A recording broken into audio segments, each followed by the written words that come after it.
shit. You're in tune to the decipher sounds and we lock down in the media.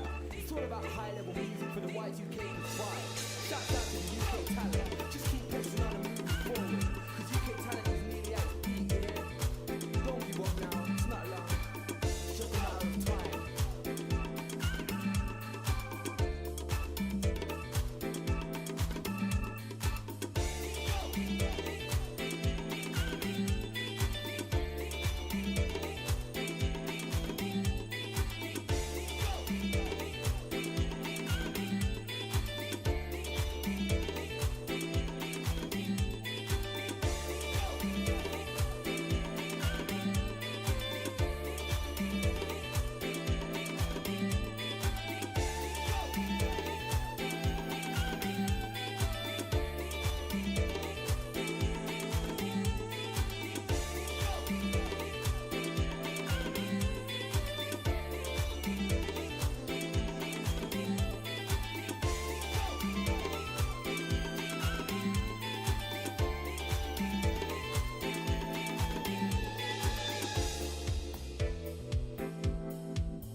Changing world 救い出そうきっと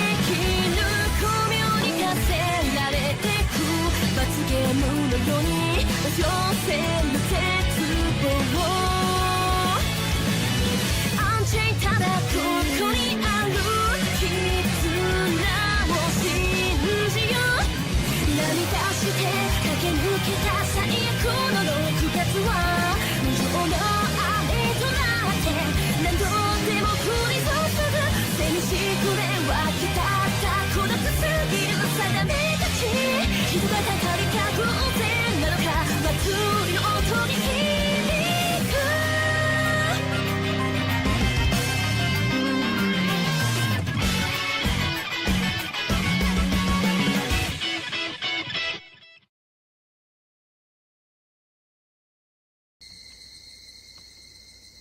Hello, everybody. Once and for the last time, happy Furude Rika Friday, everyone. Yeah, we've got quite a stream ahead of us tonight. We're going to be going through the epilogue to Higurashi. This officially takes place after the end of the last arc, NezumiVA. And that'll be it after that. Next week, there will be no streams, as next Friday is my birthday, and my mother will be coming into town, and I'll be spending time with her, and, you know, generally being pretty busy. Streams will resume the week after that, with the first stream of Fate's Day Night on August 22nd. That's gonna be fun. Yeah, exciting things all around happening here. Cybernetic Silver, thank you for renewing your channel membership and also for super chatting. A little something to show my gratitude. I'm so happy I got to experience Higu. It's given me the motivation to finish the Umineko streams. These are Mexican pesos, by the way. Thank you. I appreciate your 200 Mexican pesos. Very generous of you. And I'm very happy to hear that. Everybody should experience Peak. And I mean, that's the reason I started doing these streams in the first place. Very strange to think that after tonight we will be done with all of Umineko and all of Higurashi, both 100+ hour novels. So and now they're all done. Or will be done. I'm very happy about that, though. Like I've said many times before this, I'm very happy to have been able to help people get into the series through these streams and sort of experience these stories for the first time. It's been a blast, and I cannot say enough how happy I am that it has been effective. So yeah, don't really think we have any other housekeeping matters to attend to before starting. I'm sure I'll think of plenty of things to say by the end of this. But for now, why don't we just go ahead and start. And oh yes, as you can see here, as I mentioned before, we're going to be using the original artwork. Mr. Ryukishi07's artwork that he did with his own hands for this particular stream, because it felt fitting for more than a couple of reasons, which you might pick up on as we go through the arc. I just thought that it was a fitting creative choice to, at the very end here, finally use the actual original artwork. So, yay. Anywho, let's go.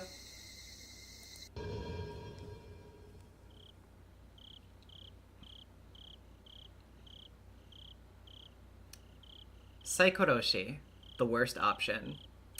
This is a tale of Furude Rika reaching the summer of 1983. Her power allows her to choose one of many worlds, but is this world truly the best one for her? The difficulty here is malicious, for all you dear connoisseurs who prefer it that way.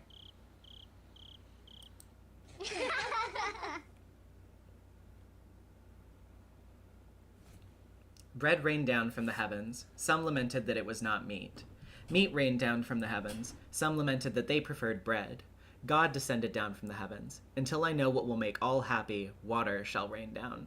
Frederica Berncastel.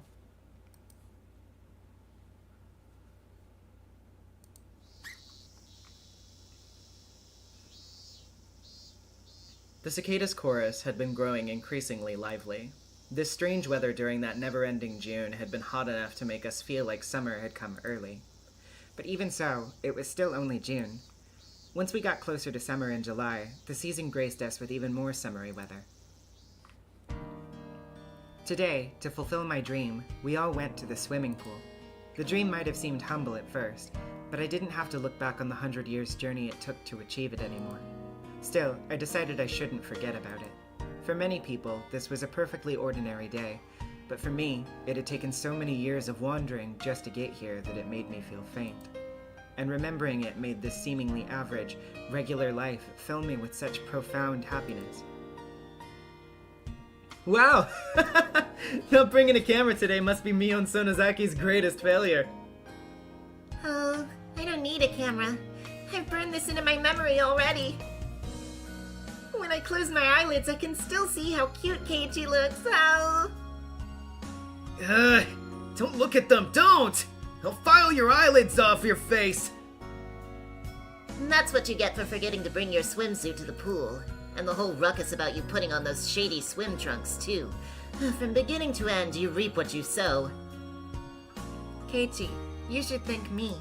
If she hadn't brought those swan underpants, your swan would have been swinging all over. Nipa! Boy, was that a joy to behold.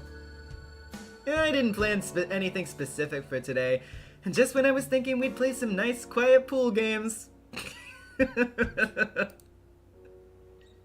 Well, with this group it'd be stranger if something didn't happen. No, that's definitely wrong. If you hadn't planned anything, you wouldn't have bothered to bring those embarrassing swan underpants here in the first place. You were scheming, looking for some excuse to get me to wear them, I'm sure of it. But today was really fun, so I'm totally satisfied. I am. It certainly was fun. On that point, I quite agree. Satoko smiled at me, looking for my agreement.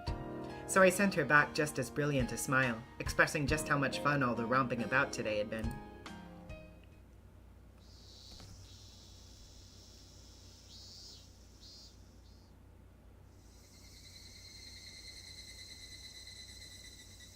As we all reminisced on our romp at the pool today, we got on our bikes and started on our way home. Hinamizawa didn't have any pools, so we'd gone to a public pool in Okinomiya. There was an elevation difference between the two communities, and while going downhill had been very pleasant, we had a long trip upward on our way back. For Hinamizawan children at the zenith of their energy, it wasn't much of a chore, but we naturally fell silent as we quietly pedaled up the hill. Seeing everyone so silent made me want to screw things up somehow. Messing with Satoko at times like these was so much fun for me that you could call it the very purpose of my existence. I pedaled harder, caught up to Satoko's bicycle as she pedaled in silence, and gave her a nudge on the shoulder. Rika! Meep. After pretending to be mean to Satoko, I sped up. Of course, she sped up too and chased after me. Satoko struggled to somehow nudge me back, but I was no slouch either. Our speeds naturally increased, and we began to quickly pass the others in the group. What's this? A race? Oh, okay, I see. That's me on. What's this, a race? This old man won't lose either. You shouldn't fool around on the road. It's dangerous, Rika-chan, Satoko-chan. This was a public road, and cars sometimes came and went. But we'd lived here a long time, so we knew not many cars came around at this hour. Rika! A car's coming! Meep. I won't fall for that trick. So when Satoko said that, I thought she was just trying to distract me. A car horn. When I heard it, I realized Satoko's warning wasn't a trick. But it was so sudden that I was overtaken with surprise. When I looked in front of me, the car was right there. I panicked and violently swung my handlebars. The motion was more than aggressive, and sudden enough to throw me off balance. As my body lurched forward, I realized I was flying through the air. My nose caught the whiff of asphalt, telling me that I was a moment away from being hurt. Rika! I heard Satoko shriek. No, the sensation I was experiencing was so unreal that I only say I thought I heard her. I couldn't even figure out if the sight of the car coming towards me as I hurtled through the air was real. But that absence of reality probably only lasted about 1 second. I wasn't even given the time to say oops.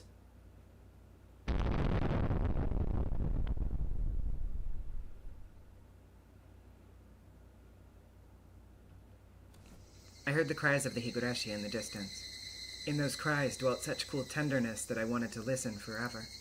Eventually, the silence was broken. The sound of many footsteps approached, pulling my mind back to reality. Suddenly, the cries of the Higurashi were gone. The cries filling the room were that of cicadas. I thought I'd been hearing the Higurashi this whole time. Was that a dream? I was in a bed. I didn't recognize the ceiling. Where was I? The room was small, with an office desk and shelves full of medicine.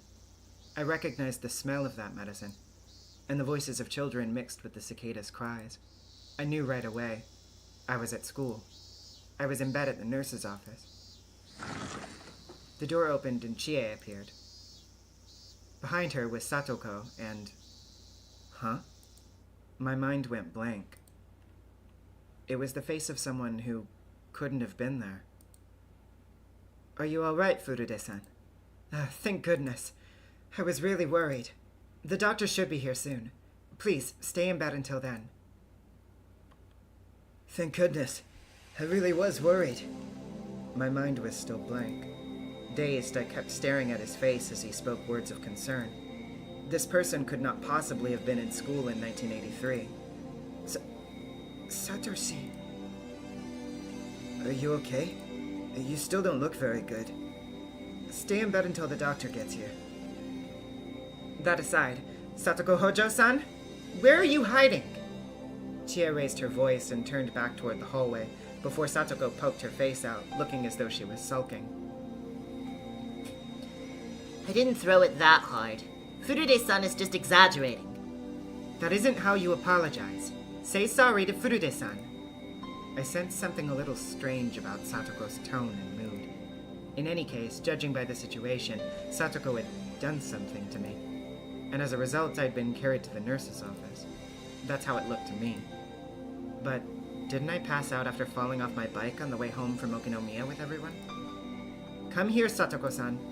Chie called Satoko in a firm voice. Chie called Satoko Satoko-san before Satoshi went missing. The only time there were two people named Hojo was when Satoko and Satoshi were both here together. In other words, before June 1982. Then, was this the past? Was I repeating everything again? I felt a chill start to crawl through me. I'd gone through all that hardship to get past June of 1983, and now the world had rewound to the past again. The dead end of June 1983 that I challenged for over 100 years and finally broke through. Would I have to defeat it again? I certainly learned many things and defeated my fate with certain willpower, but I was also saved by a lot of luck. There was no proof I could challenge June 1983 again and defeat it like I did last time, which meant I was probably hit by that car in the bike accident and killed. And just before dying, I'd rejected death and rewound the world. The way that unrealistic memory cut off was definitely similar to when I'd rewound the world previously. Then, would I have to undertake a terribly long journey again? Then... that can't be. The idea was infinitely terrifying. As it dawned upon me, I felt as though my vision was growing distant. I still hadn't fully understood just how terrifying this was just yet. Come, Satoko. You need to apologize. Furude-san, I'm sorry for throwing the ball at you, but you were just standing there and being in the way. Satoko's apology was strange. It wasn't even an apology, really. It literally sounded like an excuse. She looked at Chie and Satoshi, wondering if that was enough. It didn't seem like Satoko had any intention of apologizing for throwing the ball at me, because Satoko wasn't even looking at me. Not really. It was like I didn't belong in her world. She'd never treated me this coldly before. And before anything else, she's talking strangely. It didn't seem like the situation that had befallen me was a rewind to so far in the past that Satoshi was still around. Something else had happened, something bizarre that I didn't understand. That's how I felt as I listened to the odd way that Satoko was talking. She sounded far more normal than the Satoko I knew. Satoko made a face, like reading out a standard written apology was enough, then ran off into the hallway. I checked the clock. It was right in the middle of afternoon break. She was probably rushing back to the schoolyard because she didn't want to miss any more playtime. As she turned her back on me and ran away, I suddenly felt very cold and sad. If the Satoko I knew had hurt me enough to put me in the nurse's office, she would have stayed with me the entire time. Her footsteps vanished before she'd even looked at me once. It didn't seem like she hated me. It felt like she wasn't even interested. What was happening? What year and what month was it right now, anyway? Hanyu was nowhere to be found. Despite wanting to know, no calendar or anything like one was nearby, so it didn't seem like I could find out right now. Most normal people would give you a strange look if you asked what the year and month were, and I'd learned that from my long journey that I had to be careful about that. Instead, I decided to push that question aside for the moment. Sorry, Rika-chan. I'll make sure to talk to Satoko later. I'm sure she asked you to play with her because you seemed lonely. Meep. Thanks. I'm not worried about it anymore, so it's okay. As Satoko's older brother, Satoshi, apologized in her stead. He seemed no different from the Satoshi I knew. Alright. I'm gonna get going then. Thank you, Satoshi. Anytime. Satoshi gave a little wave of his hand, turned, and left the nurse's office. A new set of footsteps approached in his place. From their pace and sound, it wasn't a child. It was probably Coach. Chie had called for him. Doctor, I'm sorry to call you out so suddenly. She just woke up a few minutes ago. Is that right? That's good. Oh, wait. That's not it. Sorry, I was like... brain fart. That's the doctor. Is that right? That's good. It was a throaty voice. It wasn't Idia? The man who suddenly appeared was one I'd never seen in the clinic, or even at the Idia Institute. He was a large man with round curves, the exact opposite of Idia. The stubble on his face made him seem rugged. He was so distinct that I wouldn't forget him even if I'd only met him once.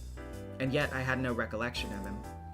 But he was wearing a white robe, and Chie had called him the doctor from the clinic.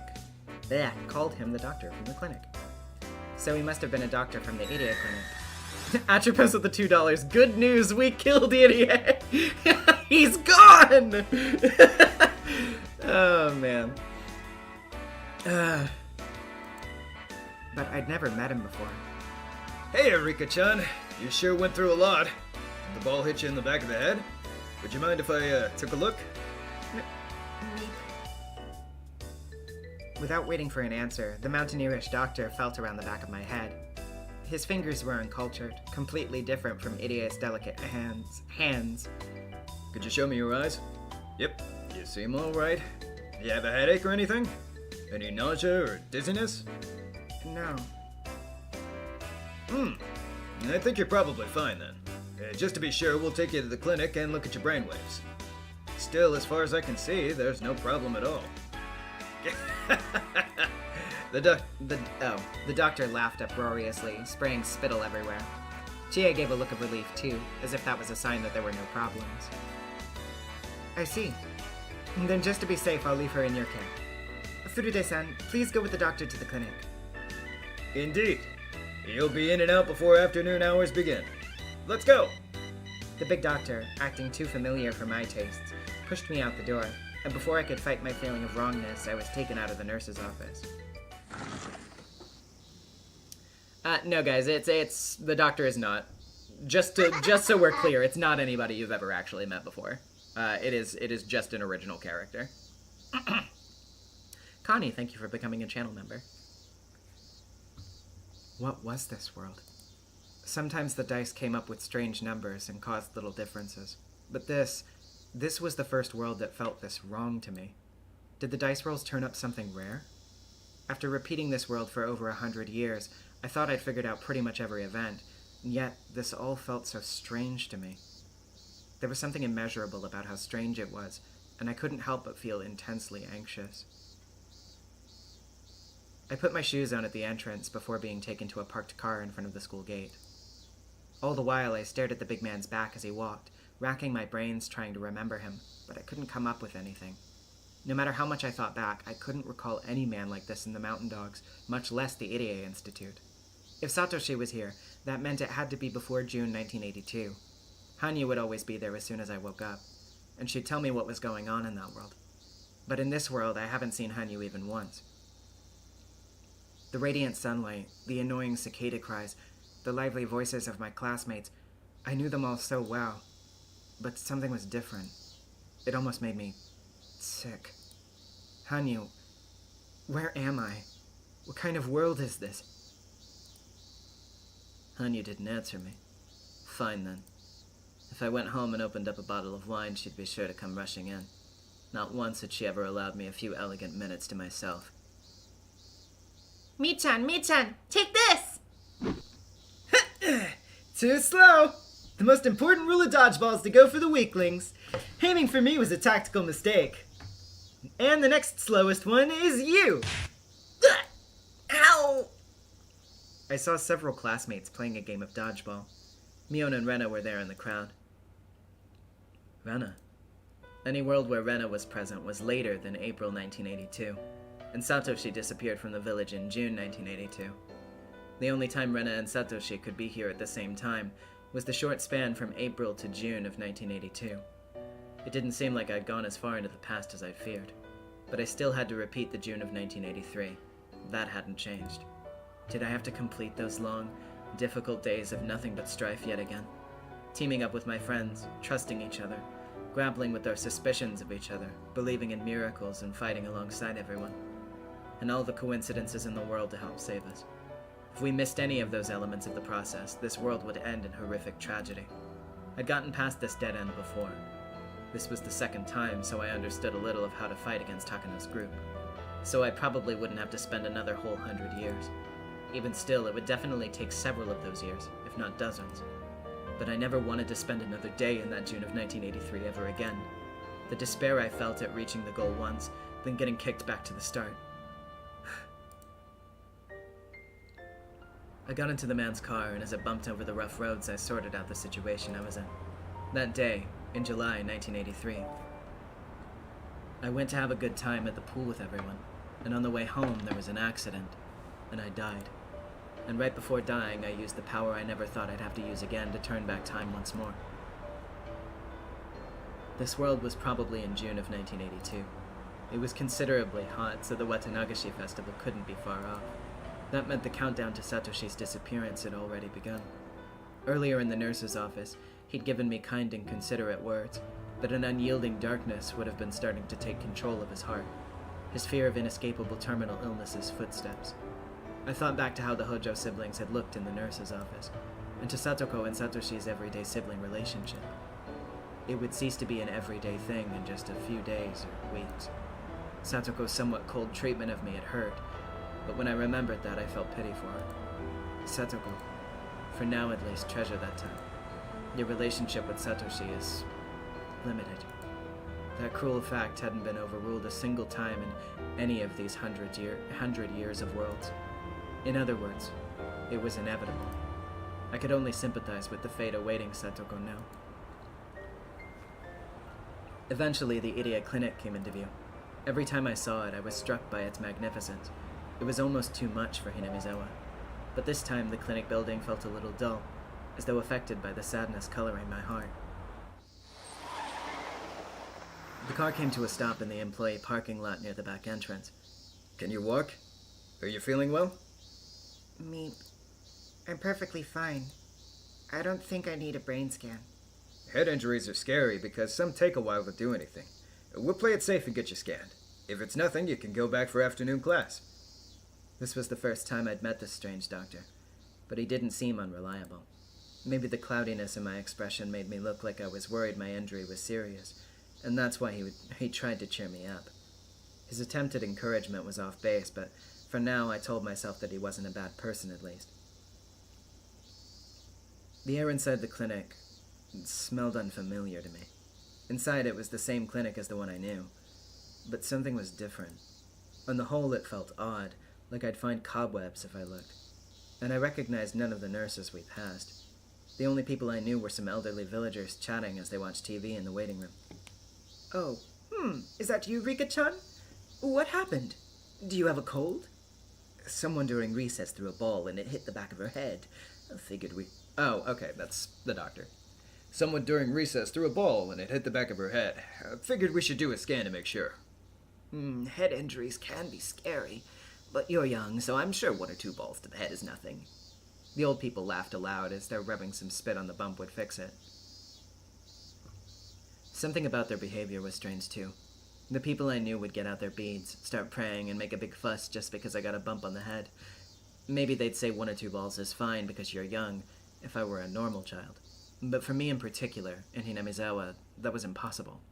This all seemed very wrong. Something huge, something I couldn't ignore, was different about this world.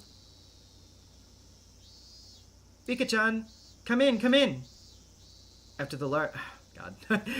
the lack of names is really throwing me off. I love the original format, but reading it out loud is a little bit more difficult with that in mind. It's fine, though. Rika-chan, come in! After the large man went straight into the examination room, he called me in. The Queen Carrier had come for an examination, and the next logical step was that Irie, the director, would appear, but he hadn't appeared yet. The discomfort I'd been feeling this whole time got even stronger. And then, I spotted something odd. It was a notice from the hospital, hung in the waiting room. Please be sure to bring your insurance card on your first checkup of the month. Takano Clinic. Huh? Takano Clinic?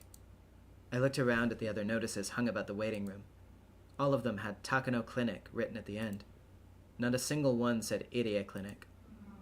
Where am I? Rika-chan, come on in! We're burning daylight! I heard the man's deep voice from the examination room again. I ignored him and burst out the front entrance. Why? Because I wanted to know the name of this clinic. Takano Clinic. It looked exactly like the Irie Clinic I knew. But there it was, the answer to why everything felt so out of place. Where is this? I could feel the strength drain from my body. My legs gave out and I sat, for a while. I stared dumbly up at the name that was inexplicably different. I'm not sure how long I stayed like that. Eventually, the big doctor from before and a nurse came running out. They asked me if I suddenly felt sick, and if I didn't answer, they would annoyingly get even more concerned. So somewhat offhandedly, I lied that I felt a little dizzy for a moment.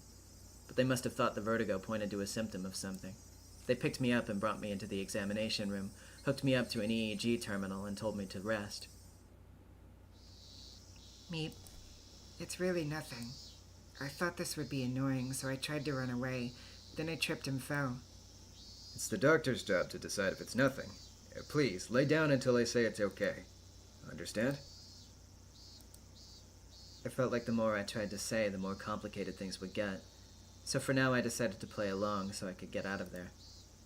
Doctor, is there a doctor named Irie here? What? Who'd you say? Irie. Irie. Is that your family doctor, Rika-chan? What hospital does he work at?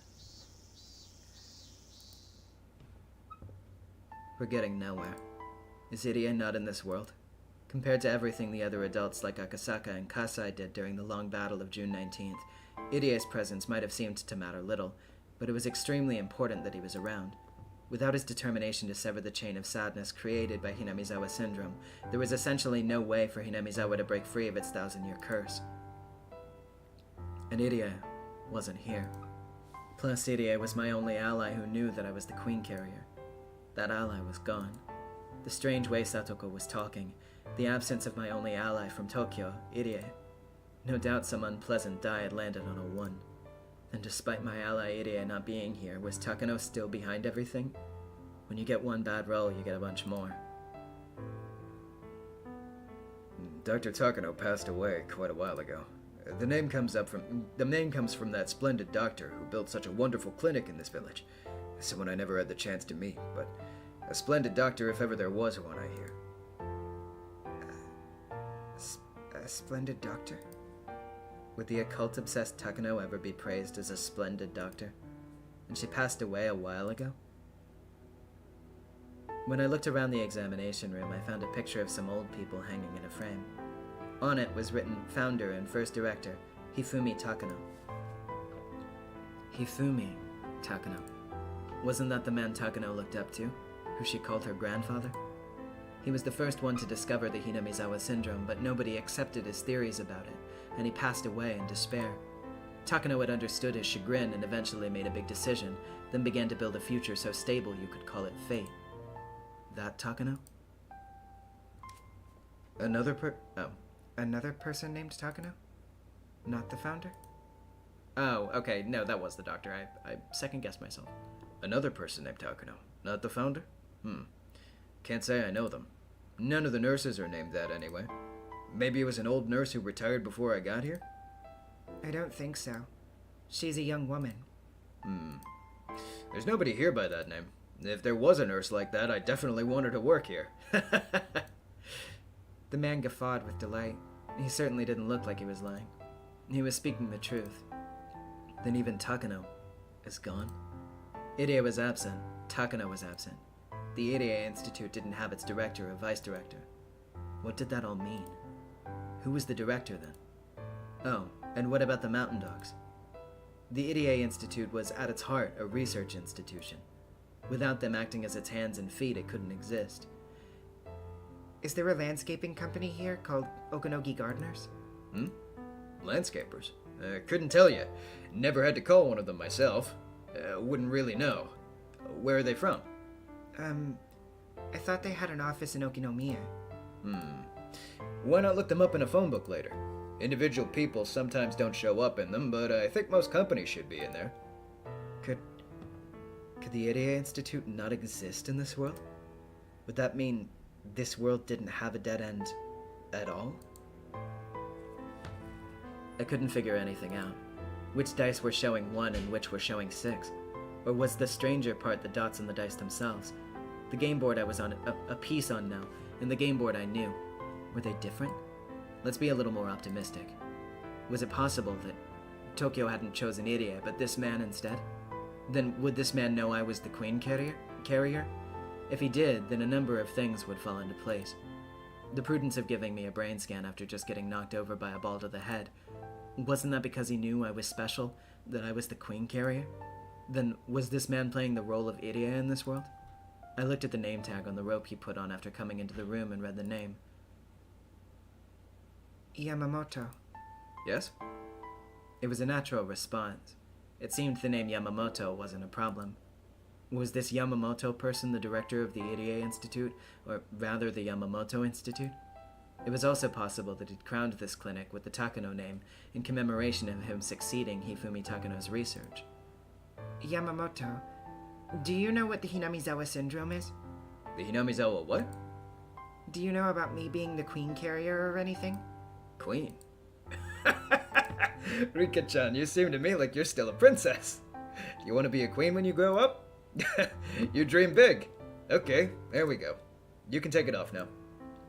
I learned from just that short exchange that Yamamoto had nothing to do with the Hinamizawa syndrome.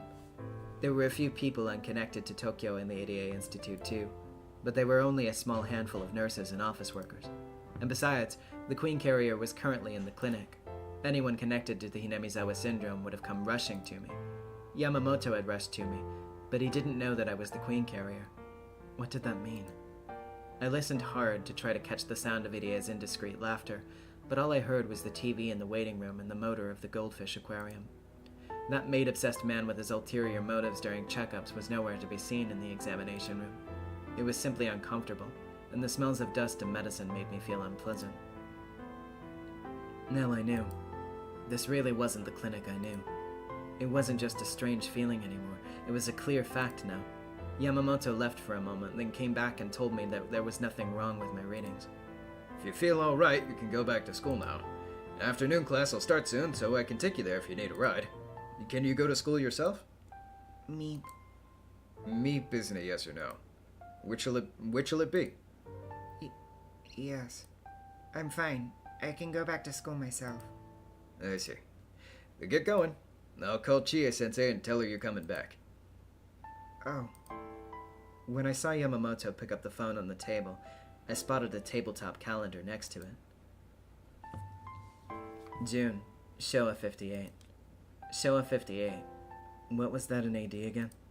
The Pacific War ended in Showa 20, which was 1945. 58 minus 20. I'm bad at borrowing, but luckily I don't need it.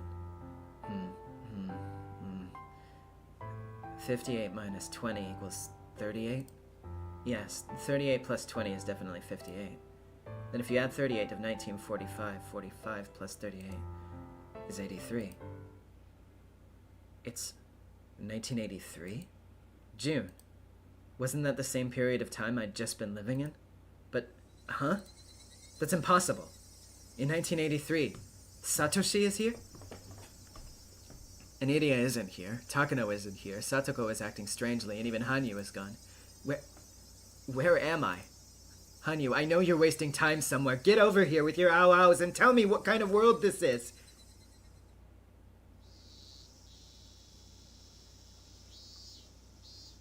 I walked through downtown on my way back to school. All the storefronts were familiar. Nothing had changed. But for some reason, there were less people and more stores with their shutters closed. This apparent state of decline reminded me of New Year's or New Year's Eve. It was a strange sight during the season when you could hear cicadas crying. I barely passed anyone, and even when old people walked by, they didn't talk to me.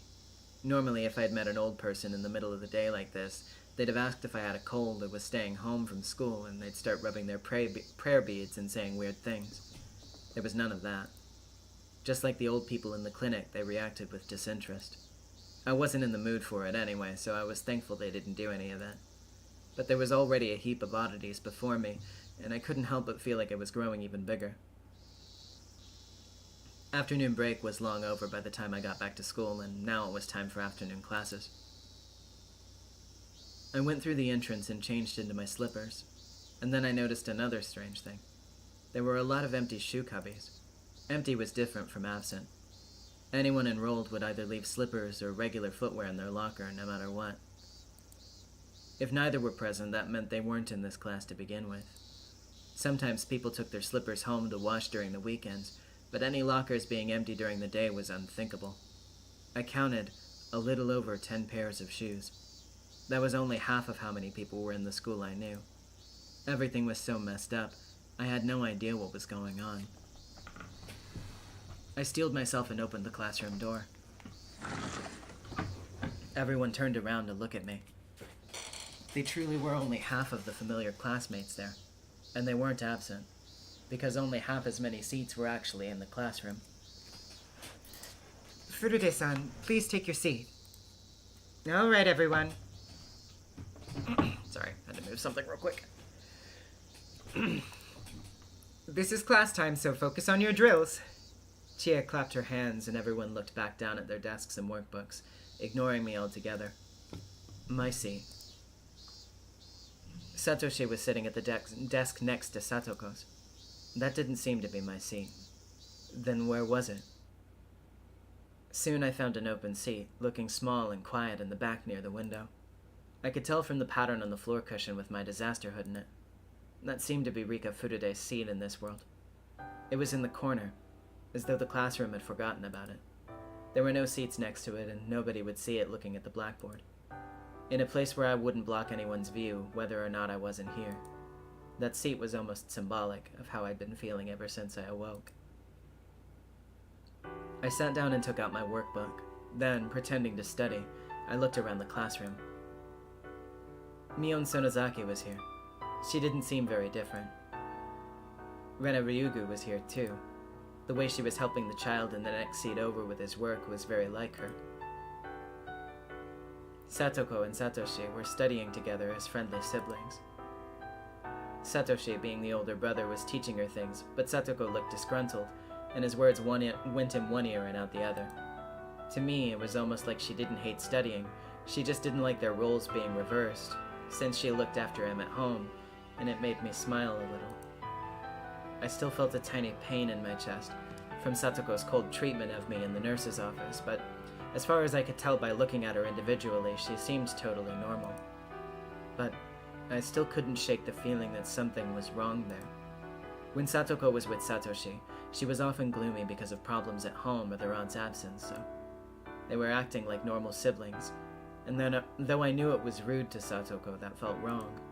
But if Satoko had a normal life, that was fine. The bigger shock, though, was the absence of the most important person in our group of friends. I looked around the room several times for him, but he wasn't here.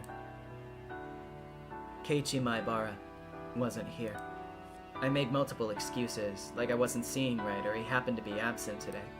But even the list of students on cleaning duty hanging on the wall didn't have Keiichi's name on it. Everyone in the class would have had their names on there, but Keiichi's wasn't. Keiichi Maibara did not exist in this classroom, even though it was June of 1983 in this world. I see. On rare occasion, there would be a world where Keiichi hadn't moved here. It wasn't the first time, but it was a sad thing. Keiichi was an important key to crushing the fate of June 1983. If he wasn't on the game board, then this game was predetermined to be a loss. But was this even a game at all? No Irie, no Takano, no signs of the Institute from Tokyo researching Hinamizawa syndrome. If none of them were here, didn't that mean there was nobody at all to fight? If I didn't need to fight, then, in a sense, Keiichi's absence wasn't an issue. Actually, in this case, June 1983 wasn't fated to be a dead end, and... in other words, in this world, the thousand dice all turned up ones, and that changed that absolute fate Takano had constructed with her certain willpower into something else. I had no idea what was what. Could this world even be explained by what dots came up on the dice? Where am I? Someone tell me. Obviously unable to focus during class, my head was filled with the listless cries of the cicadas, and the feeling of being out of place that I couldn't get rid of.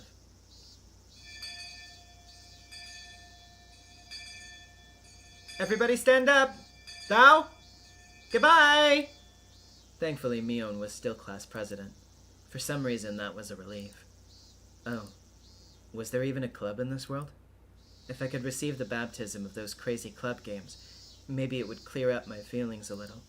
On days we had club, she'd always call the members all right when school ended. Expecting that, I stayed in my seat as everyone ran out into the hallway. Satoko was one of those who dashed out. She was flying headlong towards the entrance, jostling the other kids her age. Satoshi left too, following behind her. Mion and Rena talked to each other as they got ready to leave. As far as it looked, we didn't have club. The club was annoying at times, but I yearned for it so much now. Was there no club in this world? As I started to feel lonely, I saw a grin spread across Mion's face before she and Rena approached me. Normally that grin would look gross, but when Mion did it, it didn't feel bad.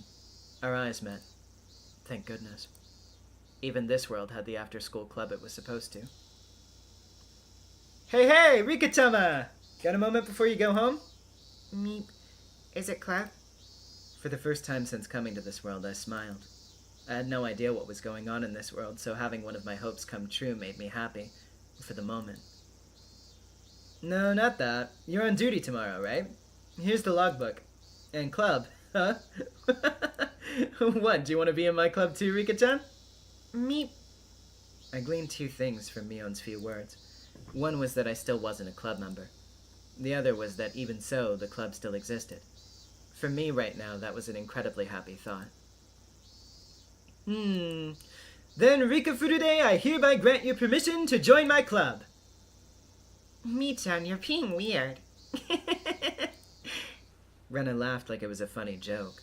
But why? But even if you're in the same club, you still can't do club things with us. Why not? I mean, your house and my house are in opposite directions, right? Meep. Oh. When Mion said her club, she probably meant the club of not having a club, the going home club. And she must have been saying we went home in different directions, which was why I couldn't do club activities, going home together with her. In other words, the club doesn't exist in this world either. Me-chan, can't we have club activities with Rika-chan once in a while? But we go in opposite directions. Maybe it's okay from time to time. Maybe. After I realized I'd have to go home all alone, Rena said that she'd leave school with me. That kind consideration was just like the Rena I knew so well.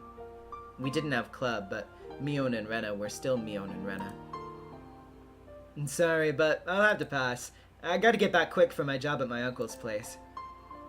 Oh, then Rika-chan and I will have our after-school going home club.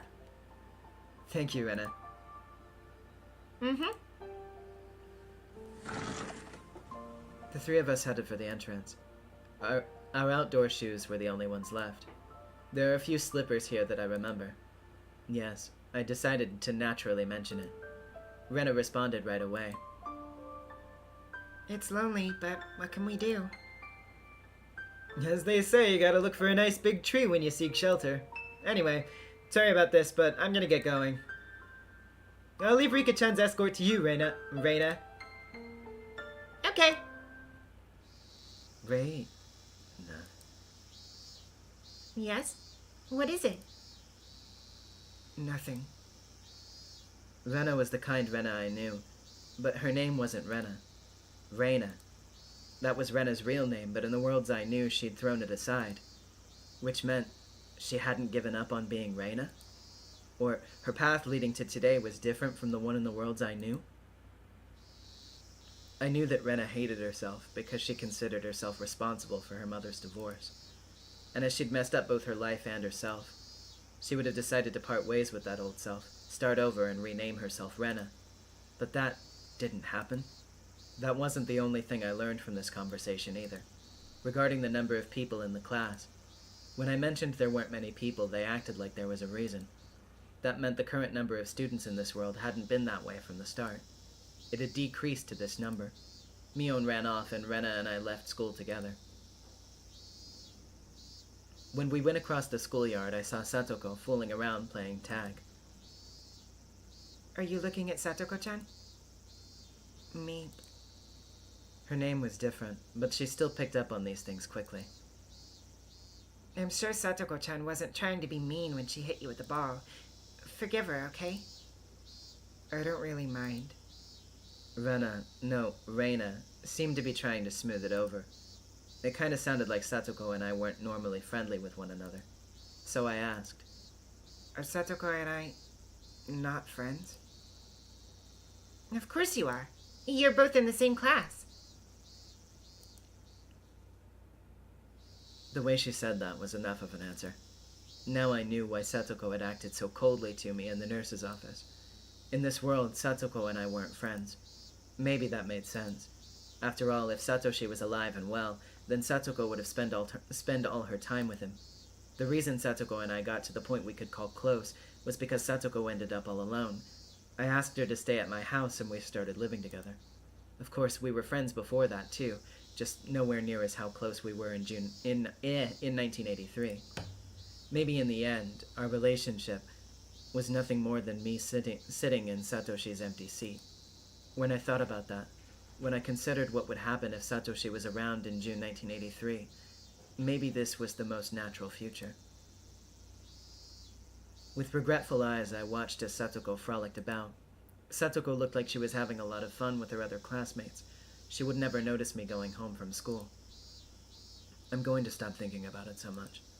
Before the true world I need to reach, this world is all but a defective one. I don't need to bother trying to understand a broken world.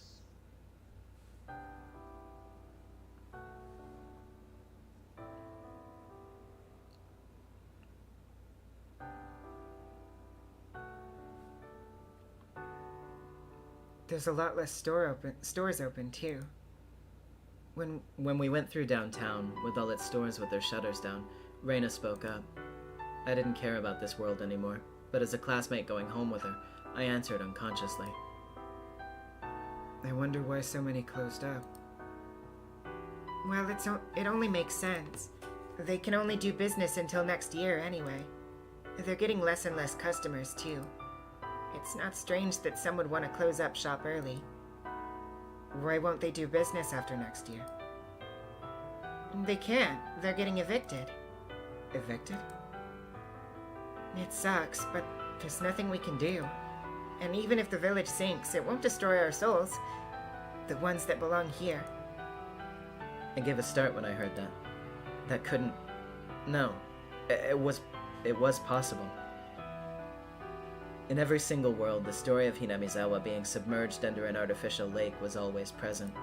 But the Irie Institute, working from the shadows, would make sure that the dam project was cancelled. If there was no Irie Institute around to make them cancel it, that meant the dam project was proceeding as planned, and... Then the dam will... I heard they decided to flood this area next year. I think it'll take quite a few days to submerge, and I don't really want to watch. Maybe after it's all a lake, but watching it go under would be sad. Wasn't anyone opposed to it? At first there were, but we can't be selfish when it comes to helping the nation grow. I don't really understand, but apparently the government people were really nice and talked to us a lot about it. The dam conflict I was hearing from Reina wasn't even a conflict in this world. Everything regarding the dam was completely different from the worlds I knew. They'd proposed the Hinamizawa Dam project, which was the same as the worlds I knew. Relations between the nation who wanted to evict us and the residents who refused gradually worsened and eventually broke down. It snowballed into a dire conflict over the dam, but in this world it had been different from the very beginning. First off, relations between the country and the village were stormy at the very, very beginning, but apparently that was resolved quickly. The Sonozaki and Kimiyoshi families negotiated on the village's behalf, and they accepted the eviction on the promise of a large sum of compensation money. After that, the conversation was between the three families and the villagers. Nobody wanted to part with the soil of their ancestors, but for the villagers, who certainly couldn't be called wealthy, the money the nation would provide was no trivial matter. They worried over it to no end. Rumors flew about, wondering if Oyashiro-sama's curse would befall them if they abandoned these lands. But the Furude family head, my father, in other words, declared we wouldn't be cursed if we built Oyashiro-sama a new shrine somewhere else and remembered to honor him. Despite many objections, the elderly agreed on a cooling-off period of several years. In addition to the compensation money, they demanded from the government the movement of the Furude shrine, the graveyard and its symbolic trees, in addition to the guarantee of a new place they could call Hinamizawa. And if those requests were fulfilled, they would consider agreeing to the eviction. The nation consented to this. They proposed preferential occupation rights of reclaimed public housing land in Shishibone. With regards to giving the town a new name, they considered the residents' proposal as most important, and they consented to the movement of the shrine, graveyard, and other locations as well. In conclusion, though there were several years of turmoil, the dam conflict never happened in this world. Everything was resolved through talking alone. And the villagers had actually agreed to the dam project.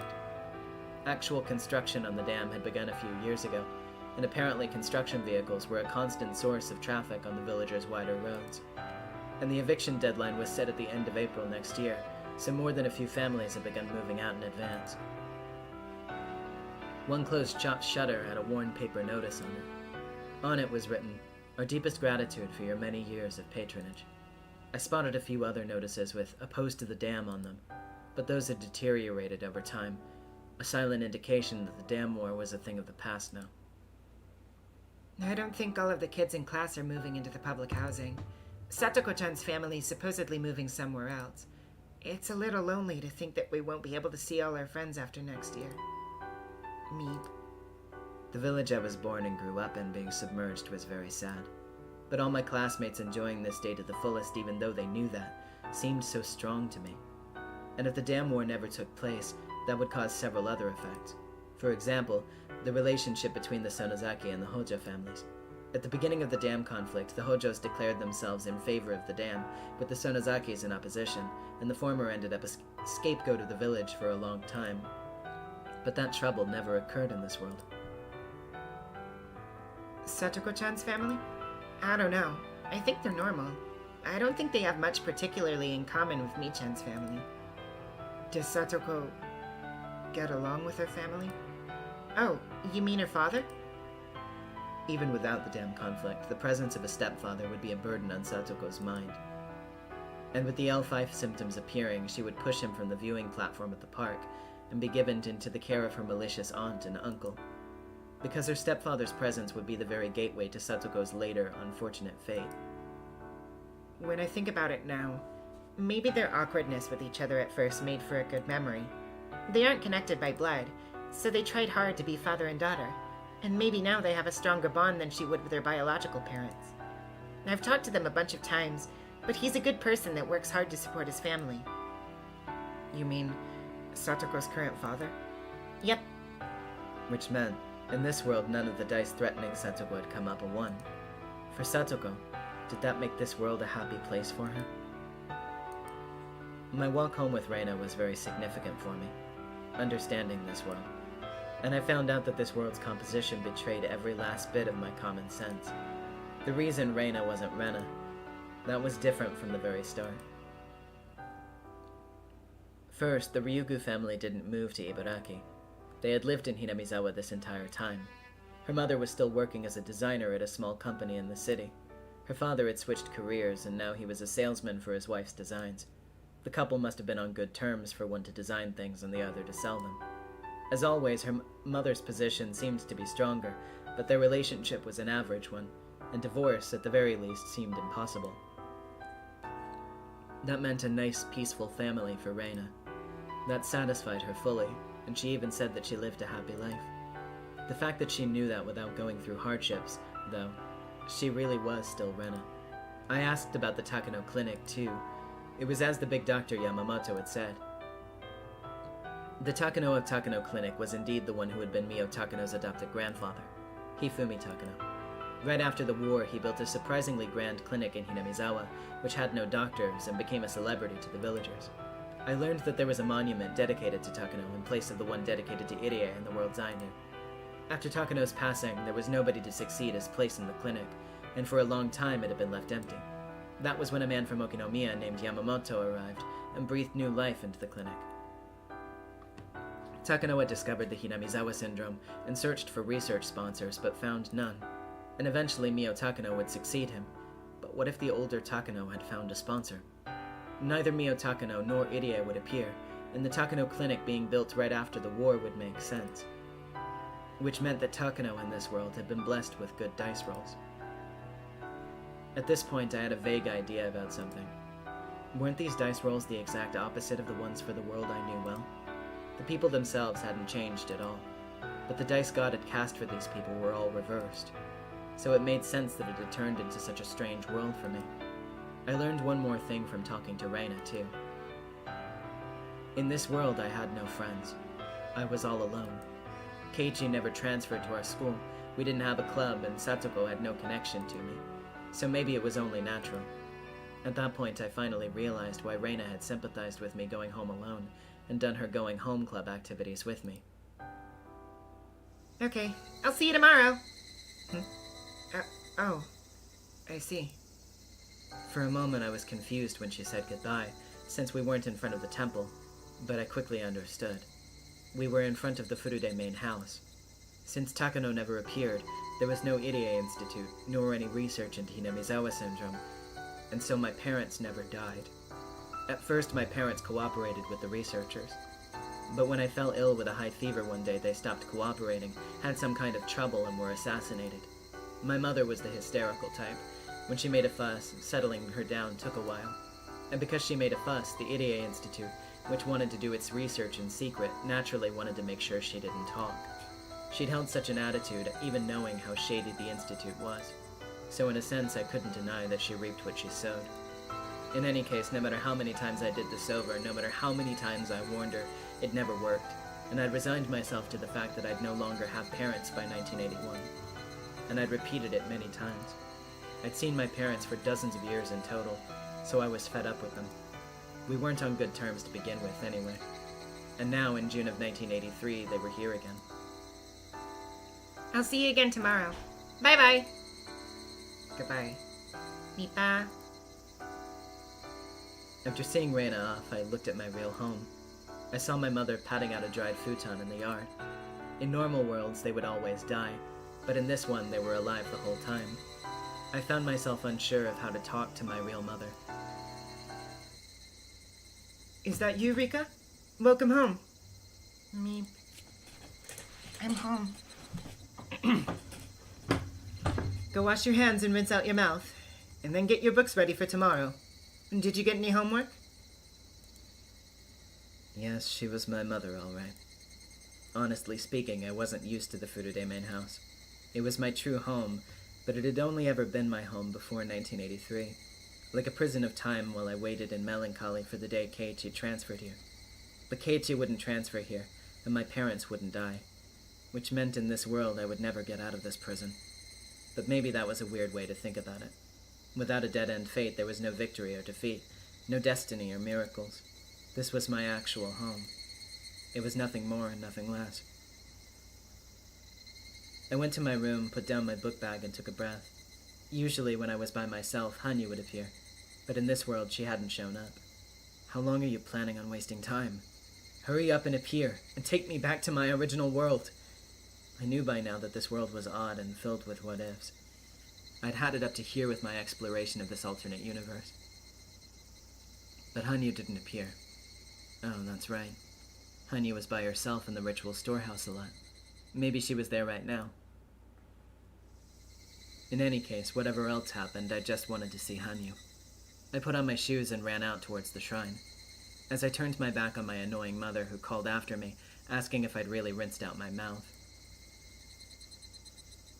In a world where my father was alive, it was hard to get the key to the storehouse. But thanks to the innumerable worlds I'd been through, I found a way to get into the storehouse without it. I could hear the elders having a pleasant talk in the assembly hall, my father's laughs mixed in with theirs. My father hated me even going near the ritual storehouse.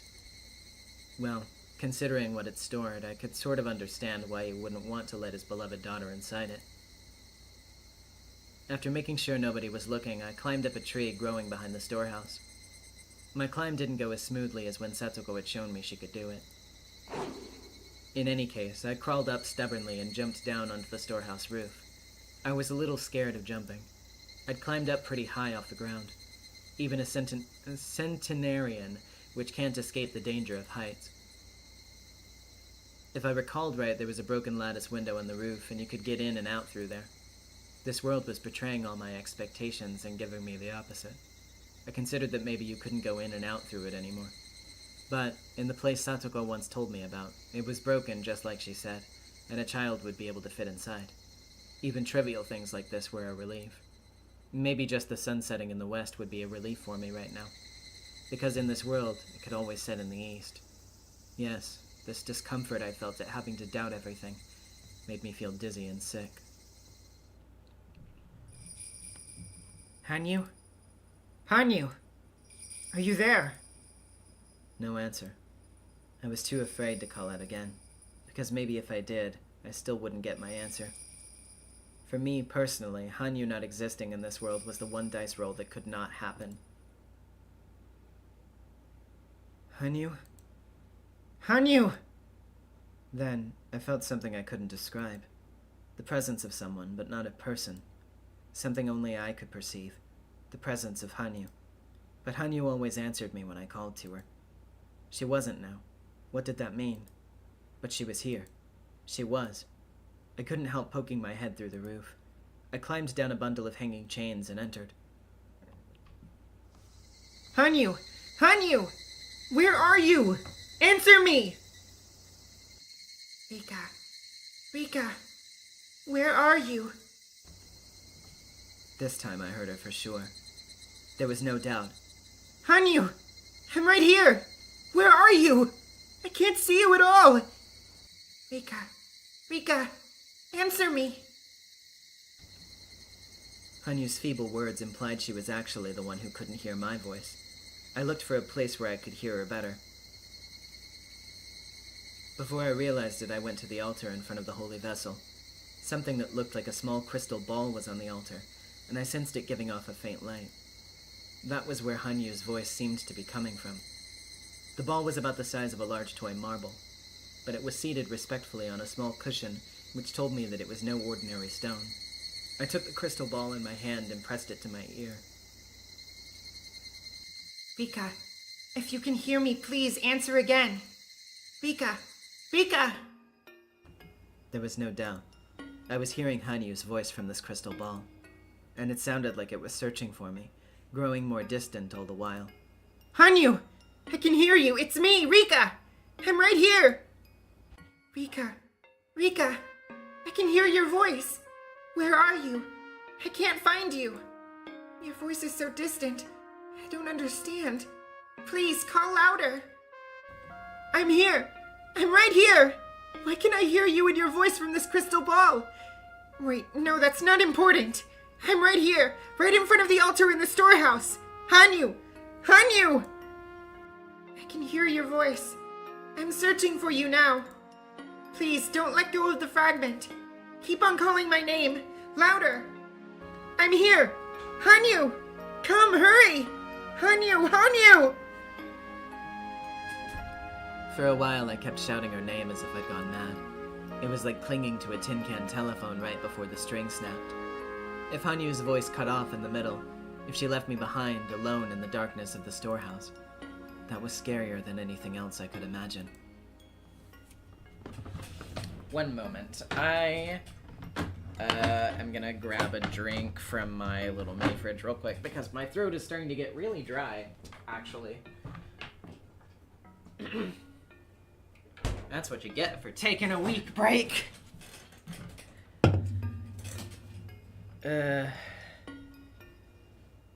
One moment.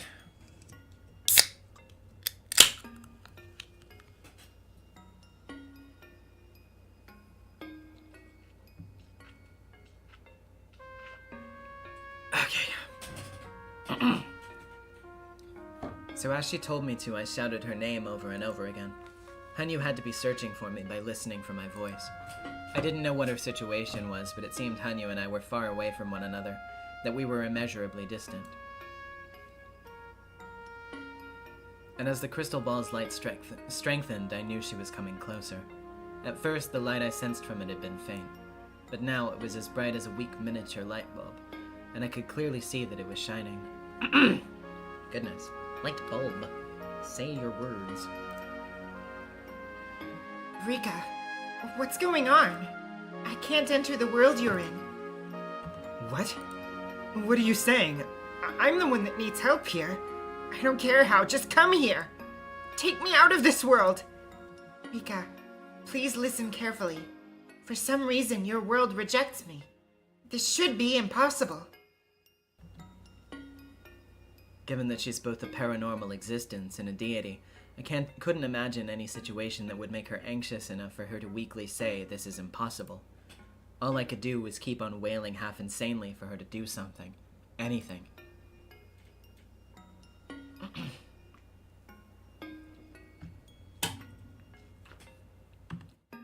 But I can't do anything. Ow. This is the first time. This isn't possible. Stop acting so miserable and hurry up and do something already! Anything! I can't, Rika. Your world's giving off a power that rejects me. If you don't do something about that, there's nothing I can do.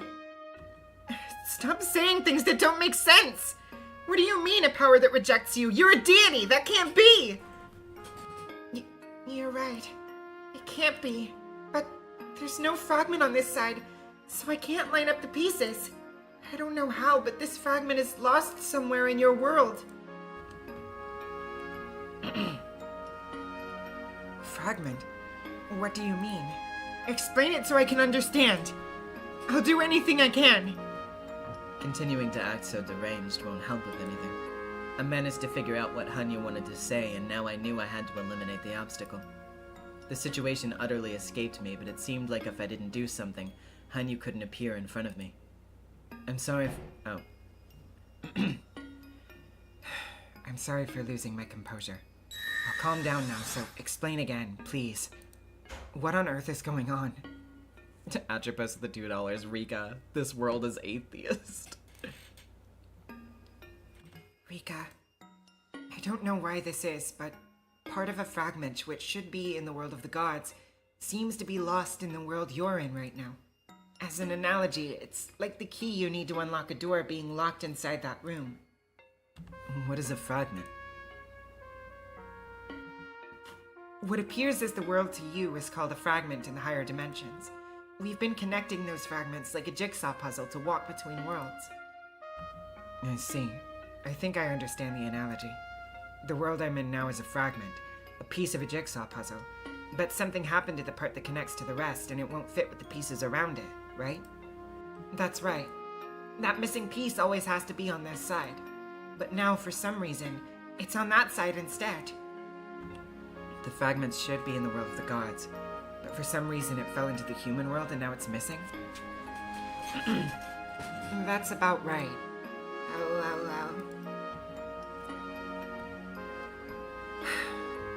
Alright. I just have to do something about that fragment, right? I'll do what you say. Where is that fragment? And what should I do with it?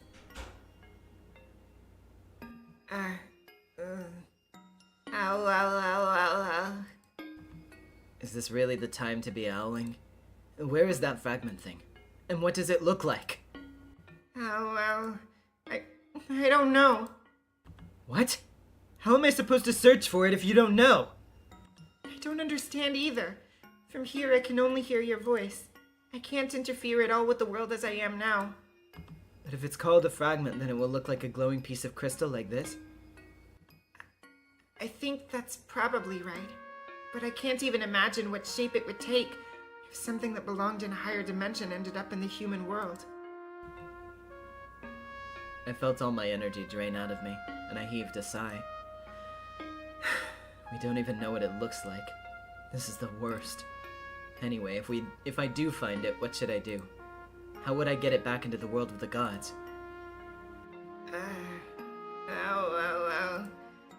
You don't even know that? I'm sorry. It's the first time that this has happened. I don't really know either.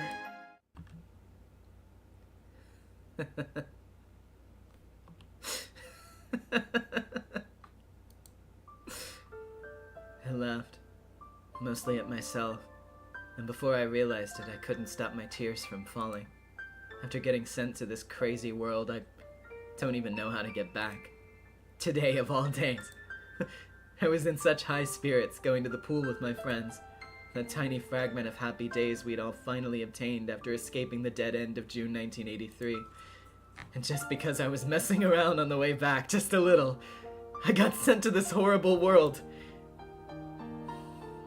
But if I'm gonna complain about that in the end, it's my own fault for not being careful on the road, isn't it?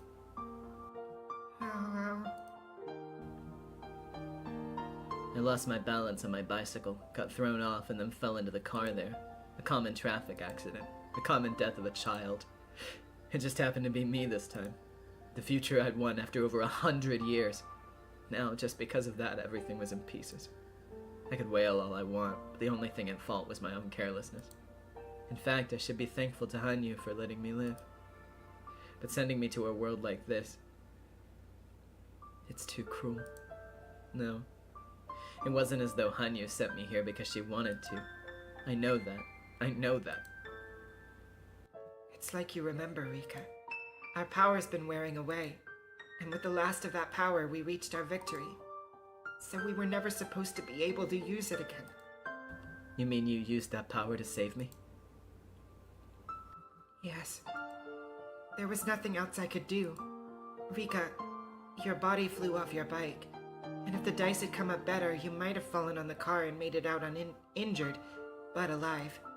But you were unlucky, and when you flew off, you landed right in front of the car's tires.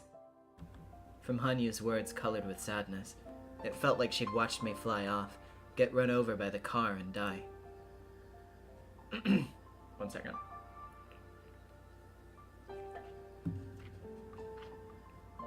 Everyone had their mouths wide open, in a daze. The car's brakes screeched as it crashed into the guardrail, but nobody was listening. And then Satoko. She ran over to you, but you looked...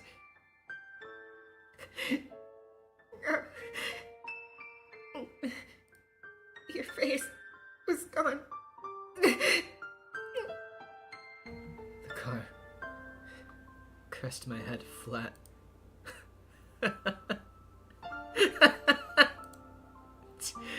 Tia was always talking about this, wasn't she? Never to play in the road.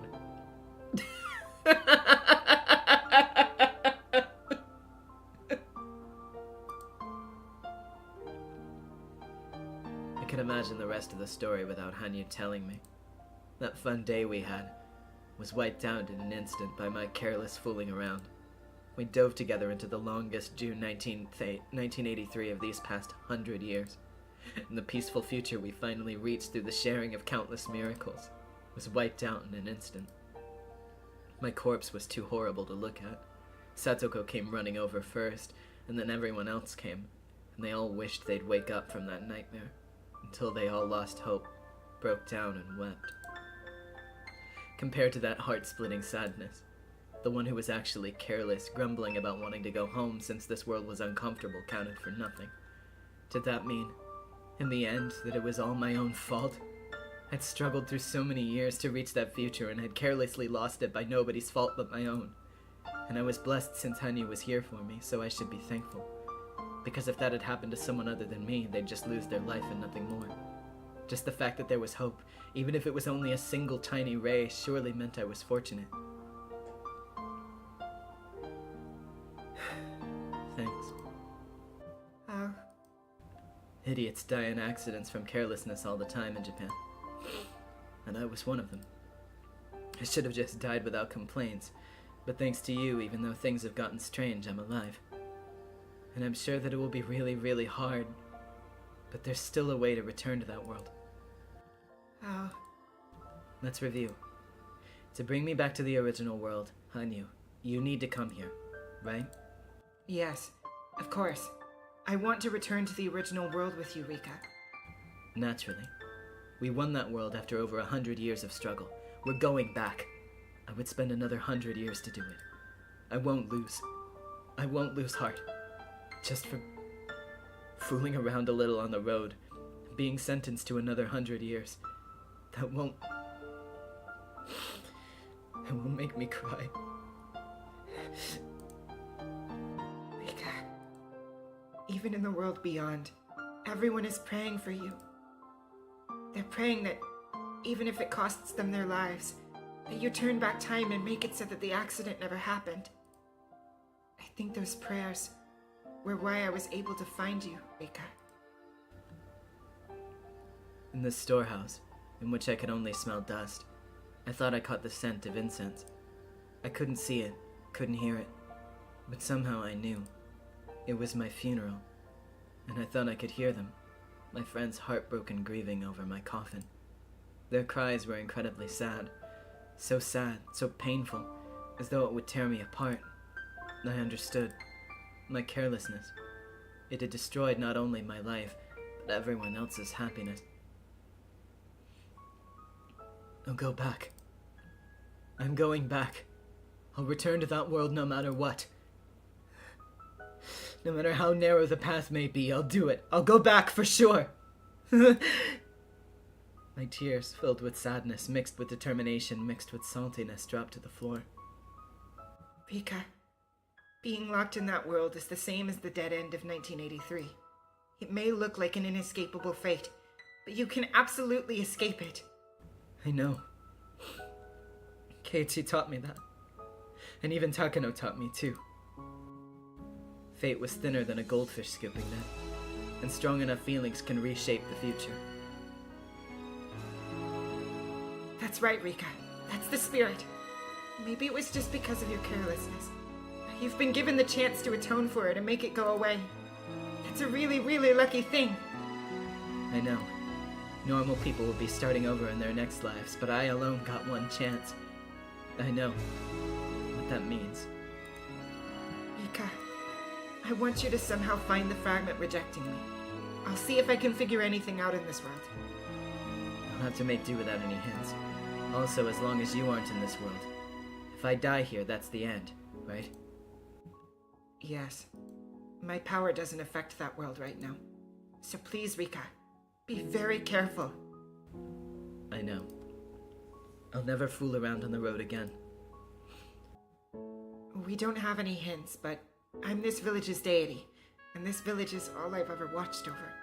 If this power can interfere with me, then I think the power must be in the village too. Somewhere in this village. If it has anything to do with you, to be honest, I think it would be in this ritual implement storehouse. Rika, is there anything in that storehouse that isn't in the usual worlds? I don't know. I can't tell right away. There's no proof it would be obvious, right? If it's enough to interfere with me. Rika, you've stepped into places incredibly close to the world of the gods before, so you might be able to sense it. Another thing to worry about. I don't think anything on this altar, including this crystal ball, has changed at least. But this is a strange crystal ball. It's interesting how for a mere marble it's on display in such an important place. Right now, you're holding the Furude Shrine treasure, the Kamo no Mikoto no Ri. Long ago, when I performed a miracle at the Furude Shrine, I left it there as proof. After such a long time, most of the power inside is gone, but luckily for us, it's the only source of power I have that affects you. If I had more power, or if I could prevail against this, I might have been able to go to the world you're in. Which means I'll only be able to talk to you with this crystal ball for a limited time. Yes. Rika, can you hear my voice? From here, your voice sounds like it's slowly fading away. I get it. It's like a transceiver about to run out of battery power. Alright, I won't contact you unless it's important. That way we can talk for a little bit longer, right? Probably. Then that's enough. I'll rummage around the storehouse now. Could be hidden anywhere that it's the same size, if it's the same size as this crystal ball. And it might not be in the storehouse either. I'm gonna need perseverance for this job. Rika, please do your best. All I can do is stay here and cheer for you. And even the worlds I can use for that are limited now. It's fine. Mark my words. I'll open the door to this world and invite you in. I promise we'll go back to that fun world together. So you do your best too. If you learn anything that could be a clue, tell me. I will. Then that's it. I'm gonna stop talking now. See you again, Hanyu. Oh. I promise. Once we get back to the last world, I'll fill the refrigerator with cream puffs for you. Oh. I'll look forward to that promise. Hanyu's voice gently vanished, like water seeping into the sand. But that didn't mean Hanyu had vanished. It was kind of like I was talking to Hanyu on a public phone and my 10 yen ran out. We may have been in different worlds, but we were cooperating, trying to get out of this world and back to the last one. When I thought about it, Hanyu had always been an ally in my life. In this world, that ally was gone. Maybe that was a fitting punishment for wasting my life by being careless. To get back to the last world, I piled up as many stones as I needed to. For these were the banks of the river Styx. Nirvana, from my viewpoint, as one who had lost her life in the previous world. But I'll get back, I swear. I'll get back there.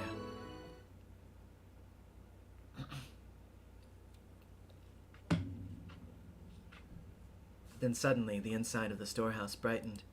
Someone had just turned on the switch for the naked bulb hanging from the ceiling. And then, with a heavy clank, the door opened. My father appeared there. His face was like a demon's. That was right.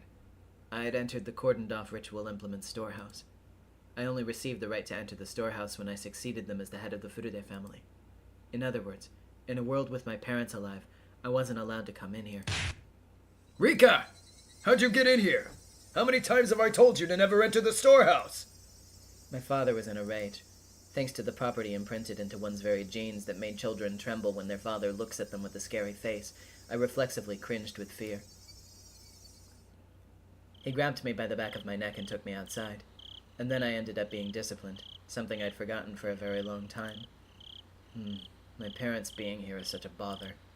Just when I thought I'd been lucky that they made it through the year 1981, they're getting in the way of me returning to the final world. In the storehouse, I'd been shouting Hanyu's name pretty loudly, so he'd probably noticed. I'd investigate the storehouse for real tomorrow, but I'd have to take extreme caution so that my father didn't find me.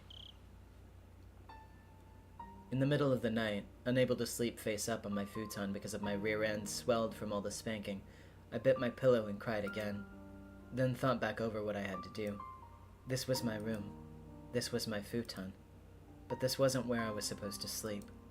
The futon I was supposed to go home to was in the small house on the second floor of the renovated warehouse, the one next to Satoko's.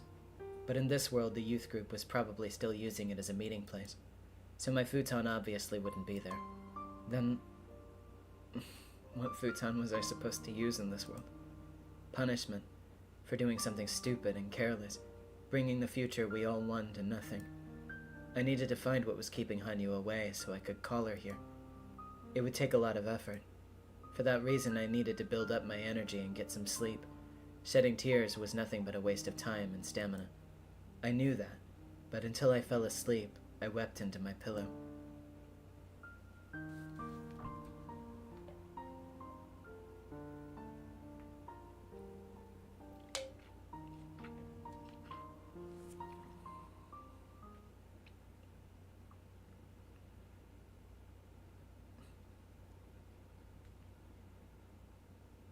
I'd hoped Satoko would be there when I woke up that morning. I'd hoped this baffling world was just a half-awake dream of mine. So when I awoke, not to a familiar ceiling, but the one in the Furude main house, I could feel nothing but disappointment. My mind hazy, I recalled the situation I'd been put into. Thanks to my own carelessness, I'd gotten lost in this strange world. Hanyu's power couldn't reach here, so it would be incredibly difficult to escape. It was like trying to climb up the spider's thread to paradise. But the spider's thread was still there. No matter how thin it was, its presence meant that there was still a chance. To discover what was blocking Hanyu's power, and I didn't even know what it looked like. The only possible clue was that Hanyu was the deity of Hinamizawa, so it was probably in the village somewhere. I picked up the crystal ball, which I'd snuck out of the ritual implement storehouse. The ball gave off a weak and somehow unnatural light. I pressed it to my forehead, and I could sense a faint presence that only I, as a witch, could feel. I was sure that whatever I needed to find, I would get the same feeling from it as this. But again, like the crystal ball, I'd probably have to hold it to my forehead to sense anything. It didn't seem like things would be as simple as wandering about until I felt something. But if it was related to Hanyu's power like the crystal ball was, it was almost certainly in that storehouse. Unfortunately, the storehouse was a complete mess of everything from ancient torture devices, to piles of old documents, to mountains of trash I didn't even know how to use. The only place with any semblance of cleanliness was the space around the vessel and the altar. Finding anything, especially an object as small as this crystal ball, would be no simple matter. "Rika! Eat your breakfast and hurry on to school!" I heard my mother's voice from the kitchen. The school in this world wasn't the one I went to. If I had the time to go somewhere I didn't belong, then I should be using it to search the storehouse. But there was no proof my search would only take 1 or 2 days. I really hated to say it, but since I didn't even know what it looked like, maybe I needed to prepare myself for the search to take years. If I didn't go to school, Chie, ever conscientious, would call the house to see if I was staying home that day. If that happened, it would cause trouble with both the school and my parents. I couldn't imagine how much time this search would take. If my parents grew suspicious, things would get harder. Slow and steady wins the race, I guess. Although it was frustrating, for weekdays it'd be better to pretend I was going to school like normal. I let out a languid sigh, got up, and decided to eat breakfast. During mealtime, my mother's ramblings about how I was never allowed to go into the ritual storehouse again steadily made the food taste worse. My mother was always, insistent and long-winded. I hated this part of her. The elders in the village laughed and said she couldn't help it, since she did it for her only beloved daughter, but to me she was just a nuisance. Tough love wasn't what I needed at the moment. The only thing I could be thankful for was maybe that I didn't have to make breakfast for myself. But I could do it on my own, so I almost would have rather she left it to me. After I was done eating and started getting ready for school, my mother continued to nag me about making it on time. How aggravating. Maybe going to school wasn't so bad. Wouldn't have to see my mother's face for half a day. I thanked her for the food, cleaned my plate and utensils in the sink, and left immediately for school.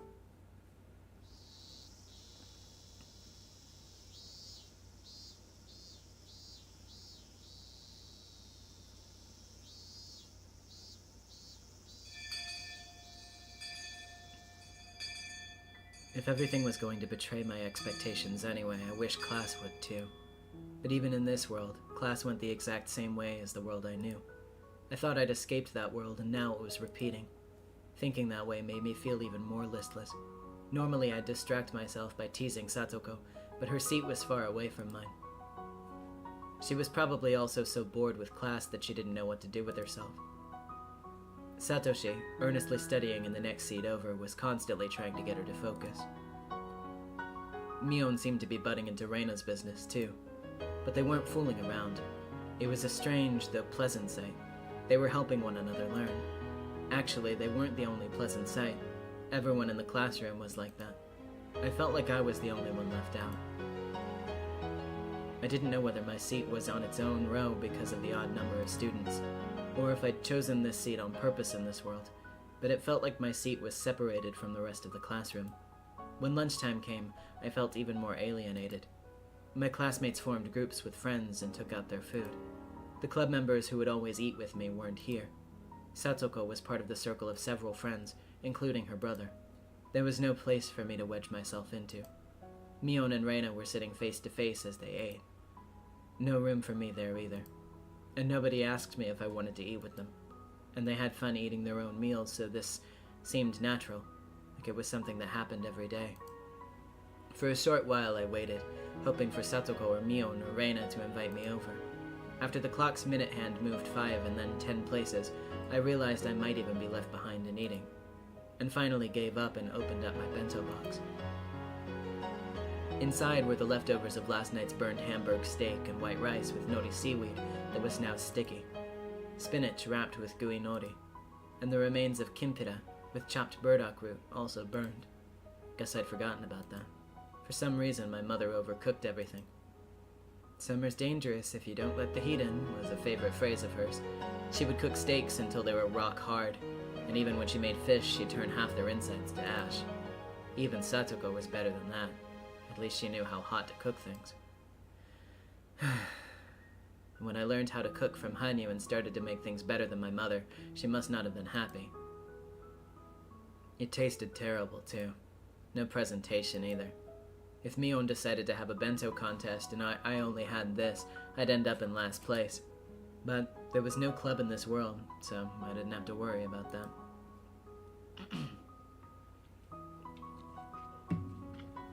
Satoko's happy laughter not being directed at me made me feel sad. Suddenly, our eyes met. Did my feelings get through? Satoko burst out of her seat and glared at me. What are you staring at? If you have something to say, say it. I don't have anything to say. Stop it, Satoko. You just happened to look at each other, didn't you? It didn't just happen. She was staring at me this whole time. It was getting gross. Come on. Satoko and her friends began whispering amongst themselves while looking at me. I couldn't hear what they said, but I could easily imagine them enjoying themselves. I'm sorry. I won't stare at you. I hope not. You are making my cream croquettes taste worse. I angled my desk a little so that I couldn't see Satoko and the others. At first, I had called this world Satoko cold, but it looked like I was mistaken. This world's Satoko either didn't like me, or outright hated me. And the other kids close to my age seemed to have formed a community around her, with no place for me in it. So they all hated me too. The hardened ash-like steak tasted of salt. Why did I have to feel this sad and lonely when I ate? In all of the other worlds, all the club members would be enjoying lunch together. Satoko would be there, and Rena, and Mion, and Keiichi. Everyone would be having fun, and spending their break cheerfully and noisily. That was when Reina came over and peered into my bento box. Rika-chan, you have steak and spinach for lunch today? That looks good. It was clear that Reina had come over to try and comfort my distress, and for some reason that was frustrating, so I didn't want to answer her. When I stayed silent, she held out an octopus-shaped sausage in front of me. I'll trade your spinach for my octopus, okay? Reina, trying to be nice as I ate lunch alone, hated by my classmates. I just couldn't accept it. I suddenly said I was going to wash my hands, then left, and in a bathroom stall I covered my face with toilet paper and cried. The tears soaked through the paper and crinkled it up, but I didn't care. This was fine. It was better if I didn't have friends in this world. I had plenty of friends in the one I needed to return to. There, even Satoko was my irreplaceable best friend, and all of the club members who would never leave me alone during lunch hour were waiting for me. Why would I be sad that some Satoko I didn't know was being mean to me in a world I didn't care about? Why would I be... But despite the lies I told myself, I couldn't stop crying for a while. I decided to steel my resolve and wait for school to end.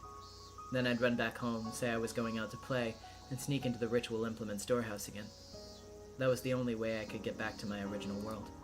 I had to try and do my best for that purpose alone. Okay. I looked into the mirror in the bathroom to see a face red from crying. If Chie saw me like this, things would probably get even more complicated. I washed my face, then spent the rest of lunch break quietly in a corner of the classroom.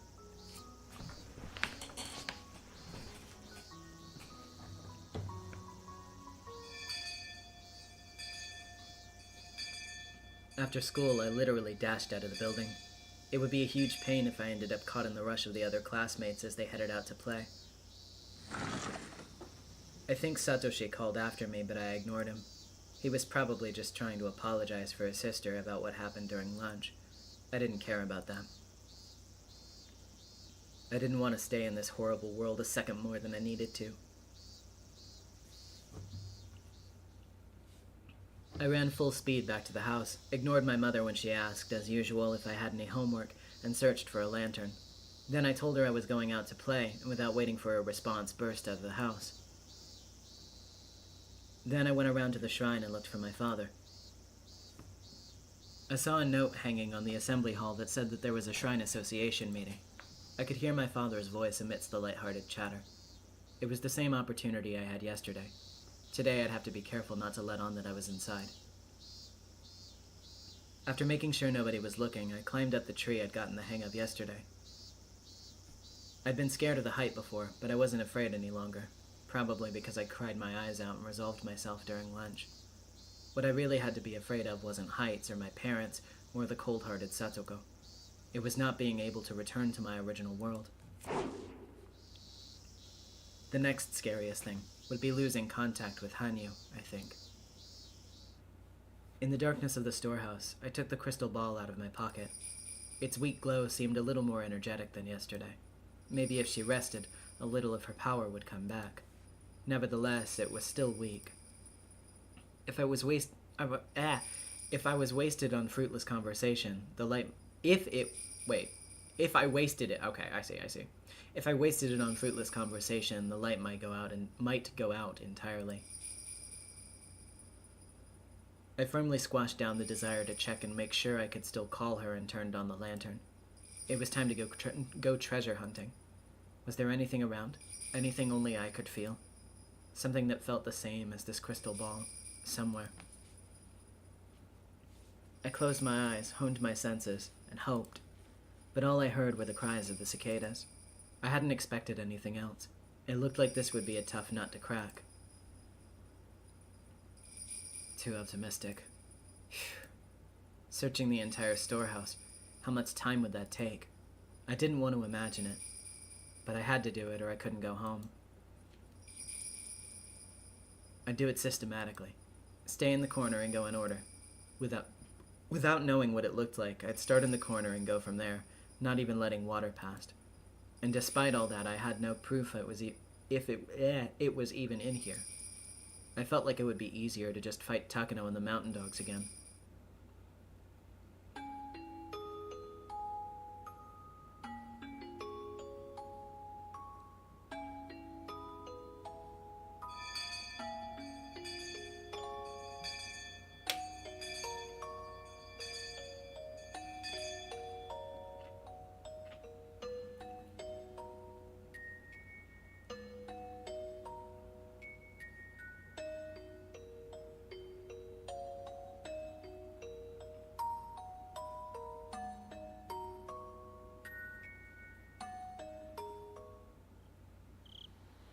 I don't think it's gonna get any weaker. I can hear your voice about as loudly as I could before. Which means, like always, it'll only get to you weekly. I guess there was no need for us to chat. I know, wait. No, I got it. I got it in reverse order. Let me reread that. I don't think it's going to get any weaker. I can hear your voice about as loudly as I could before. Which means, like always, it'll only get to you weakly. Guess there was no need for us to chat. No, I think chatting is exactly what you need to do right now, Rika. Maybe. Thanks. I'll talk now. I'm pretty sure I searched the storehouse as well as I could. But I have nothing.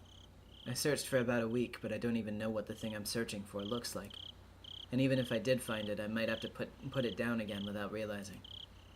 Oh, well. Honestly, this is really hard. If only I knew what it looked like. Or had some proof that it was in the storehouse. Being locked in here for so long is gonna make me go crazy. I understand. I know it's a very difficult search. I'm doing my best too to see if I can at least find out what the fragment looks like. And? Did you find anything out? Rika, in your world, fragments are interpreted as feelings. When those feelings reside in something, they become fragments. I understand the logic, but that doesn't give me much of a hint. Oh. And as for how to return the fragment to this world, I think that it needs to lose its form in that world. What does that mean? Do I have to break it? Yes, and completely.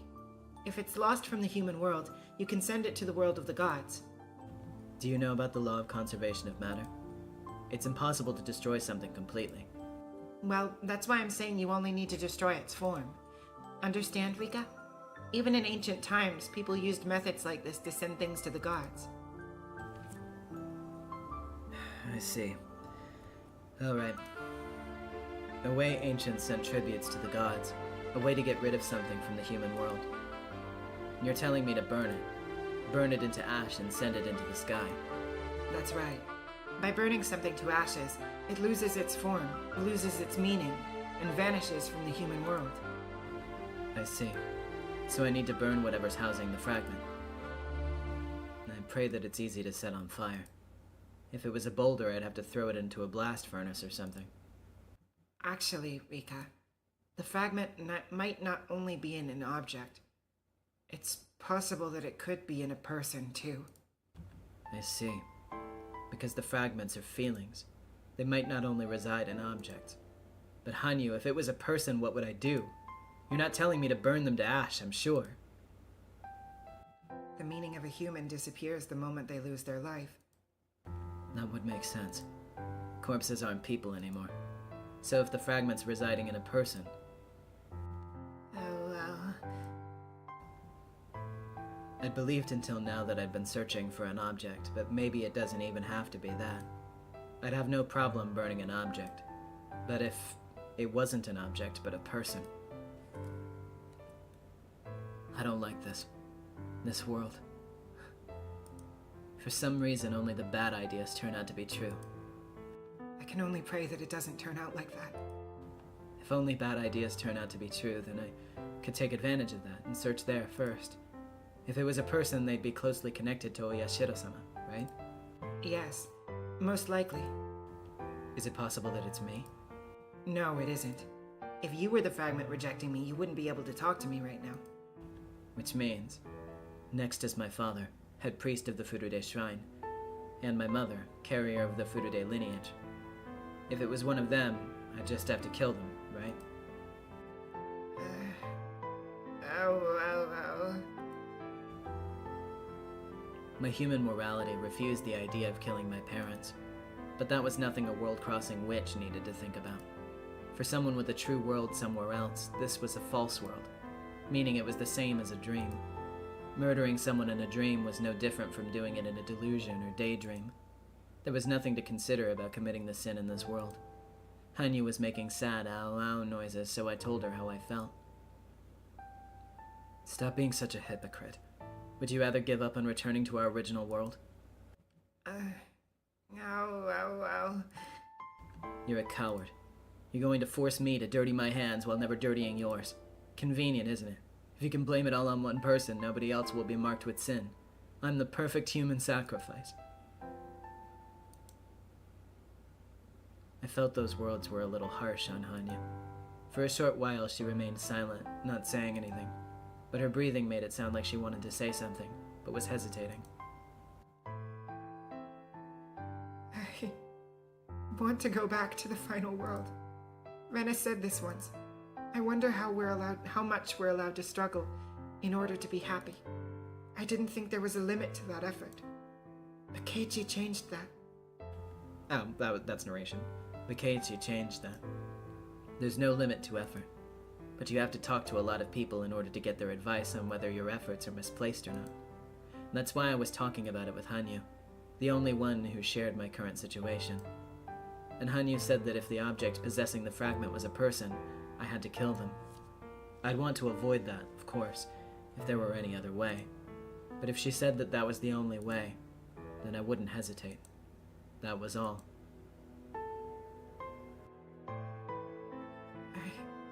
I want to go back too. Yeah, me too. I'll be praying that the fragment isn't held by a person. Please do. I will too. And I apologize. I was too hard on you. All you can do is look for clues and keep my spirits up so I don't get discouraged. I didn't understand how annoying it must be not to be able to look for the key yourself. It isn't as hard as it is for you, Rika. The only thing I can do is at least be here to care for you, so that your heart doesn't tire out. Thanks. These idle chats with you are the most enjoyable thing about this world. It's like I wake up from the nightmare for a few minutes. Oh, I see. I sort of understood why she said chatting could be important. Hanyu was the only one I could talk to from my original world. If I lose contact with Hanyu, maybe my very connection to that world would weaken, and my memories would blur. And that would simply give birth to a miserable, broken-hearted girl living a delusion that this world wasn't the one she belonged in. Leave it to me. I swear we'll go back there together. You keep looking around for any clues that you can find. If there are any developments on my end, I'll contact you again.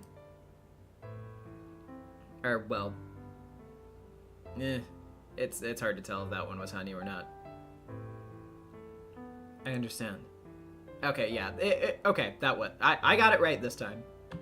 I understand. Rika, hold it together. Go for it. Yay. Remember? Yay. I couldn't hear Hanyu anymore. The crystal ball's light had grown weaker than ever. But as long as it had its otherworldly glow, then I could keep believing that this wasn't the world I was supposed to live in. Before, I might have shed a tear or two by now, but all the tears I could cry had dried up. I gripped the crystal ball tightly, savoring the cheer Hanyu had given me. Do your best. Go for it. Yay. I moved over to a spot with a pile of old documents. If it could interfere with Hanyu, it had to be related to the legends of Oyashiro-sama.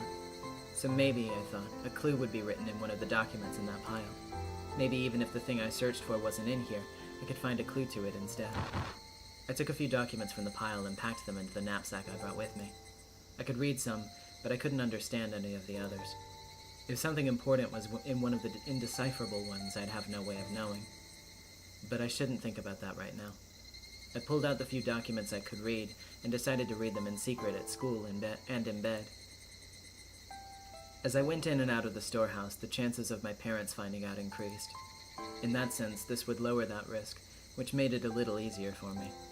Maybe parents did understand their children best, and would be the first ones to help them, but that was when they were normal, and not a witch like me. If their daughter started babbling about not being from this world, they'd probably tire down and summon a noisy ambulance. If I were a little more cunning, I could flatter my parents and put the work in to make this world a little more bearable. But the more I thought about this world not being the one I lived in, the more apathetic I felt towards interacting with those who were here.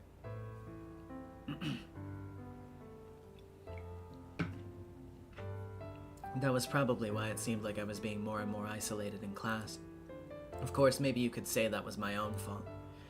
That was the kind of world this was at the moment. I arrived. I wouldn't dare let anyone say that this is my fault.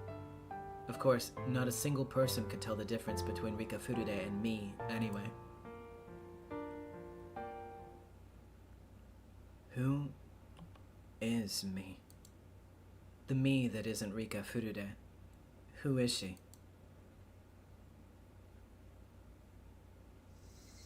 I came around to a quiet electronic beep. I looked at my watch and noticed it was already evening. Being in here made me lose track of time.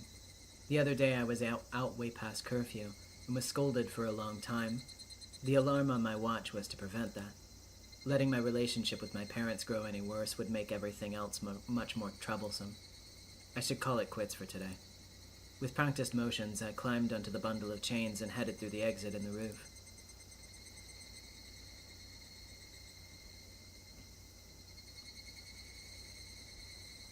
When I returned to the main house, surrounded by the cries of the Higurashi that I'd grown completely tired of, there was a tightly packed case of beer near the front door and 3 bottles of wine. The beer case was probably for a drinking party at the shrine's assembly hall or something. My father didn't drink beer because he liked it, so I knew it had to be for the assembly hall. They delivered it here before the party so he could chill it beforehand in the assembly hall refrigerator. And the wine probably belonged to my father.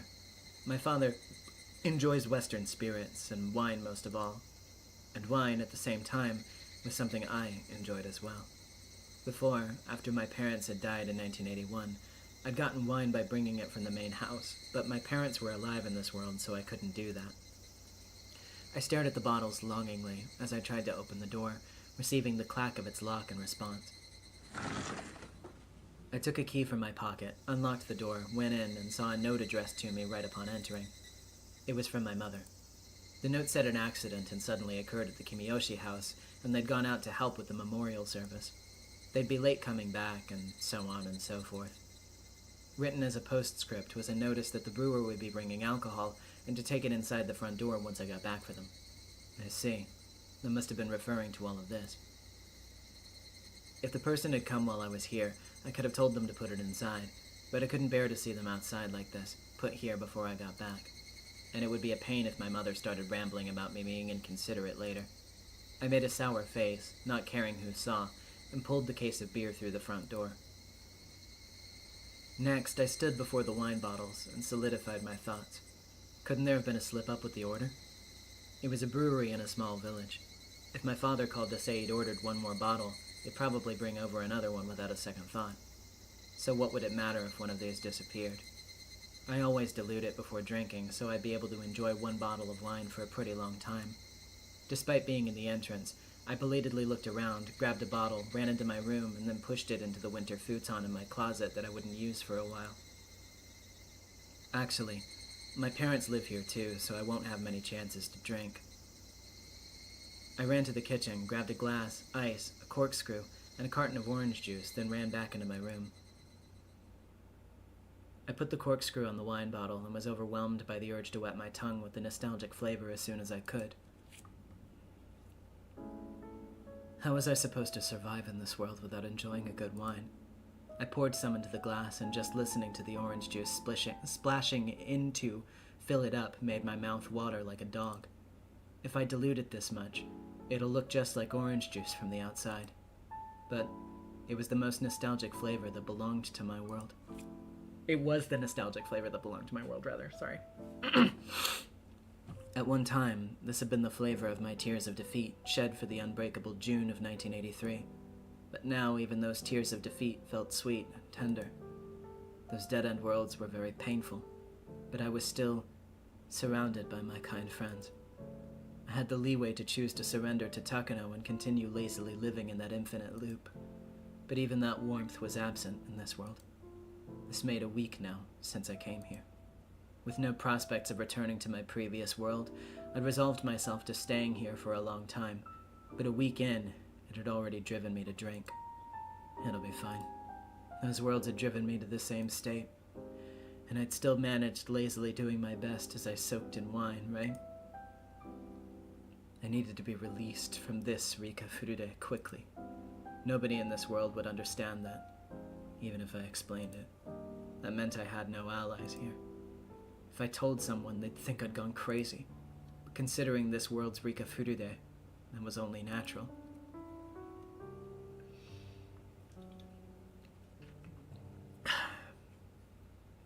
This world's Rika Furude was a dour girl without a single friend.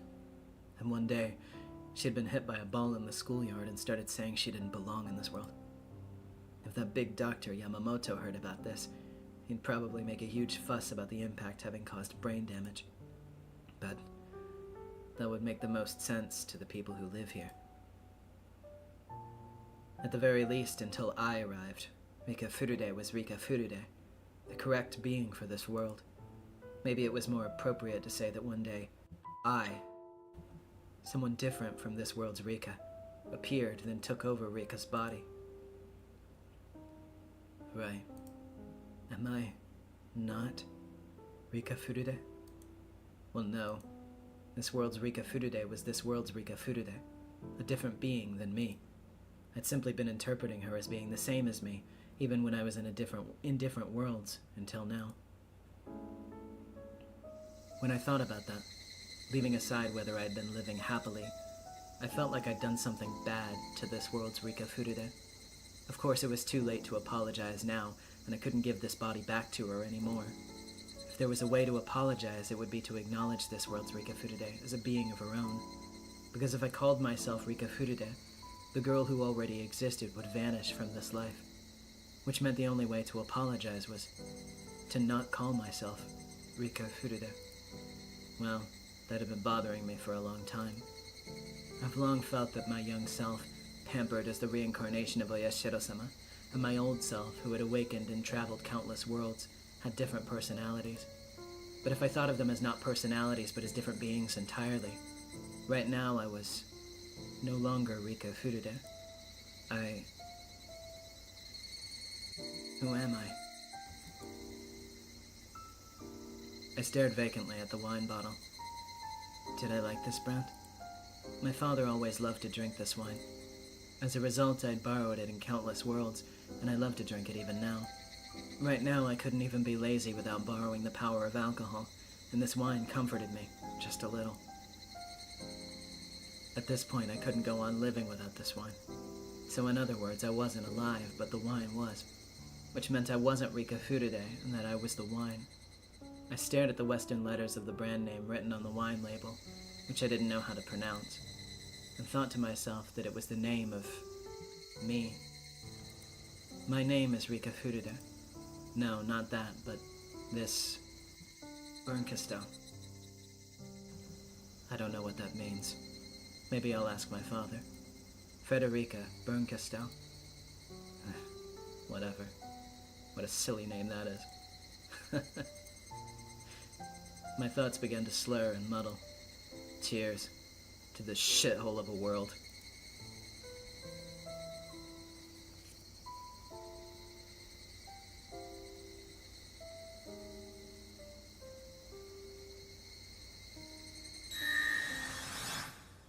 Indigo with the 5 pounds. You were supposed to be the hero, Brian. Energy, but also, wow, this is, Yeah. Yep.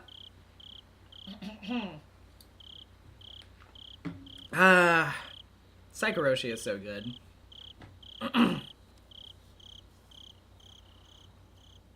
Thank you for making my food all the time. Nipa. What's this all of a sudden? Mother's Day was a long time ago. As I thanked my mother and patted her shoulders, I brushed her head. Our Hibaki gave me with the $2. Iconic choice for the final Frederica Friday. Thank you, thank you. It was all a show, of course. If she had the same power inside her as Hanyu, then by touching her like this, I'd be able to sense it, even if it was feeble. If I did feel that power from my mother, could I kill her on the spot?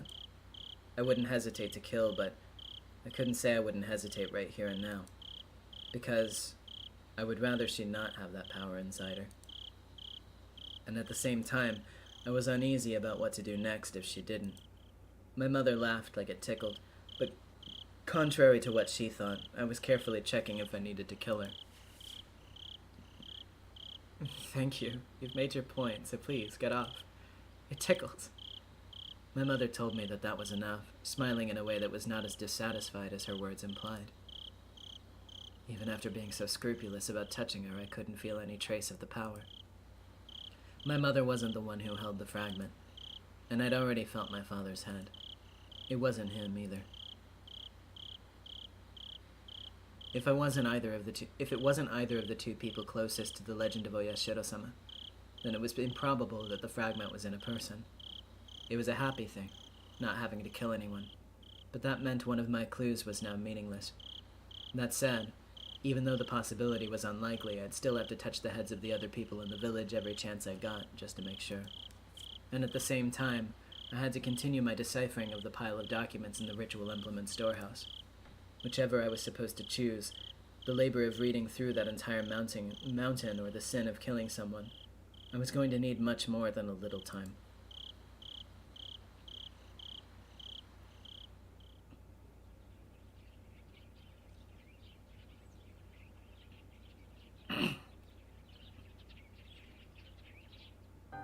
I'd lost track of how many mornings it had been since I drifted to this world, and this morning was frustratingly the same as the last world, the one I knew. They said next Sunday was the Watanagashi festival.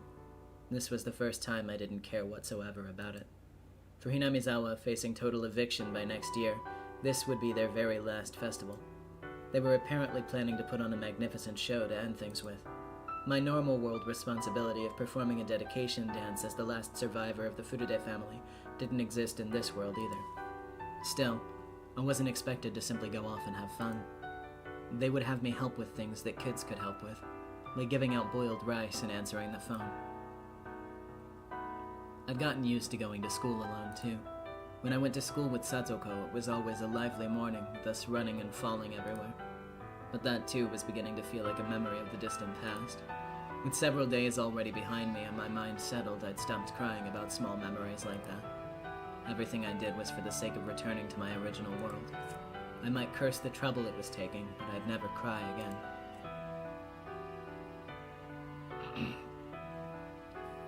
So, even when I met Satoko at the school gate and said good morning, only to be bluntly ignored like always, it didn't make me sad. The real Satoko was an incomparable friend of mine. Even if a fake Satoko ignored me, it wouldn't hurt me inside anymore. Mion wasn't outright cold like Satoko was, but she didn't seem to think of me as any more than one of her many classmates. Reina seemed like she was actually trying to talk to me, but that was because I was isolated. She was acting out of a kind of pity, and it seemed sadder to me to accept that. So I'd started reacting nastily to Reina's unwanted attention. After just a few exchanges like that, she realized I didn't want her doing this and stopped bothering me.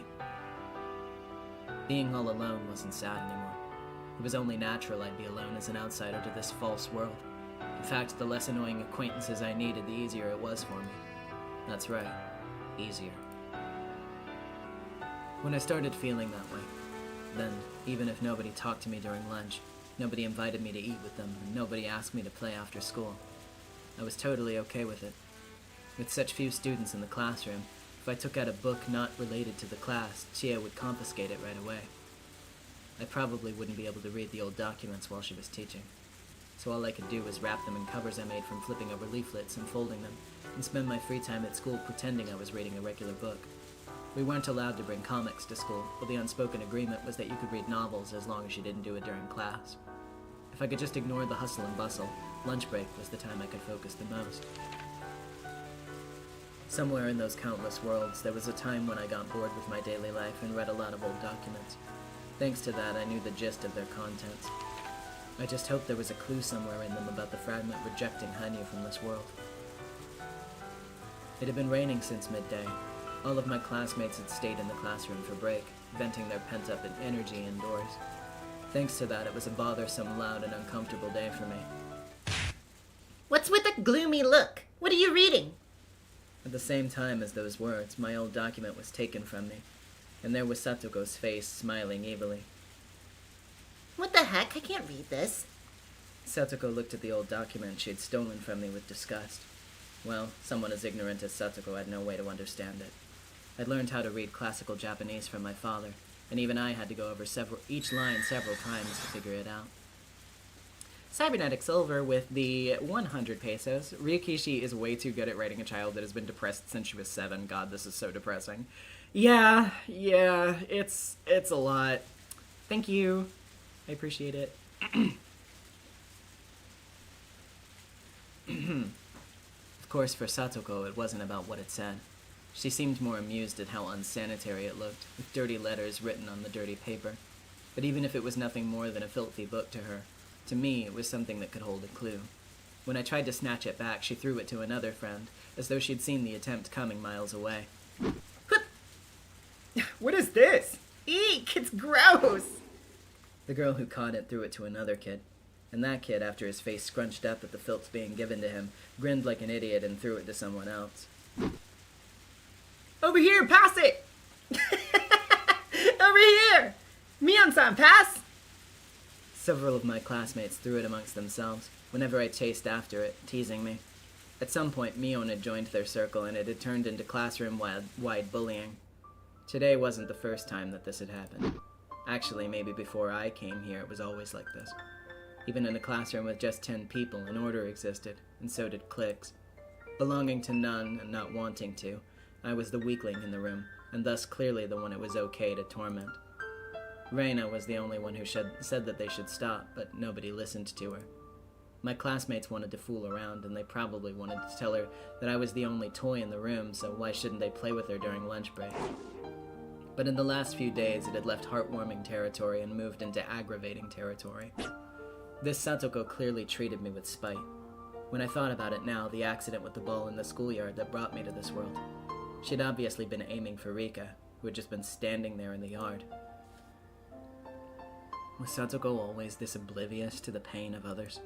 She'd understood people's pain best, because even though she'd said mean things, she'd been through the worst of anyone. I see. In this world, Satoko's parents were alive, and the villagers didn't torment her. In other words, she hadn't been through the worst of anyone. Personality isn't wholly determined from birth. It's also something cultivated over many events and experiences. With all her lucky dice rolls, this was how Satoko's personality had turned out in this world. In other words, this Satoko was only the same on the outside, but a completely different person from my best friend on the inside. Once I understood that, the sadness of Satoko tormenting me disappeared. And in its place, she began to look like a horrible brat, just getting in the way of my haste to return to my original world. Don't bother me. I don't care what any of you do in this lunatic world, but I'm desperately working to return to my original one, so stay out of my way! Come on, Furude-san! Over here, over here! The old document made its way back to Satoko again. This time, Satoko started teasing me, waving it around and saying to come get it. She held her nose and made a sour face like she was holding up something filthy, earning laughs and jeers from the rest of the class. I went straight for Satoko, and of course, she threw it to the next one in line. She must have thought that it would make me go over there next. But I didn't care about where the document was. Instead, I charged straight at Satoko. I tucked my nails into the bases of my fingers and clenched my fist. I decided this was the fastest method to explain how important this was, make her understand and prevent any reprisals all in a very short period of time. I swung my right fist at Satoko's face. The tip of my fist plowed into her face below her left eye, leaving an imprint that wouldn't soon disappear. I promptly grabbed a clump of her hair and pushed her to the floor, then took a nearby chair and raised it over my head before smashing it into her a few times. Satoko didn't know what had just happened. Confused by the sudden violence, she just curled up like a turtle. It looked a little crazy, hitting her with a chair like this, but it wouldn't hurt her very badly. I raised the chair, then slammed it down over top of Satoko's upper body, exactly as if to hold her to the ground. I lifted my foot above the chair and stomped on it like I was hammering in a nail. Satoko, you're being a little annoying. I was tolerating you since you look like a friend of mine, but that shrill voice of yours is really starting to get on my nerves. If you come within 1 meter of me, I'll punch you right away. No excuses. Hope that's all right. Are you listening? I stomped on the chair again and finally saw an expression of fear arrive on Satoko's face. I knew this was the best answer. When given the chance, I had to give it to her straight. But it made me mad. I was the last one in the world who wanted to see Satoko looking like that. I was the one who was forcing her to make that expression. It made me sick. But it was fine, in the end. This Satoko wasn't the one I knew, after all. And one day I'd leave this world for sure. Even if I killed her on the spot, it wouldn't have anything to do with the Satoko of my world. That's why it didn't hurt inside at all seeing her look at me so terrified. Come on. Give Rika-chan her book back. Here, Rika-chan. Rena plucked the document from a bewildered classmate and returned it to me. So forgive Satoko-chan, okay? You went a little too far. And stealing my important book and cutting into my precious reading time wasn't going too far. That isn't what I meant. You don't have anything to do with this, so step aside. I just wanted to get this back. I kicked the chair over, indicating to Satoko that she'd been released. But even that action made her so scared that she was frozen in place. I didn't waste time going back to my own seat. Then Satoko began to bawl shamelessly, and Satoshi ran over, making a big overprotective fuss about the nurse's office and whatnot. The noise quickly reached the faculty room, and Chie and the principal soon burst in. Are you alright, Satoko-san? This might leave a bruise. Satoshi-kun, please take her to the nurse's office and have her rest. I'll call Yamamoto-sensei. While Chie was talking, the principal must have asked Mion what happened in the classroom. Mion spoke to him in hushed tones, glancing my way. She was probably saying that she had no part in this. Nasty Mion might say that. She didn't betray my expectation. The principal came over to me and told me to come with him to the principal's office. This usually happens when a bullied child happens to bully back. A side effect of the bullying, perhaps. I was seriously fed up with everything, but my goal had only been to scare Satoko off from bothering me ever again. Now that I'd done that, I decided I need to calm the situation down. After being brought to the principal's office, he kept asking me why I punched Satoko and lectured me that violence was never the answer. But regarding her taking my book and tormenting me, he admitted that she was at fault, and I felt a little relieved. This is a fairly difficult book. Is this from your house, Furude-kun? Yes, something like that. I don't dislike classical Japanese, but this one seems fairly difficult. Can you read this? If I couldn't, I wouldn't have been reading it. You do have a point. Would you mind telling me a little bit about what's written in here? His behavior wasn't out of interest in the book, so much as an act dripping with pity, like he wanted to ease the mind of someone alienated and bullied in class a little. Accepting that would do nothing but further amplify my current unhappiness. I don't want friends anyway, and I don't want you to be my friend either, Sensei. May I leave now? I want to continue reading as soon as possible. Furude-kun. It's good to read books, but don't you think you should play with your friends once in a while? My friends are somewhere else, far away. They're not here, so I don't care. Does that hand hurt at all? Oh. I didn't realize it until the principal pointed it out. I must have scraped the skin on my hand when I punched Satoko as hard as I could. A little bit of blood was seeping from my right fist. Yamamoto-sensei's in the nurse's office, so go see him and get that bandaged up. I will. Furude-kun, the school isn't only for study. It's also for making friends. I'd like you to take that to... Excuse me. This world's principal wasn't the principal who was allowed to lecture me, so I didn't have any desire to listen. On my way to the nurse's office, I passed the classroom.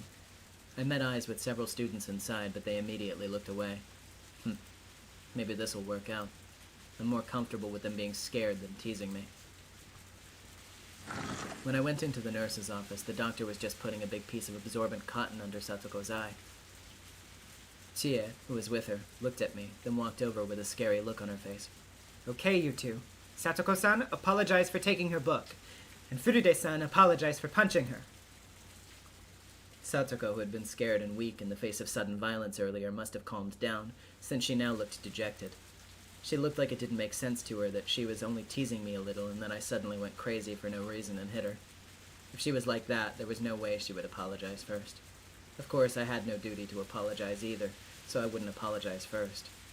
Come on, both of you. You're going to stay here until you apologize to one another. Chie yelled at us. Clearly making a sour face, I held my bleeding fist out to Yamamoto. Oh, you're bleeding. Take a seat. I'll disinfect it. Both of you, are you not listening to your teacher? Apologize! I sensed that if we kept making Chie mad, she might tell us to stay after school. What did she think this was? Like hell I'd let some school I don't care about do their little lecturing nonsense at me. Every second of every minute is precious. I can't waste a single one. Once I understood that, I was the first to act. As Yamamoto disinfected the wound, I smoothly gave her my apology. Hojo-san, I'm sorry for punching you and stuff. Even I was appalled at how insincere my apology was. Chie probably felt the same way, but she at least appreciated the words. See? Furude-san apologized. Satoko-san, you apologized too. I'm very sorry for taking your book and playing a joke on you. Satoko's own apology was no less disingenuous than mine. I glared straight into Satoko's eyes, warning her never to bother me again. But Satoko was in her rebellious phase. It'd take a lot more than that just to make her wince. She returned my glare in kind, as if to say that she'd get me back next time. Chie sighed, unable to do much about our insincere apologies. And then the bell signaling the end of lunch break rang. Satoko-san, let's go back to the classroom. Furude-san, you come back as soon as you're patched up. Chie followed Satoko and left the nurse's office.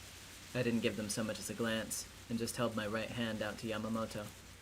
The stinging pain of the disinfectant was somehow weak. The hand receiving treatment didn't even feel like my hand. I suppose it wouldn't. It's Rika Furude's hand, not mine. Everyone must feel lonely that school is ending next year. Oh wait, okay. Sorry, not narration. Add quotes. I missed the quote. Everyone must feel lonely that school is ending next year. Aren't you? No, not really. After living here your whole life, your homeland will sink into a lake. That has to be sad. I understand how you all feel. That must have been Yamamoto's interpretation of the strained atmosphere in the classroom. If he was convinced of that, then maybe it was fine. It didn't matter to me. Even you had a lot of friends until not too long ago. But everyone you got along with happened to transfer to schools at the same time. I'm no stranger to how sad it feels to be suddenly left alone. Friends I got along with? And Tomita-kun and Okamura-kun and the rest, of course. You always spent time with the boys since you got along with them, didn't you? I think they were pretty partial to you as the only girl in their group, though. I see. Even Rika Furude had friends for a while in this world. And thanks to a stroke of bad luck, they all transferred out together and left her behind. But they're not your only friends out there, right? I understand how lonely you feel, and you may only know them until next year, but I think it'd be good for you to make friends with the other kids in class and enjoy your time with them. I don't want to get close to them. My real friends, as you said, they went far away. Very, very far away. All I want is to go there. When'd you start talking so much like a grown-up, Rika-chan? I guess I just feel like it. Ever since you got knocked out by the ball the other day, I feel like your expressions have grown darker. I'm worried about you. I didn't know how close this Yamamoto man was to Rika Furude, nor how much of her he knew. But judging from his words, he seemed to be the kind of adult who understood children's feelings, just like Irie in the previous world. When that ball hit her, I think Rika Furude died. If that was all it took to die, nobody could play dodgeball. If you died back then, wouldn't that make you a corpse? Yamamoto laughed a little, but not completely to tease me. It was just to urge me further along. So Yamamoto wasn't just the doctor at the nurse's office, but a mental counselor for students at a susceptible age. It looked like he wasn't Irie's replacement for nothing. For some reason, I felt like opening up a little to him. Maybe it was because he didn't exist in the world I knew. Right now, everyone who was in the world I knew, no matter who it was, made me feel uncomfortable. That was why I felt like opening up specifically to someone who wasn't in that world. After all, Yamamoto probably thought I was just a girl hitting puberty. Whatever nonsense I spouted, he would nod and agree. I'm not the Rika Furude you and the others know. What does that mean? Who are you then? For now, I've decided to take the name Burnkasto. If I called myself Rika Furude, it would be rude to the person who originally had this body. Burn? A German name? It's almost like you're a space alien. Where'd you come from? From a different world. If I had to compare it, it's like a world of what-ifs. It's still Hinamizawa, but its history and composition are completely different. In this world, they moved forward with the dam project, and the villagers decided to leave. But in my world, it's different. The villagers stood up together to defeat the project, and then the government froze it indefinitely. That's the kind of world I came from. Then the Hinamizawa you came from won't end up underwater. That's right. Even after 1983, we would keep living there peacefully. Sounds like a nice Hinamizawa. I've taken a liking to this area as well, so the eviction's really painful for me. I suppose I'm jealous of the Hinamizawa and the world you say you came from. Could you tell me more about that one in that world? The first step in counseling was to agree to whatever absurd story the patient came out with. If I didn't know that piece of trivia, I might have teared up at Yamamoto telling me to continue. But I couldn't resist the temptation to keep going. He encouraged me and I kept talking. In that world, there was a big protest movement we called the Dam Conflict, and it took years for them to withdraw the proposal. And through that conflict, the villagers came together. Everyone got along. All the students were friends, and we even had transfer students come in from outside of the village. And we made a club where we'd play games with Mion as the president. And while Satoko was very unfortunate, she was good friends with me. And then... Poor Satoko-chan. Why'd the village have to bully her like that? If everyone was happy, they shouldn't have been mean to her. They should have let her into their happy circle. They don't say those things to be mean. That's just how my world is. And she might have had a more painful fate than this world, Satoko. But that one was my best friend, when I couldn't replace or compare with anyone. So seeing the way Satoko is in this world makes me madder than it should. You can't tolerate her being mean to you when she looks the same as your real friend? Yes. Yamamoto heaved a heavy sigh, then stared out the window with his arms folded. It looked like the rain outside had let up somewhat, but it was still drizzling. After keeping his silence for a few moments, Yamamoto spoke up. What you're saying is, this isn't your world. That's right. I need to get back to my original world. Because this one isn't mine. I can see why you'd want to return to such a fun-sounding Hinamizawa as soon as you could. But is there even a way to do that? There is, but it's very hard to find. I see. And what do you have to do? A fragment is lost somewhere in Hinamizawa, I think. Because of that fragment, Hanyu, or should I say Oyashiro-sama, can't come to this world and bring me back. Oyashiro-sama? You mean the deity worshipped at the Furude Shrine? It would take too long to explain, but basically, yes. I've traveled through countless worlds with her. This world just happens to be one of the ones I drifted to. So as soon as she can get here, I plan on leaving. That escalated pretty quickly. Oh my god, dude, no, you can't say that! Don't say that escalated quickly. Anyway. In other words, normally you and Oyashiro-sama would come to this world together. But Oyashiro-sama, the one with the power to bring you out of this world, can't get in for some reason. Which means that you've been left behind, like a boat that drifted ashore? Generally speaking, yes. The fragment blocking her is somewhere in Hinamizawa. If I don't find it and burn it, I can't go back to my old world. Where might that fragment be? Somewhere. A fragment is feelings, so it has to be something with those in it. I don't know what kind of object it resides in, and there's no proof it's in an object at all. It could be inside a person. I just don't know. You said you'd burn it if it was an object, right? What would you do if it was a person? Hanyu said that if it was a person, killing them would amount to the same thing. I'm praying the fragment isn't residing in a person. Who is this Hanyu? A new character? Oh, it's another name for Oyashiro-sama. Hanyu's actually her real name. I think Oyashiro-sama was just a name the villagers gave her later on. I see. Was that written in the book you were reading? No, not exactly.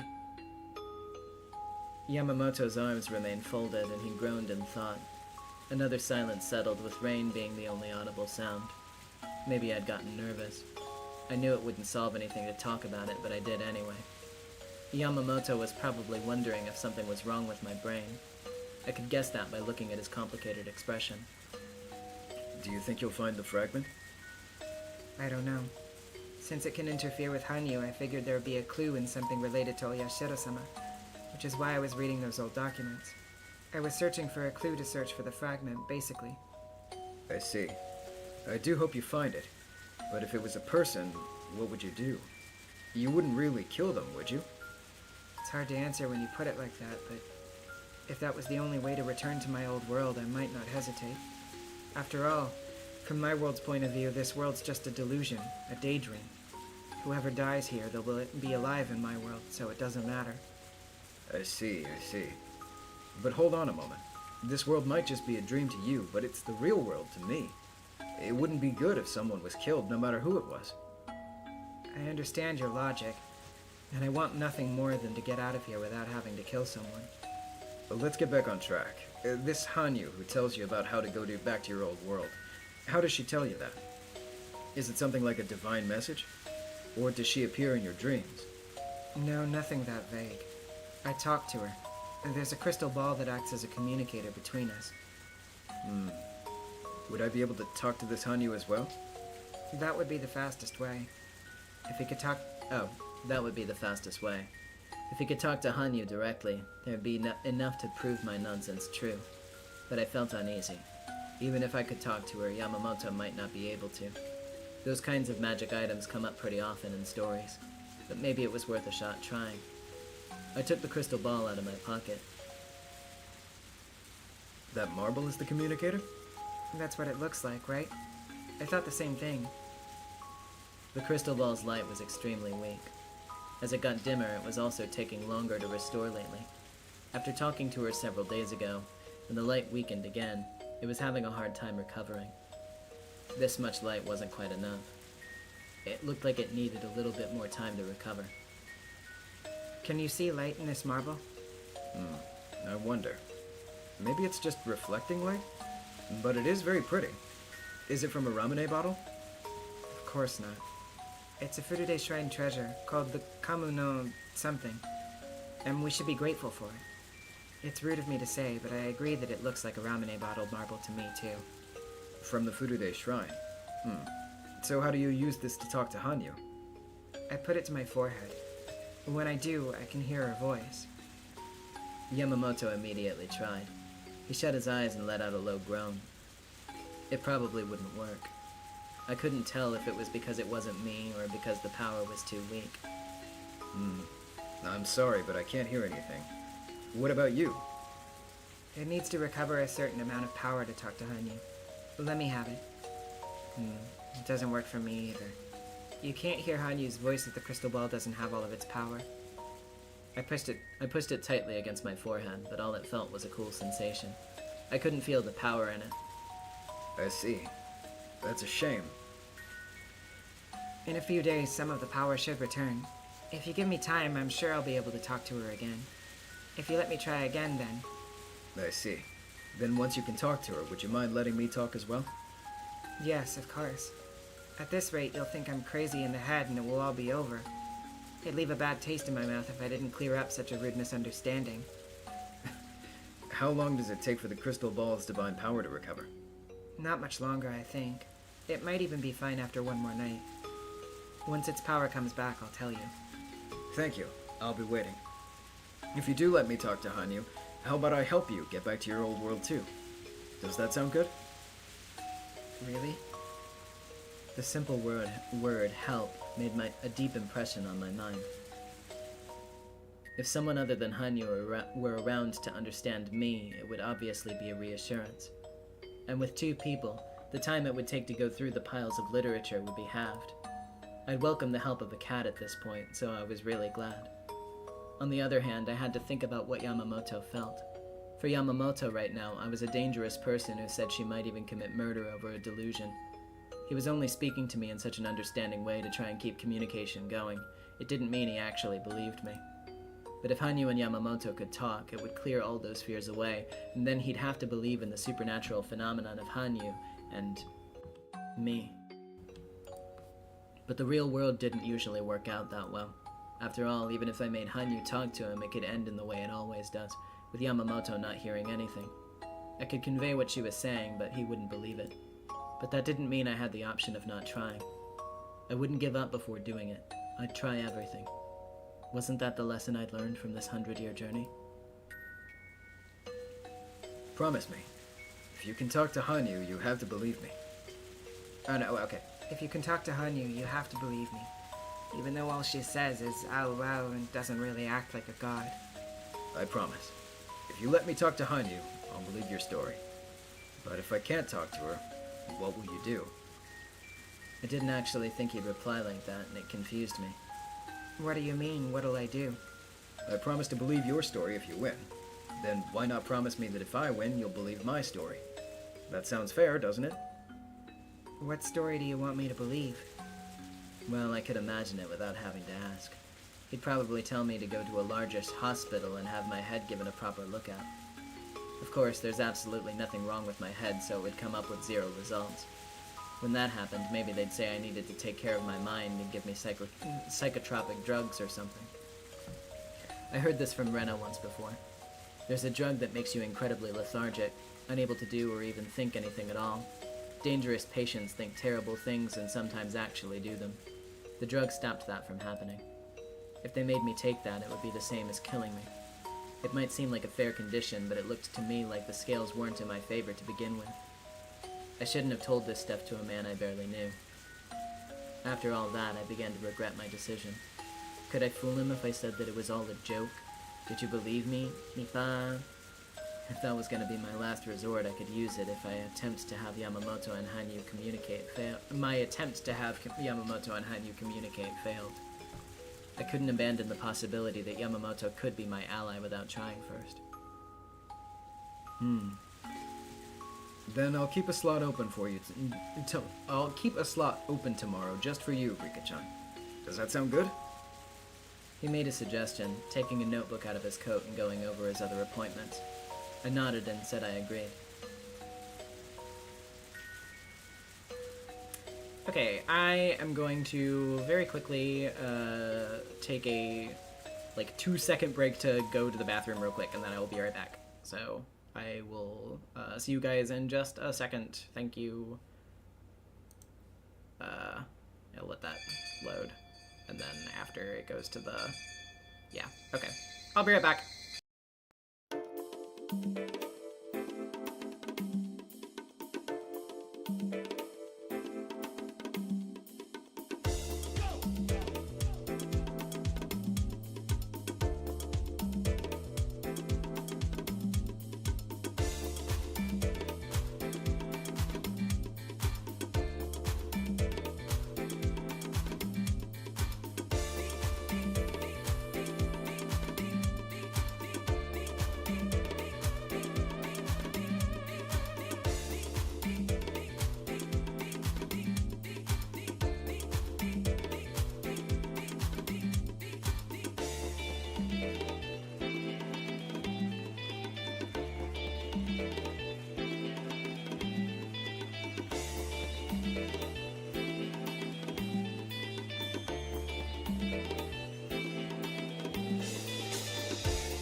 Okay, I'm back. Let's keep going.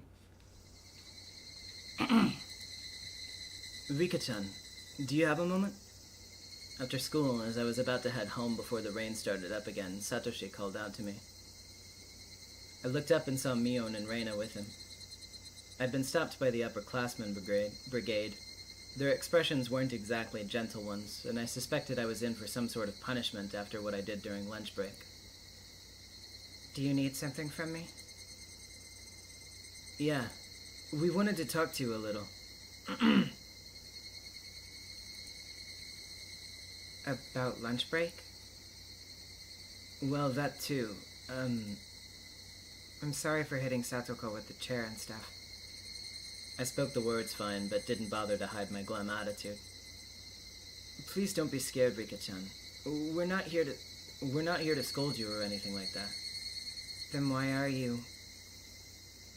Well, I'll say it straight. We need to talk about how to get along with everyone from now on. It's just... I just want you to understand something. Some of the responsibility for things ending up this way belongs to you, Rika-chan. Mion. Oh, Mion, you didn't have to say it like that.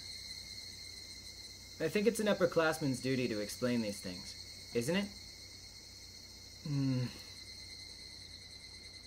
This conversation didn't look like it would be a fun one.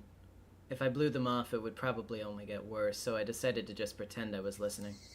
Reina took my silence for me being dispirited, and she started speaking in a much more light-hearted tone.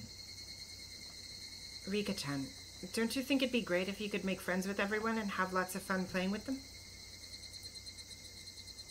So, we were thinking about what we could do so that you could get along with everybody. What do you think about that? What do you? I don't know. You may not know this, Rika-chan, but Mion, she collects a lot of games, right? Well, it's an old hobby of mine. When I was little, I collected a ton of board games and card games for some reason. I haven't bothered with them at all recently, but I couldn't just get rid of them, so I have a whole lot piled up in storage. She has all these fun games, but she won't play them with anyone, so they're just collecting dust. What a waste, right? I want to play that British burglar game where the thief puts on sunglasses. I want to try the game where you connect tree branches like building blocks. But all the manuals are in English. That Shion, reading those manuals was the only thing she was good at. We could just ask her, but she goes to another school far away. Then we should all try to figure them out together. I'm sure that'll be fun. That's true. If we will all play by the same rules, then even if we're wrong, it'll still be fair. Well, doesn't that sound fun? We were thinking about starting an after-school game club. A club. For games. Everyone in class can play. And while you're playing with everyone, I'm sure you'll eventually become part of their circle before you know it, Rika-chan.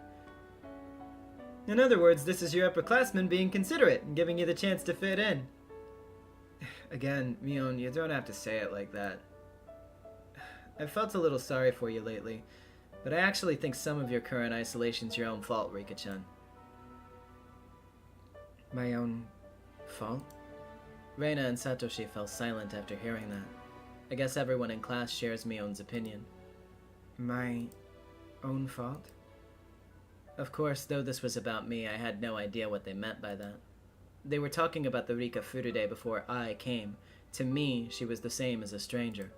But to them, it must have seemed like my surprised tone was just me not understanding because I was young.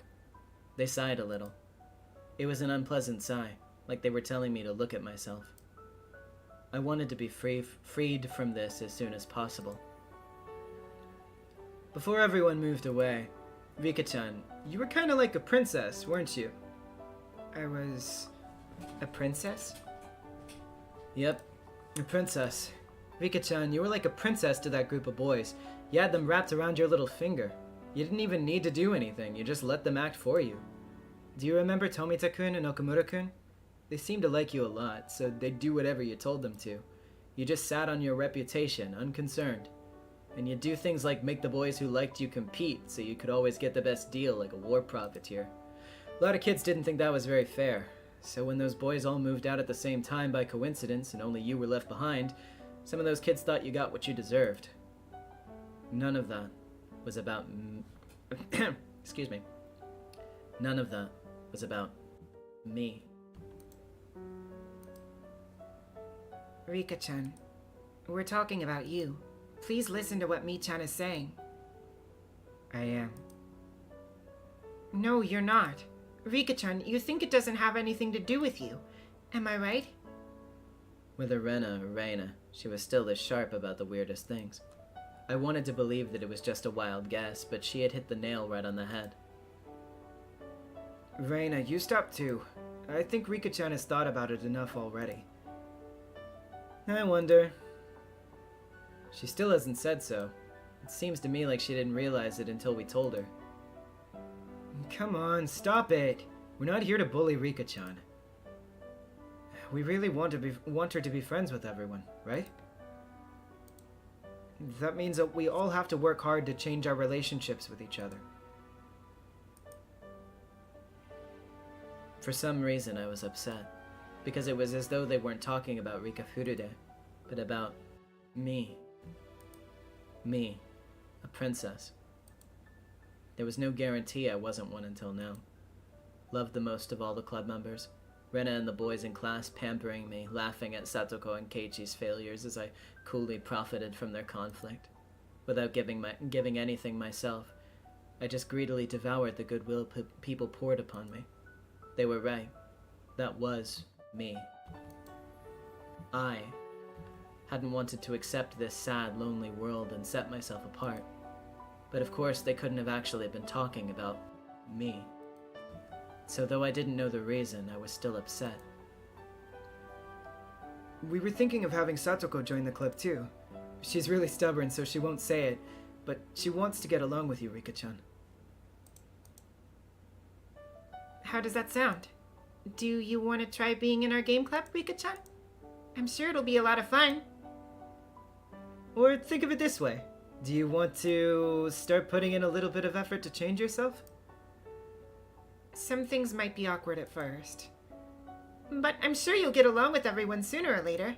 After all, everyone wants to be your friend. And if you want to be their friend too, then you're both reaching out your hands. I'm sure you'll meet in the middle. And look, we're already reaching out to you. All you have to do is grab hold, Rika-chan. I felt like Keiichi said something a lot like that in some other world. Those words probably made Rika Furude really happy. But that wasn't me. All this only applied to the Rika Furude from before I possessed this body. For me, this world was fake, a dream world. And besides, I was in the middle of a hunt. I didn't have time to hang out with them. But they weren't faking their feelings for Rika Furude, and I found myself without an answer, at a loss for how to respond to them. We're sorry, Rika-chan. To tell the truth, when we went to wash our hands, and you were talking with Yamamoto-sensei in the nurse's office, we might have overheard you a tiny bit. Reina gave me an apologetic look. I never thought others would be listening to that conversation, which must have sounded like garbled nonsense to anyone from this world. I'd understand if it weirded them out and they didn't want to come near me, but I couldn't quite understand why it had resulted in this. The world you were talking about, Rika-chan, it sounded like a really fun world, where everyone gets along together. You said you wanted to go back there, right, Rika-chan? So we talked and thought about how we could bring you back there. Still, it's not like we can call back Tomita-kun and Okamura-kun now that they've moved. Yep. I think everyone wants to go back to that old world, but I think that's definitely impossible. Huh? That startled me. There was no way that Reina knew about me and my old world. Even still, her words felt full of meaning and they echoed in my heart. You can gather all the fragments of the cup together, but they're just fragments. Once it breaks, it can't go back to the way it was. But there's more than one cup. It's a shame that the cup broke, but you can always look for another one. But if you look down at the broken cup forever, you'll never ever find it. Here's what we mean, Rika-chan. You can't get your good friends who moved away to come back here, so you just have to make new friends who were just as good as they were. I think a world like that would be really close to the one you came from, Rika-chan. It wouldn't be exactly the same, of course, but I think it's as close as you're going to get. And by doing that, you can make even stronger relationships than you had before. You know what they say, when it rains, the ground gets harder, or something like that anyway. What do you think, Rika-chan? We'll help you so you can make new friends quickly. Would you like to give it a try? Those gentle words would have been tear-worthy if they'd been said to this world's Rika Furude. But now that I had possessed her, she was gone. The Rika Furude they were talking to was no longer of this world. I thought to myself that I should just give this body back to her. If I did, then me living in this remote parallel universe would have the chance to change your fate and make this world a happy one, if only little by little. If I went back to my old world and gave this leftover body back to Rika Furude. But I couldn't do that, because for me, to leave this world would require the same method as returning the fragment from this world to the world of the gods. In other words, my death. Only my death could make me go away. Which meant at the point I took over for Rika Furude, she was the same as dead. But maybe, just maybe, there was one way to return this body to Rika Furude. That would be for me to die a different way. I wasn't a parasite or anything. In difficult to understand terms, I was an individual personality aware of other universes. Or maybe I should call myself a memory aware of other universes. And that meant that if I could forget about the other worlds that would represent the same thing as me dying, this world was the only world for Rika Furude, and she would live the best she could in it. If so, I would gradually forget, eventually losing my grasp on which world I had lived in, and try my hardest to live in the world I was in now, which meant that giving up on my previous world and living in this one was possible simply if I decided to do it. Like Reina said, it might be a difficult world that a different world than my old one, but it was the closest I could ever get. It might be a little different from my old world, but the club would still form. In exchange for Keiichi and half our classmates, Satoshi was here. I wasn't best friends with Satoko, but depending on how we interacted in the future, we could at least become regular friends. Hinamizawa would sink underwater in another 6 months, but I could work hard to make new friends in my new home. That cruel destiny wasn't Rika Furude's alone. It was an impartial destiny, shared equally by all who lived in this world. Only I had the luxury of being a special case and jumping between destinies at a whim. I didn't know. Which world should I devote myself to? Reina's words came back to me. A broken cup never went back to normal, and I couldn't find another one as long as I was lamenting the first. What did the cup represent? Cups were for filling with water. The water could probably be called happiness. The cup broke and the happiness inside was scattered everywhere. The cup was broken and I was at a loss, unable to fill it with happiness again. But if I could change the way I thought, and rather than be attached to the broken cup forever, fill a new cup with new happiness, it could open the door to a new world. Still, while that world might be similar, it wouldn't be the same. My heart had weakened and I'd been discouraged. Wasn't this only so tempting because my search for the key to go back was so difficult? Before, didn't I swear I'd put in any effort I needed to return to my old world? If I broke that oath, Hanyu, gambling on my fate, would be left behind for all eternity, all alone, and I'd be the only one so selfishly happy. While I didn't have any responsibility to make Hanyu happy, she was my ally and partner who stuck with me for 100 years, and my friend. So, even if I wanted to give in to temptation, I'd have to ask Hanyu, which meant, right now, I had no right to answer their proposal. Really, thank you. I'm very happy. It's all right. We'll protect you. So let's make lots of good memories before we have to leave. No, well, could you give me some time to prepare my feelings? What? What's with that girlish response all of a sudden? It's not like Satoshi just asked you out on a date or anything. Mi-chan, that wasn't necessary. I can understand how she feels, just a little. So we'll wait for you to prepare your feelings, Rika-chan. Thank you. If I do accept, then please, let this Rika Furude be one of your friends. I bowed apologetically. Here and now, that was the most that I could do.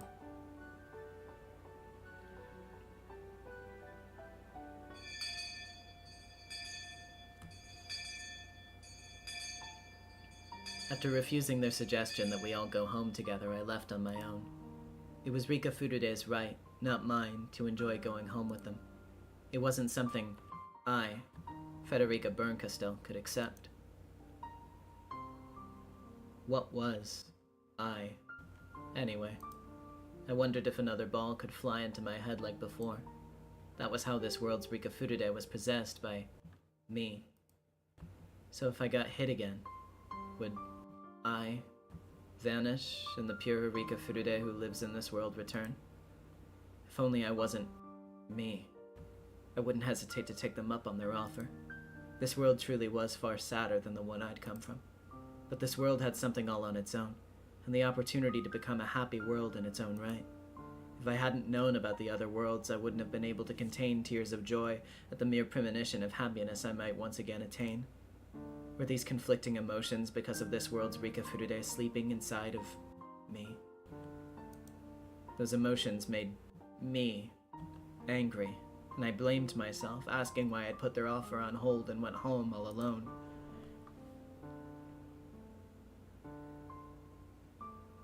I'm back. Welcome home. My mother always immediately followed that up with a "do you have homework," but not today. Rika, come into the kitchen. Her voice was vaguely cheerful and light. I wondered what it was. Did she want to surprise me in a good way? But I couldn't remember today being special. A person's expectations sometimes come out in their voice. For the time being, it felt okay to go poke my head in. I set down my things and headed for the kitchen. When I entered, my mother had already started on dinner, despite it being so early. She was in a good mood. I wonder if something nice happened. Every year at this time, with the Watsunagashi festival approaching, she usually got more and more impatient with all the preparations and setup. Knowing all that, my mother's good mood baffled and confused me. I asked if she needed something. When I did, she suggested something I'd never heard, even once in these 100 years. Come over here and help me make dinner. We're having curry today. Let's make something wonderful and surprise your father with it. I didn't like curry that much, but before these 100 years, meaning not me, but Rika Furude, I think she might have liked it. I knew at least that my mother was trying to make her daughter happy and suggesting she and Rika Furude, not I, make dinner together. I didn't like my mother that much. She was prone to hysterics, and I hated how she always sounded like she was hunting you down when she talked. When she treated me so nicely, my reason for disliking her felt irrational. Wondering why my mother had a change of heart, I decided to go along with it so as not to hurt her feelings. Then you can peel the potatoes. Can you do it with a knife? Actually, that's dangerous, so use the peeler instead. Okay. I was actually rather good with a knife.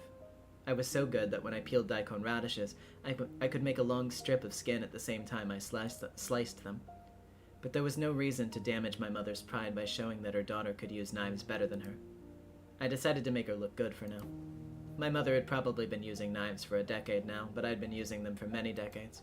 There was an order of magnitude's difference between us, so I wanted to be proud of using a knife better than my mother. I wanted to brag about it, but that might have trampled over her feelings, her want to teach her daughter how to use a knife.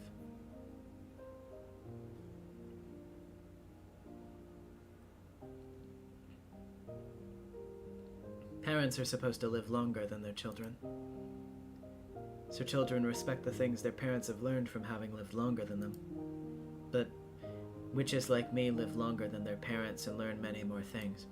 Still, I think I probably never learned what I really needed to.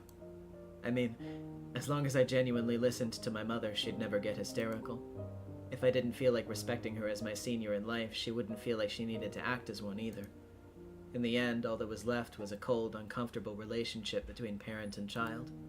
If I'd acted more like a daughter and pretended to be an ignorant child when I needed to be, maybe my relationship with her would have been more peaceful, like this. Basically, she was Rika Furude's mother, not the mother of the witch who'd lived for 100 years. Thinking about it made it seem obvious that she'd be cold to me. So first we put the ones in the pot that take the longest to cook. Okay. When do we put in the onions? The onions will melt if we cook them for too long, so we can leave them for last. You worked so hard on cutting the onions, too. I'm sure they'll taste delicious. Okay. My mother smiled. She seemed very happy. Her smile was warm. I thought I'd completely forgotten over these 100 years, but I remembered for less than a moment in time. My parents had to die in 1981. That fate was unchangeable. And besides, we could never get along in the first place, so it didn't matter if they died. As thoughts like those overlapped, maybe my concern with my parents had waned. Our hearts had steadily lost their connection, and the situation had steadily worsened. Before now, I hadn't thought I could gain anything from this world. Not once did I think that it would make me realize something like that. With a mother like this, maybe spending time with her would be warm. It'd be fun. That's right. The reason I rejected my mother's warmth. Maybe it was because I wanted to soften the sadness I felt at her death. If I couldn't change the fate she met in 1981, then she might as well hate me. Was that the idea of the root of it all? In this world, my mother hadn't died in 1981. She would stay here for a long time to come. I felt just a little jealous of Rika Furude, and I was stricken with the desire to return this world's me to her. This world was so different from my previous one. Keiichi wasn't here. Shion wasn't here. Hanyu wasn't here. But in exchange, Satoshi and my parents were here. There was no club, but there would be one soon. Satoko wasn't my best friend, but she could be in the future. I could weigh my previous world and this one on scales, but I wouldn't know which way it would tip. I decided to leave this decision up to Hanyu. Yes, my destiny wasn't mine alone. It was Hanyu's destiny, too. Whichever I chose, I'd have to talk to Hanyu before making my final decision. This multiple world concept was something I only had because Hanyu had lent me her power. If Hanyu had never given it to me, it would have been over from the very start. Takano would have sliced open my belly and that would have been it.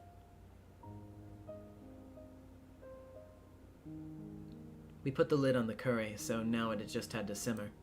My father returned in the meantime and really enjoyed seeing us make curry together. Then, at my mother's suggestion, he set the table. In any normal 1981, he really hated it when my mother told him to do anything. But he wasn't troubled at all at the prospect in this world. Rika, put the rice on everyone's plates, please. Can you do that? Yep, I can. Of course I can do that, idiot. It's something I'd thought many times before, but this time I didn't. I opened the warm steaming rice cooker and plated the rice. My mother brought the piping hot curry pot over and split it among everyone's plates. Wow, that's good. Oh, okay. It's, yeah. Wow, that's good. Rika served the rice and Mom made the curry. Looks delicious. Oh, that isn't right. You made the curry with me while your father did nothing. Meep. I peeled myself back. Furude Rika shouted that I wasn't needed, so I pulled back. I withdrew inside Rika Furude, and she got to enjoy a family dinner from the bottom of her heart. When we saw the crooked potatoes, we all laughed pleasantly. I would never cut potatoes to be so ugly, but Rika Furude was still bad at this, so these things happened. When I used the same ingredients, the only thing curry tasted like was the curry powder from the store. After 100 years with the same curry powder, it tasted the same no matter how you made it. But this particular curry tasted different.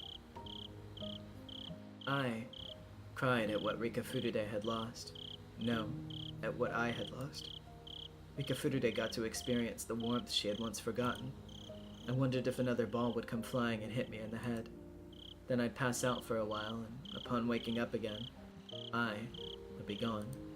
Wasn't that the best possible happy ending? I was the stranger here.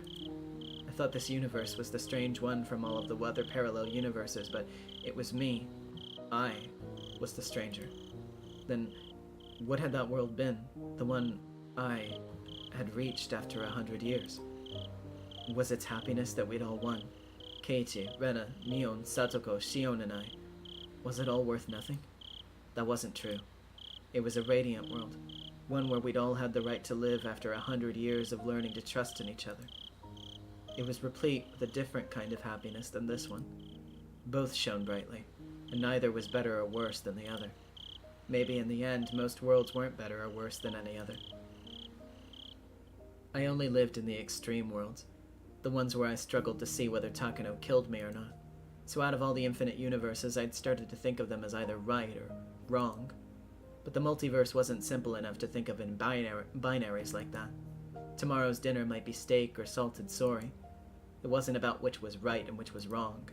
In both of those worlds, I'd spend a happy time eating dinner with family. What if my respective selves had been reversed during tonight's dinner?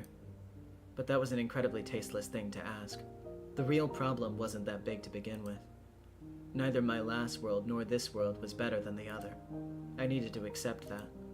I still didn't know where the fragment I needed to return to my world was. But what if I never knew, and the power of the crystal ball connected me to Hanyu disappeared? I would disappear like the stranger I was, and give this body back to Rika Furude.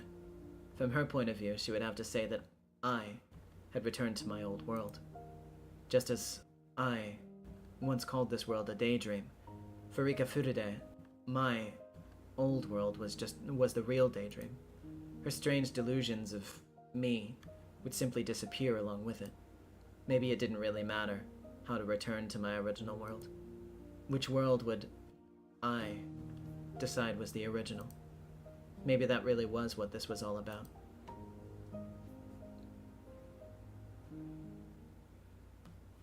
After we finished eating, we cleaned up our places and started washing things. My father said he had a meeting tonight and he was about to leave again.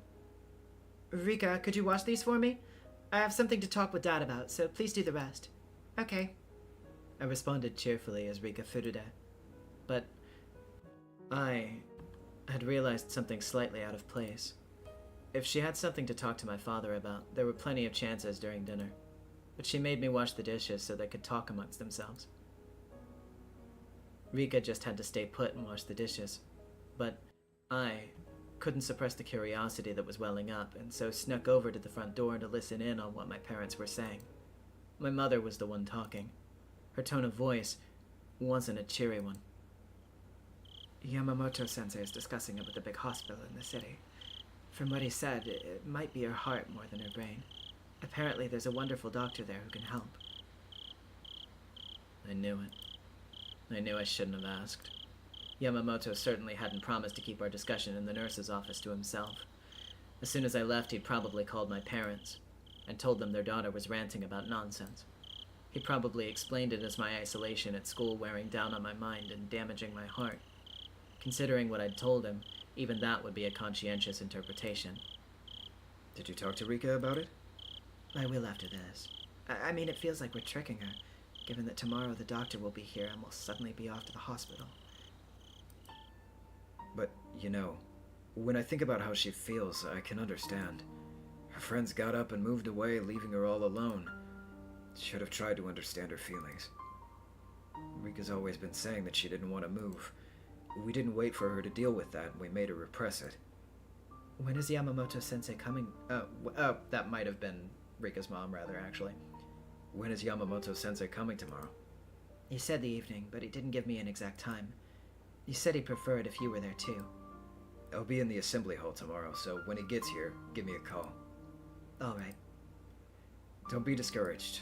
I understand why she's saying that she wants to go back to her original world, but there's nothing we can do anymore. This was decided between the village and the national government. I at least want to give her some fun things to look back on when she remembers living in Hinamizawa. You're right. It's time, so I'll get going. I'll leave Rika to you. Alright. Come back safely. I snuck back into the kitchen the same as I'd come, but I think the floorboards must have creaked. When my mother returned to the kitchen, she still didn't sound particularly cheerful. Were you listening, Rika? Yamamoto-sensei called us today. He told us what you talked to him about. Me... Yamamoto's really mean for talking about it without asking me. Rika... I'm sorry. You wanted to live in this village forever, didn't you? We never thought about your feelings, and I think we said a lot of pretty harsh things to you. It's okay. It doesn't really bother me. My mother's apology was meant to be heard by the Rika Furude living in this world. It wasn't for me to accept, so I denied it. But my mother kept apologizing anyway. I was going to deny it again, but I stopped. It wasn't my turn. I should pull back. And then I thought I felt myself begin to fade out. As I did, I felt my eyes grow warm. The rest was for me. a misty, hazy world. I cried as I buried my face in my mother's chest. And my mother cried as well as she hugged me. If I could have disappeared like that, this too might have been Rika Furude's life. After that, my mother told me a lot of stories of Hinamizawa as if to reminisce about her own childhood, about what she was like as a kid, what she did and where, about things happening or not happening. As she talked, we comforted each other, both of us wanting our beloved village to stay in our hearts forever. And when your mom was little, all the elderly people in the village treated me like I was really important. That was because they believed that I was the reincarnation of Oyashiro-sama. Oyashiro-sama's reincarnation? I've never told you, have I? There's an old legend in the Furude family. If there are 8 first children in a row who are girls, that 8th girl is said to be the reincarnation of Oyashiro-sama. That girl happened to be me. Not me? You're our first child and a girl, but you'd be the 9th one. We have a maternal line, I suppose. Your mom is the 8th. Oyashiro-sama's reincarnation. But this is a secret, okay? We have to make sure not to tell anyone about it. The only ones who know are your late grandmother, me, and you. It's a secret between the two of us, okay? Sometimes, as proof of trust between girls, they reveal secrets to one another. From my mother, this was probably a trivial secret that she could use for that reason. But for me, it was different. Hanyu was first able to appear before the 8th of 8 consecutive generations of girls, before Oyashiro-sama's reincarnation. But in this world, Rika Furude wasn't the 8th. She wasn't Oyashiro-sama's reincarnation. So, in this world, Hanyu couldn't appear before Rika Furude. And that was when, with my face buried in my mother's chest, I felt a warmth. No, a literal heat.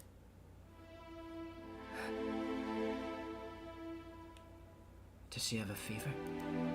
No. This felt the same as Hanyu's power. Well, this was a secret. With my grandmother dead, there was only one who knew my mother was Oyashiro-sama's reincarnation. The woman herself. Which meant, if my mother was gone, the fragment of there already being a reincarnation of Oyashiro-sama in this world would disappear. My warm tears ceased to flow, and I felt my eyes drying up as I plummeted to the bottom of the abyss of despair. It was her. Mom had the fragment in her.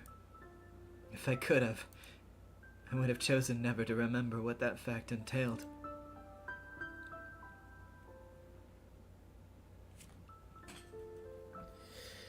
Oh, God.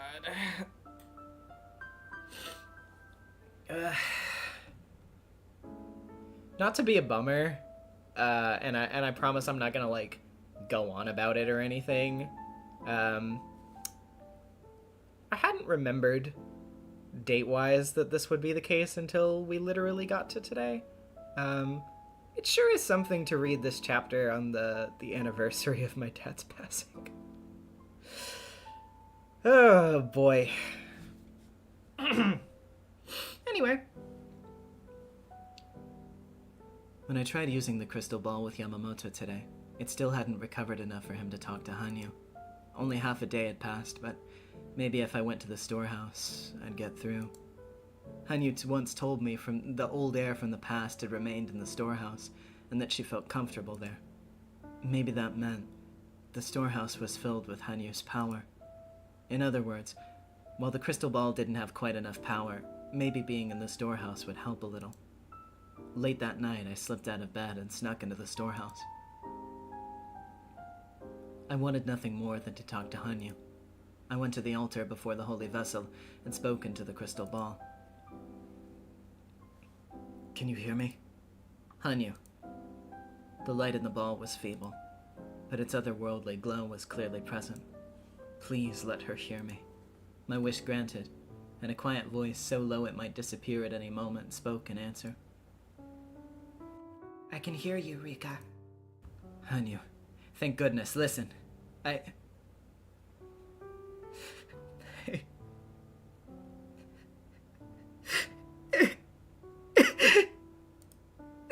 don't know what to do. I don't know. This wasn't the time for crying. I needed to tell her everything I discovered and ask Hanyu's opinion. I quashed my frantic emotions and told her the fragment was in my mother.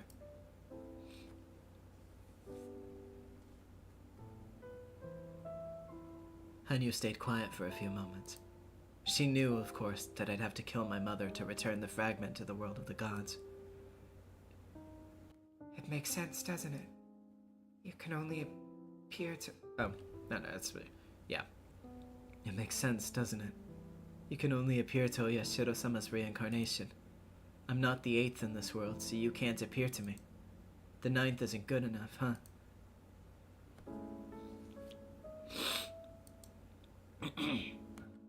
It was a very long time ago. Ancient times. So ancient, even I've mostly forgotten. It happened back when Hanyu was still living in Hinamizawa.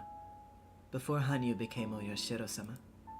It was how it all began, which Hanyu never told me about no matter how much I asked her.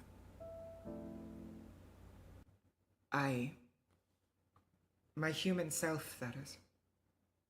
When I decided I would become a god, my daughter, your ancestor, Rika, was very sad about that. She knew I'd made the decision because I'd lost hope in the human world.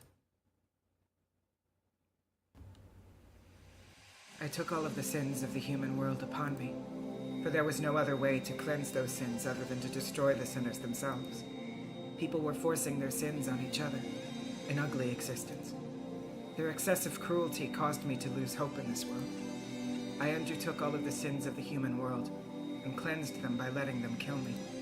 I entrusted that final duty to my own daughter. I thought that unless I gave her that role, she would one day be despised as the daughter of a demon god and lose all hope in the human world herself. My daughter didn't like that role, but she understood the weight of her mission, and in the end, she went through with it. But she said something to me, that she would change the human world, in which only the price of life could purify its sins. Humans would combine their strength and help each other, cooperating with mutual benefit in mind. She swore to me that she would create this utopia, which her mother had only dreamed of. Please, Mother, do not lose hope in the world of man. I swear that I shall heal that sadness. That I would become a god. I couldn't accept my daughter's feelings. No, actually, that wasn't it.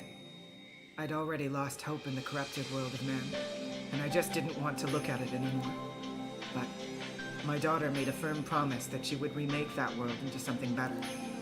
Then I shall believe in what you feel. When in this land people live happily, aid one another, support one another, and think as one, I shall return to this land once more. My daughter killed me and took control of the village, the divine power of the demon god dwelling within her. She became their leader and created doctrines so that everyone would trust in and help one another. By making them to fear a curse where discordant hearts would revive the specter of the demon god, she led them strictly, not letting my purification go to waste, so that those purified sins would never again revisit the village.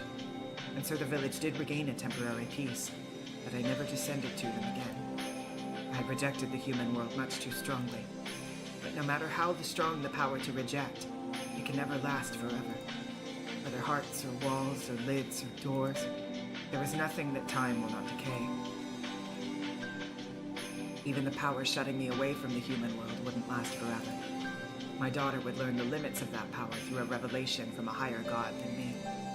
It was said that when 8 generations of Furude bore a girl as their first child, I would come again. The miracle of 8 consecutive firstborn girls would be the key that broke my power of rejection. My daughter left that legend to the Furude family, and it passed down to her descendants, so that this land would continue becoming my ideal. So, Rika, when you were born as the 8th girl in a row, I was connected to the human world again. Long ago, I may have hated and shunned the human world, but a millennium without contact was more than enough time to heal my sadness. At some point, I actually started to feel sad at the prospect of living in a world where I was all alone. I'd intended to spend those 1,000 years in rejection, but it was also a punishment for me. I realized how shallow my feelings had been when I hated and despaired over the human world. And before I realized it, the Furude family started giving birth to consecutive girls. When your mother was pregnant, I wished so much for it to be a girl. I'm sure. Oh, yeah. Excuse me. I'm sure. I mean, the first face I remember seeing wasn't my mother's. It was yours. Maybe abandoning the human world for 1,000 years was my punishment. Humans can only live in the human world, and they must live earnestly in the world they are born into. For someone who made light of that and tried to abandon the world so easily, maybe an exile of 1,000 years is a fitting punishment. Hanya's words were heavy. Maybe, having been carefree in our walk between countless worlds, even comparing our own lives to dice rolls, we'd been sinful. I lived with you, my friend and daughter of 1,000 years ago. And when we came to the dead end of 1983, I committed another sin. I used my power to change your fate. Are you saying that in the very first world, you should have accepted the fate of Takano cutting me open and killing me? It may sound cruel to you, Rika, but that is how I feel right now. I made light of the world I lived in, and I made light of the world you lived in too. I should have lived in earnest in the world where we were together. I should have welcomed it, no matter its end. Stop that. Wallowing in masochism might make you feel better, but it makes me unhappy. I said I didn't want to surrender to that fate, and that I'd fight on forever to achieve a much more wonderful life, and made this 100-year journey with you. We're at the end.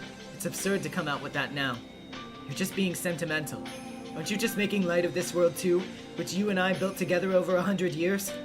Don't you think that that's selfish? It is man's sin to save a dying animal than bask in rapture. We go up to the snowy mountain, kill the beasts, and offer their numbers to the gods. After this, you're saying that it was my fate to die too? You've gone insane! I don't care what you say, the world we won is a result of our sweat and tears. You and I are the only ones who can understand how brilliantly it shines. And now you're rejecting it? Rika, please, let me get back on topic. Once I had my fill of this world with you, the 8th, I planned to disappear at the end of your life.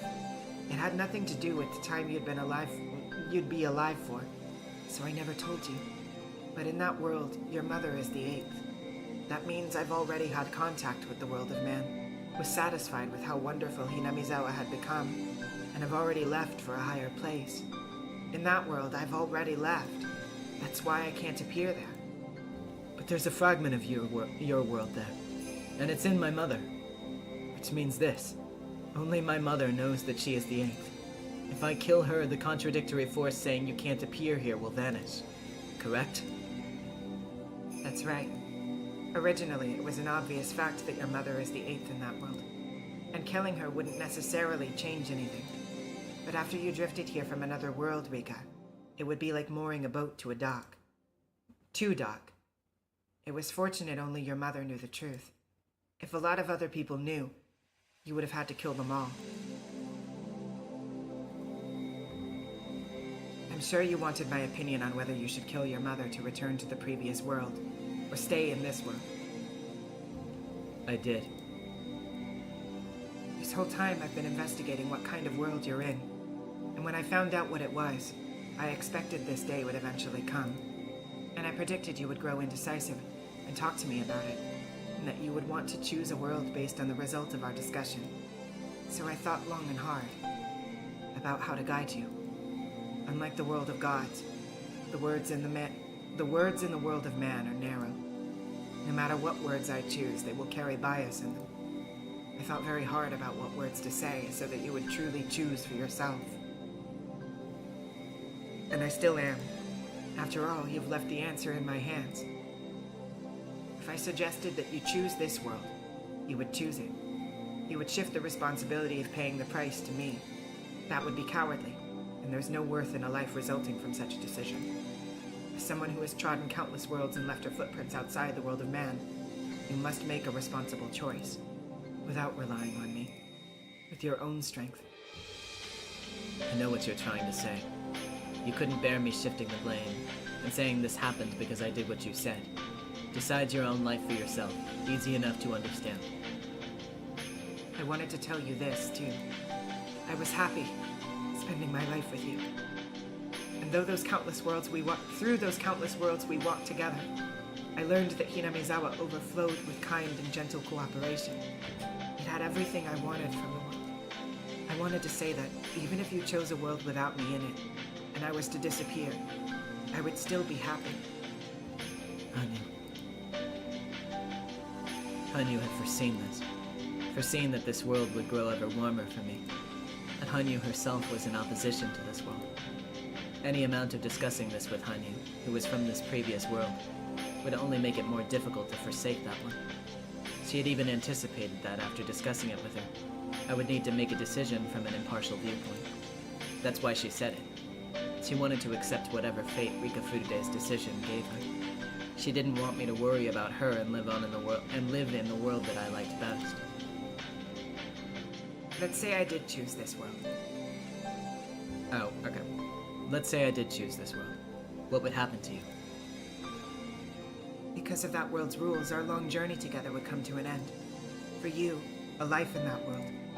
And for me, the fact that my time has already ended in that world would be applied. Doesn't that mean that you would disappear? But that's a really, really pleasant thing. Rika, you seem to think of it as me dying. And at first I thought so too, that the me in that world would die.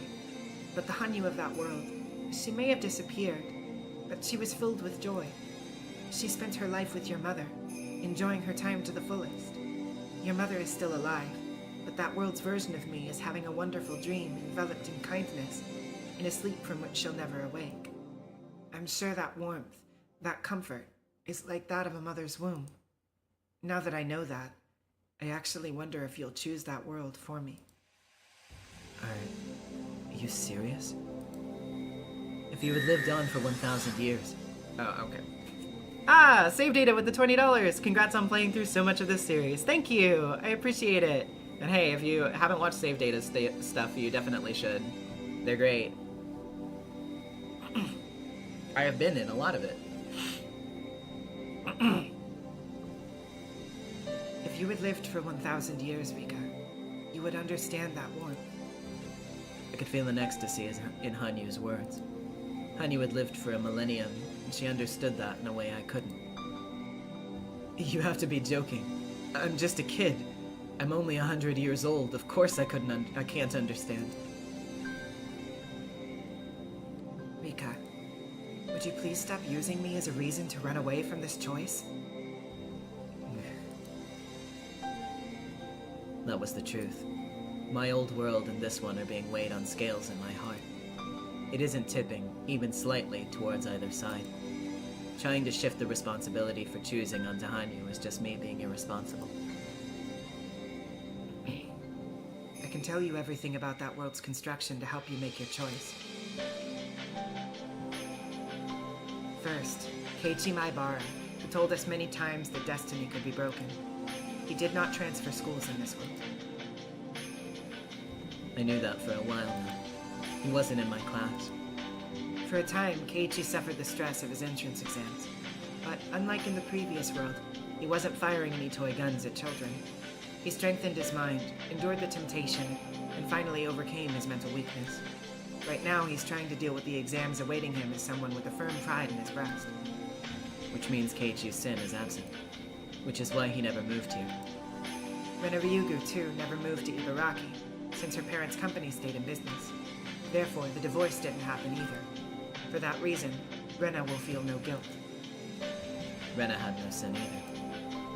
On the day of the ceremony where the elder sister had her back tattooed, Mion Sonozaki and Shion Sonozaki didn't switch places. I see. I got the feeling that the Mion at school seemed somehow different. She always loved board games, but she talked about her little sister knowing more about them. I see. I get it. Mion didn't push her role as the successor onto her younger sister, and now spends her days training to be the head of her family.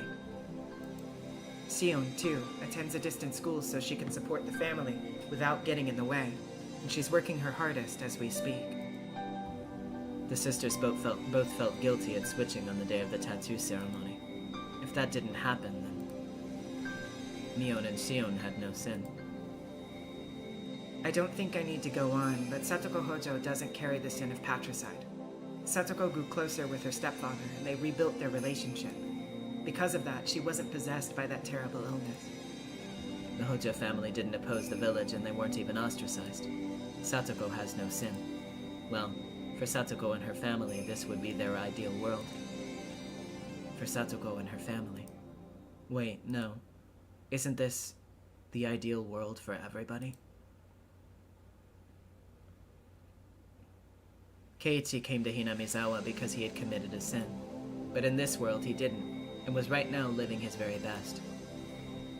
Rena avoided her sad fate too and never sinned. She called herself by her given name, Reina, and was living happily. Mion and Shion were leading happy lives too. Without the tattoo incident, they were friendly sisters, the way they'd been born. They were forced to live apart due to family matters, but that wouldn't be enough to tear them apart. For Satoko, this world was exactly the world of her dreams. Surrounded by the warmth of her family and big brother, she was leading a bright and healthy life. This is the world that I, as her friend, should be wishing for the most. For Satoshi, well, this was the only world in which he still existed. In all the worlds I'd been to, this was the only one where he was alive. Satoshi couldn't exist anywhere but here. And Rika Furude. For Rika, this world was... Maybe I had 0 friends. Compared to my old world, that was very sad. But I could change that now, through time and effort. Maybe I was sad Keiichi wasn't here. But Keiichi was living a resolute life in the place he originally lived. Instead, I had Satoshi. He wasn't the same as Keiichi, but he was very kind and considerate. Even the club I was disappointed didn't exist could start the very next day if I wanted it to. With the Hojo siblings, Mion, Rena, and me. And maybe my other classmates too. What would the club be like with so many people? I didn't think I'd be able to compare it to the fun we had with Keiichi and the rest. I knew I wouldn't be able to place one over the other. My parents were in this world, and I'd already learned how to interact with them as Rika Furude, who had regained the love of her family. My parents weren't in the previous world, but I had lively roommates that wouldn't leave me feeling lonely. Satoko and Hanyu. If I chose this world, I'd have to say goodbye to Hanyu, the friend I'd spent 100 years with. Friend? No. If what Hanyu said was true, then she was my ancestor and a mother to me, which meant that she was on the exact same level as my father and mother. She was my family. My parents and Hanyu were both very important to me. I couldn't possibly weigh them against each other.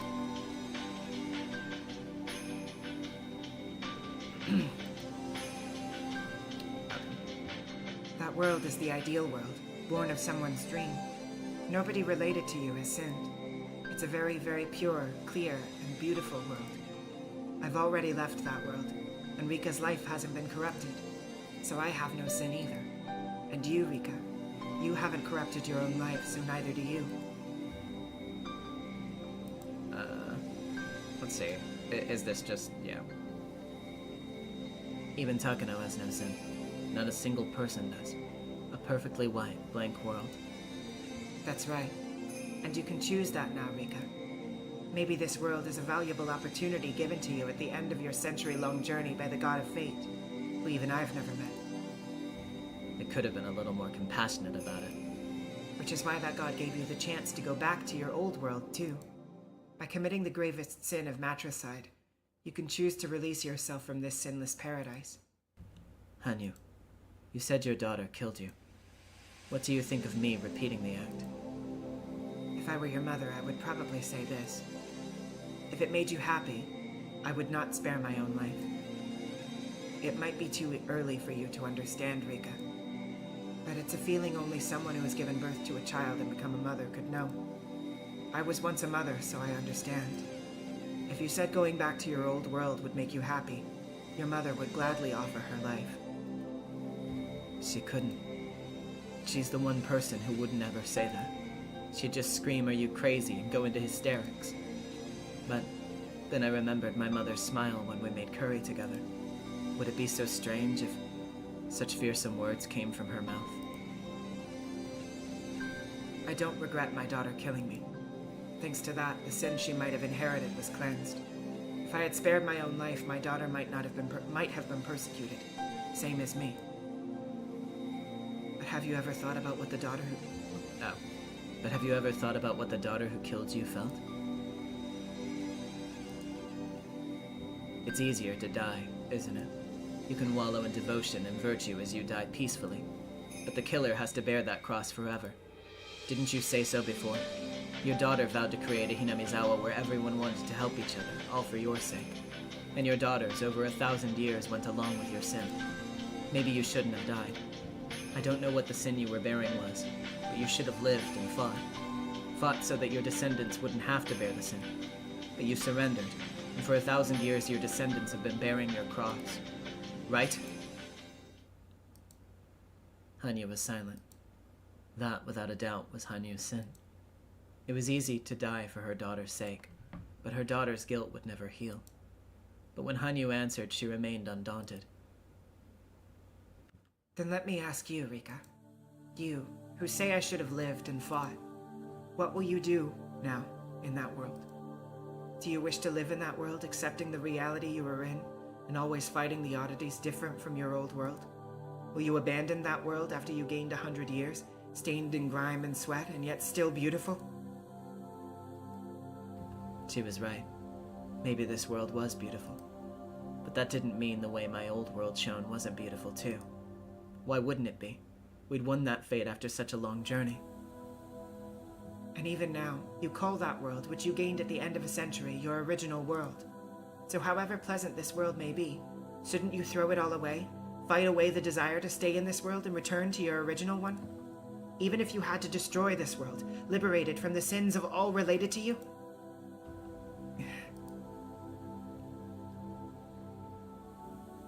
My daughter, who tells me to fight.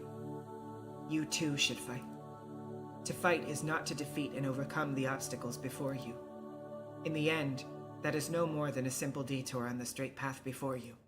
To truly fight is to make your own choices. At every choice in life, at every crossroads, people hesitate. Having one choice brightly illuminated and then selecting it, such a predetermined choice is not a fight. When no matter how many times you are presented with a choice, you choose the same one, it is inevitability. A real choice is when you truly think and worry, when you never know which you should choose.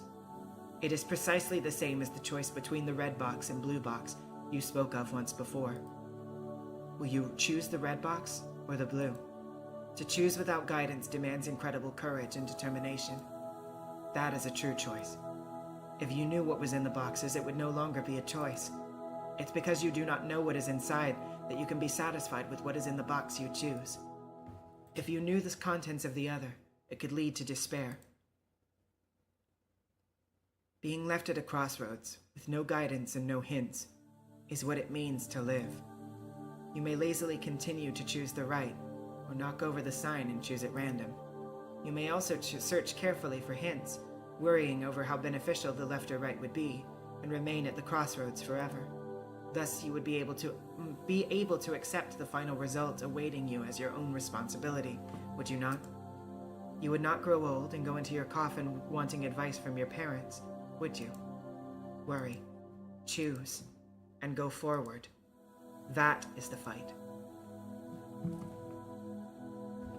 I earnestly worried and chose my own... Oh, I think it's... yeah, still. I earnestly worried and chose my own life. My daughters earnestly worried and chose their own lives. For each and every one of us, that is sacred. It is precious. The descendant 1,000 years later must not sully that. All who lived in that age were always beautiful. You must not speak of their lives using the values of later generations. Lastly, I'll tell you something very important. The Kamo no Minkoto no Ri's power that connects us will soon be lost forever. I will never again be able to interfere with that world. So this is the last night I'll be able to hear one of these helpful lectures. There is one more thing. The fragment that has appeared in your mother will lose its power forever when the sun sets tomorrow. Losing doesn't mean disappearing. It means you will forever lose the chance to take back that fragment with your own hands. Which means I need to make my decision about whether to go back to my original world by sundown tomorrow. There's no third option to put the choice off. No. You may choose to flee the decision, purposefully ignore the last moment you have to choose, and passively stay in that world. If you did, would you live that life differently than the one you chose proactively? Whether or not I chose proactively was also whether or not I would accept this world. If I continued to live here without accepting it, I would drag along the distress that I currently held forever. Compared to that, maybe it would be a lot better just to choose one or the other. But even that wasn't easy. Hanyu has said that very distress itself was the battle. Now, Rika, fight. Your fight will last until sundown tomorrow. But please don't run away, because whichever world you decide on, I know that world will be a wonderful one. Just like the world you gained after fighting for 100 years was. The world you choose after fighting through this will become wonderful. I'm sure of it. So please, Rika, you mustn't choose one without fighting. People are never, ever satisfied with the result of a choice they didn't struggle with. Thank you, Hanyu.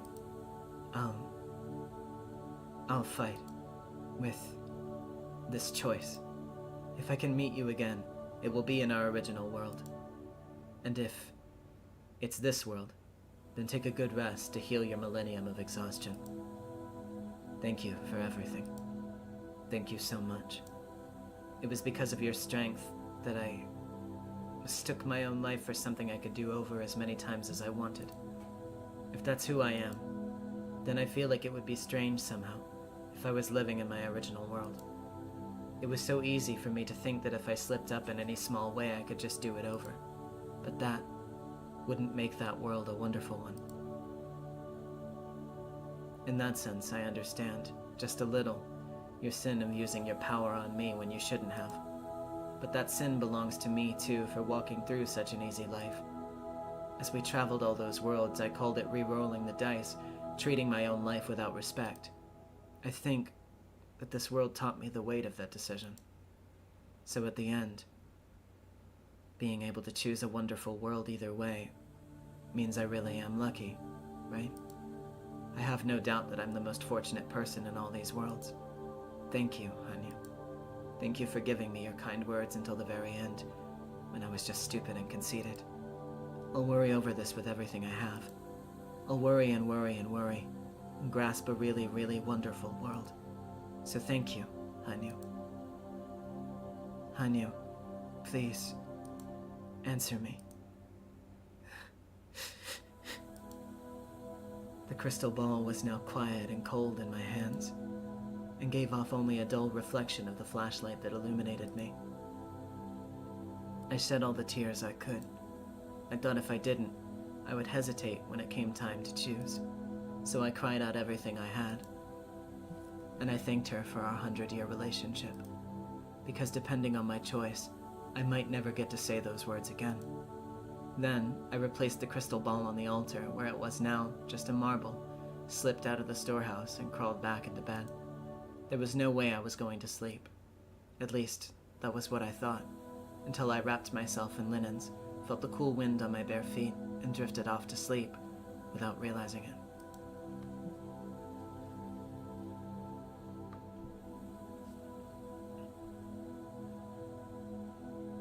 Rika Furude was going to sleep. I was going to sleep. Good night, everyone. Good night, me.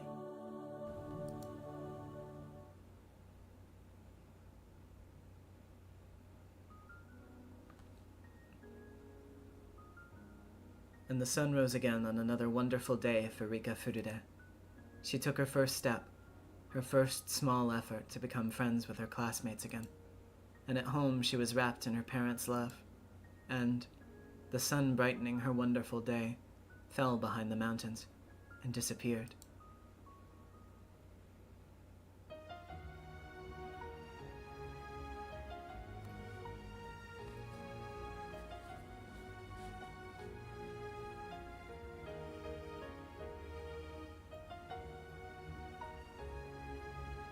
Long, long ago, there was a god who appeared before mankind.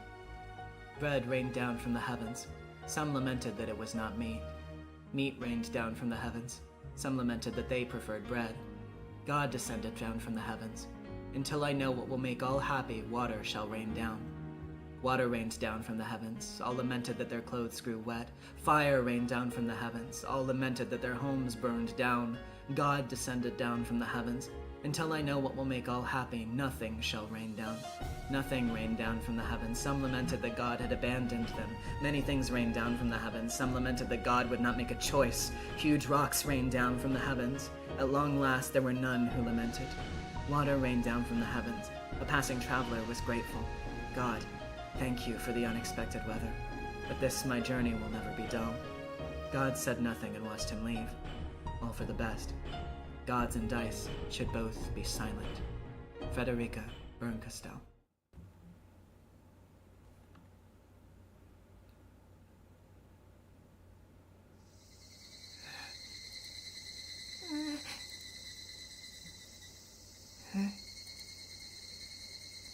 Do you know who I am, Rika-chan? Meep. Yes. Where am I? After hearing that answer, the nurse burst out of the room in sheer surprise. How rude. Where's Dr. Urie? Call him at once. Tell him Rika-chan's come too. My head hurts.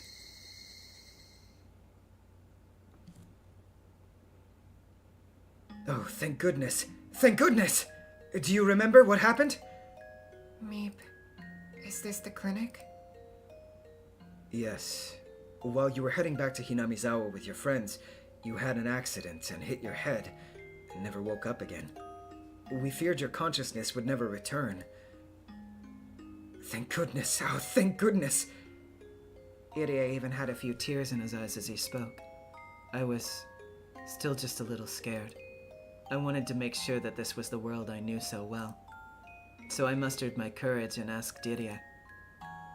Yes, all your friends were incredibly worried about you. Satoko-chan, of course, and Maibara-kun, and Mion-san, and Rena-san. Unfortunately, Satoshi-kun still hasn't reached a state where he can wake up yet. And my mother? Your memories must still be a little confused.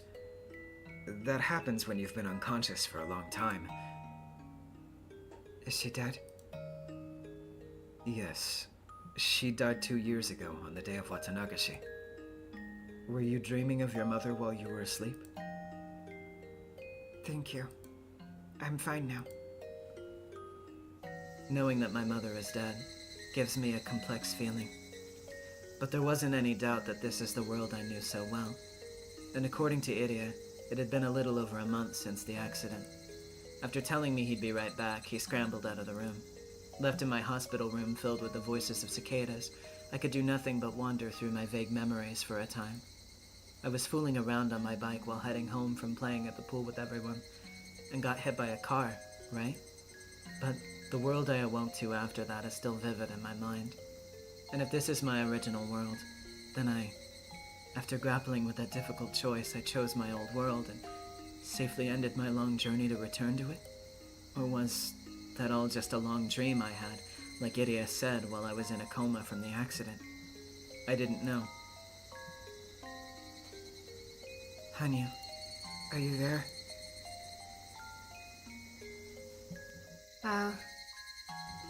That's good. Waking up in that world and not seeing you straight away was really disheartening. Has something like that ever happened? I've always been the first one you saw whenever you woke up, Rika. Hanyu speaks to me while wearing an affectionate expression. But her saying that at length just makes me remember the world of just a few moments ago. Because for the first time, Hanyu wasn't there when I woke up. Hanyu, that world, was it a dream? Or was it real? I don't really understand what you're saying, Rika. Did something happen? Are you serious? Rika, I don't understand what you're talking about. Was Hanyu playing dumb? Or was she telling the truth? I couldn't tell. Then, what was that world I was just in? A dream? A dream. Hanyu answered immediately, and hearing that convinced me. That sinless world was no dream. Then, I killed her. With my own hands. My mother had the fragment. I shouldn't have been able to return to my original world without killing her. If I was here, that meant I'd killed her. And then after I killed her, I had to kill myself, like usual, to send myself to the world of the gods. And conveniently, when I die, it goes back through my memories right before the event and tears them apart. So, it was only natural that my memories of personally killing my mother didn't remain. Trembling, I looked at the palms of my hands. They were pure white, pale, and bloodless. No, that was just it. That alone made me remember the feeling spread across my hands, that warm, sticky, slimy sensation.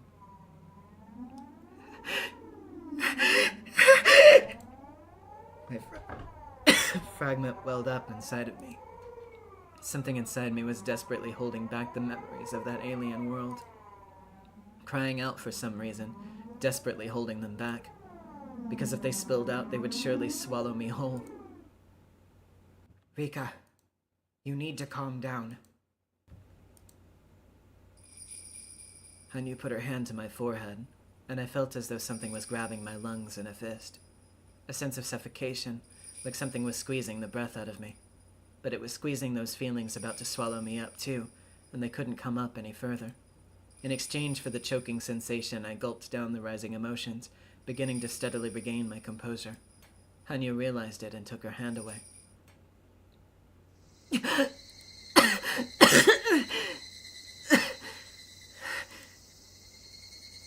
Have you calmed down? You were asleep for a long time, so you must be confused. You should do as Idia says for a while. Take your medicine and get some bed rest. Hanyu, wait, tell me, where's that world? Look, everyone's arrived. I'll only be in the way, so I'll disappear for a while. Hanyu! I started to hear many footsteps running down the hallway. Hanyu whirled around as though pivoting on her heel and vanished. In exchange, the hospital door clattered violently open, and my beloved club member friends appeared. Rika! Rika! Satoko. Hey, Satoko. Oh, Hey, Satoko, Rika-chan just woke up. You shouldn't be hugging her.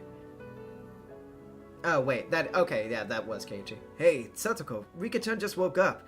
You shouldn't be hugging her. It's okay, Keiichi-kun. Thank goodness, thank goodness. Clinging to me, Satoko fell to her knees on the spot and started bawling without hesitation. Welcome back, Rika-chan. We had faith that you'd come back to us. Yeah, Because when we all believe in one thing, a miracle's sure to happen. That's how we beat Takano-san in that crazy battle, right? oh wait, that's Keiichi still. Yeah, because when we all believe in one thing, a miracle's sure to happen. That's how we beat Takano-san in that crazy battle, right? Because we all believed in a miracle. Everyone believed that you'd come back for sure, Rika-chan. We came to visit every day. We knew for sure that you'd wake up, so we came every day. Oh, thank goodness. Coach says that your memories are a little muddled. Coach says that your memories are a little muddled. Please show the sprites! You didn't forget about this old man and the rest of us, right? I know who Satoko and Rena and Keiichi are, but I don't know about who you are, me. Nipa! I guess you're alright. This was something I couldn't have ever asked for before. But just to make absolutely sure this really was my original world, I asked anyway, pretending my memory was still confused. Is Satoshi not coming?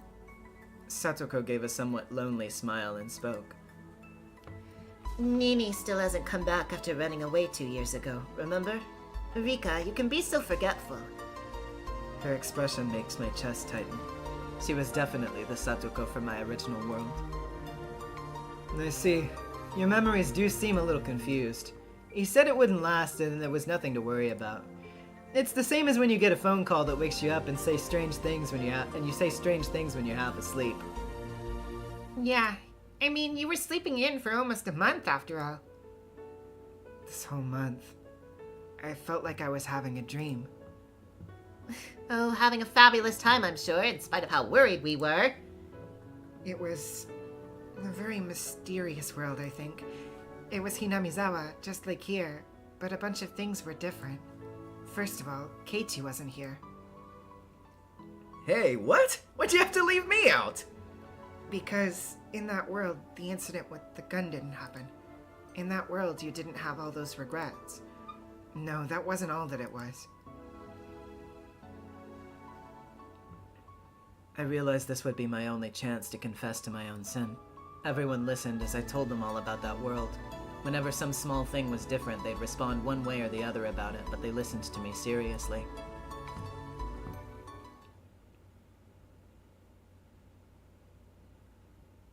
So the reason I'm here is because I weighed that world and this one. And chose this world, I think. You probably saw the other side of the river Styx. Like a near-death experience. If you'd chosen that world, you probably wouldn't have come back here. Yes. If I chose that one, I don't think I would have returned. We all believed you'd come back, Rika-chan. And you believed it too, so that means our hands reached each other.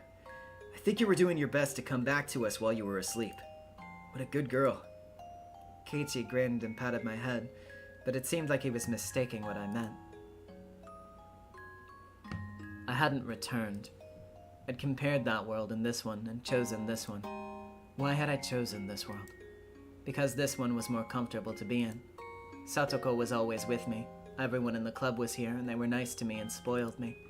But all that was still a world built on top of everyone's sins and misfortune. In other words, I'd chosen to sacrifice the others for my own happiness. Shamelessly, self-centeredly, and selfishly. Everyone was fulfilled in that world. Only I wasn't. But I knew that I, too, could be happy there if I put in the hard work. But, at the very end, I had chosen this world. I chose the world where I could rest on my laurels atop the suffering and tears of my friends. That sounds like a very interesting world. Thank you. You wanted us all to be happy, even if it was just a dream. Rena smiled as she said that. Only she seemed to understand what I really meant by what I'd said. But, you know, if I got the chance to choose between those two worlds, I think this world would have been the right choice. What? Why? It's true that my mother's divorce was really sad for me. It changed a lot, but thanks to that, I learned a lot too. So the Reina in the other world you talked about was probably isn't as human as this Reina is. You thought I was an exemplary person, even as Reina in your dream, but when I was actually Reina, I wasn't a very respectable person. What I mean is, when my mother got divorced, it was really hard and sad for me, but now I can accept it, since maybe it was just one of the trials a person has to go through in their life. It's true that the trials of life or failure make a person grow. Yeah, I get what Rena means too. I didn't go to Hinamizawa in that world, but I was probably a total loser. I regret that incident more than anything I've ever done, and I won't forget it as long as I live. I'll probably have to reflect on it until the day I die. But like Rena said, thanks to that incident, I learned a lot of really important lessons. Thinking about whether there was a world where I could make it so past incidents never happened might be attractive, but I don't think about that stuff. I think they're all important foundations that pile up to make the Keiichi Maibara here today. Oh, but that goes for me as well. I was a spoiled child before, and I would have stayed that way as long as Nini was here. Having a world where Nini would never leave home is indeed an attractive invitation, but staying with him and continuing to be a spoiled child would mean nothing. So I would choose this world, because now I can be proud of myself and wait for Nini to return. Do you all really think that? I worried so much, thinking I had to erase my sin, and now you're rejecting the choice of a beautiful world where those sins don't exist? Yep, I think this world's more valuable. But why? Because the future of this world was something we all worked together to achieve. The people in that world were just idling their time away, right? Idling away? But is living without sin a sin in itself? It's not, but this one still is more valuable. I think the flowers that grow up in a greenhouse without difficulty are beautiful, sure. But maybe wildflowers that withstand the rain, wind, and heat and cold have something more to them than beauty. I'm only talking about how important that is. Is there a reason to be ashamed of being of a beat-up wildflower? But if you asked it to choose whether to grow up in a greenhouse or a field... Oh, I get it. That's what you've been getting wrong all along, Rika-chan. Meep? We're all wildflowers that sprouted in the field, aren't we? Once you've bloomed, there's no point in comparing them to an impossible imaginary future. Rika-chan, you're talking from the point of view of someone higher than a flower, something not human. Which of those two worlds is happier? The only ones that can debate that are the gods who can go between those worlds. But for the human named Rika-chan, there's only one world. Wait. I mean, you're in both worlds, but you can't go between them. The wildflower you and the greenhouse you both exist, and I think both of them are living proudly, following the destiny of their worlds. The wildflower saying things like, I wouldn't have struggled with anything if I grew up in a greenhouse doesn't make sense to begin with. We're all flowers. Wherever we plant our roots and sprout, we do our best to grow and bloom. Wishing you were born into a super rich family is what losers say in their sleep. If you have time to fantasize, you should start putting in effort and find a cheap supermarket so you can save up change. Yeah, Satoko was proud of herself, so even if there was a world where she was super rich, I think you could compare them and not find either of them to be worse than the other. Well, I must say, if I had to choose, I'd prefer to be super rich. I wonder, Rika-chan, are you still having second thoughts even after waking up in this world? Like, whether this was really the right choice? Are you thinking that maybe the other one would have been good too? Those worlds were probably the root of these cheerless feelings.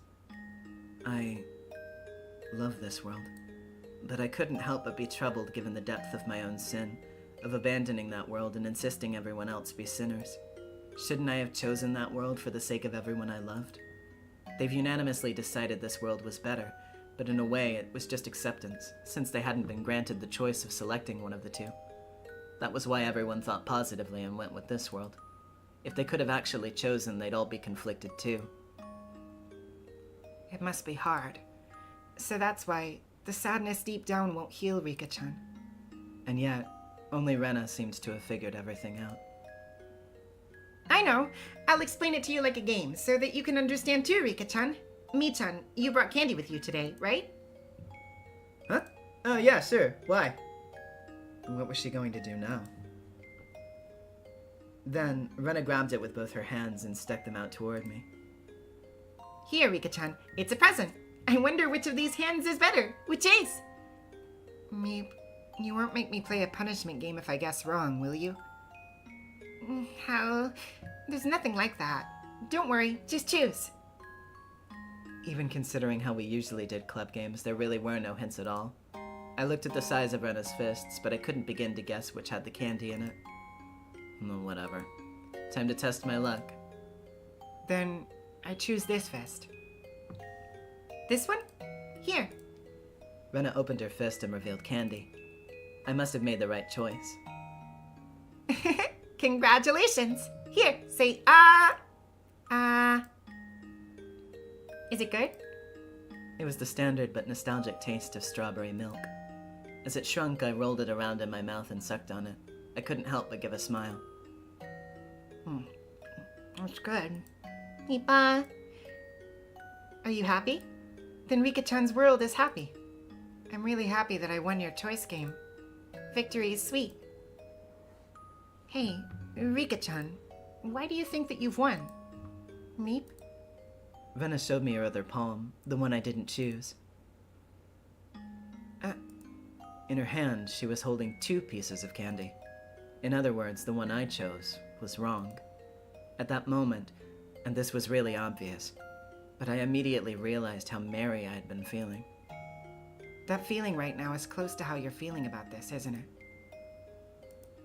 As soon as you compare different worlds, you're already overstepping your bounds as a person. It's God's job to worry over which is better, not ours. We only ever have one world given to us, and we're made so that we can find happiness in it. In your dream, Rika-chan, you were a god who could go between 2 worlds, which made you feel like that, but you can't worry about what was in my other hand. I was a witch who had lived 100 years in countless worlds. That was exactly why I'd always believed I was special, someone who would overcome millions of choices to gain happiness, that I was able to gain happiness, that I was sure to. But I had it completely backwards. I wasn't better than anyone else. When it came to finding happiness, I was the worst of them all.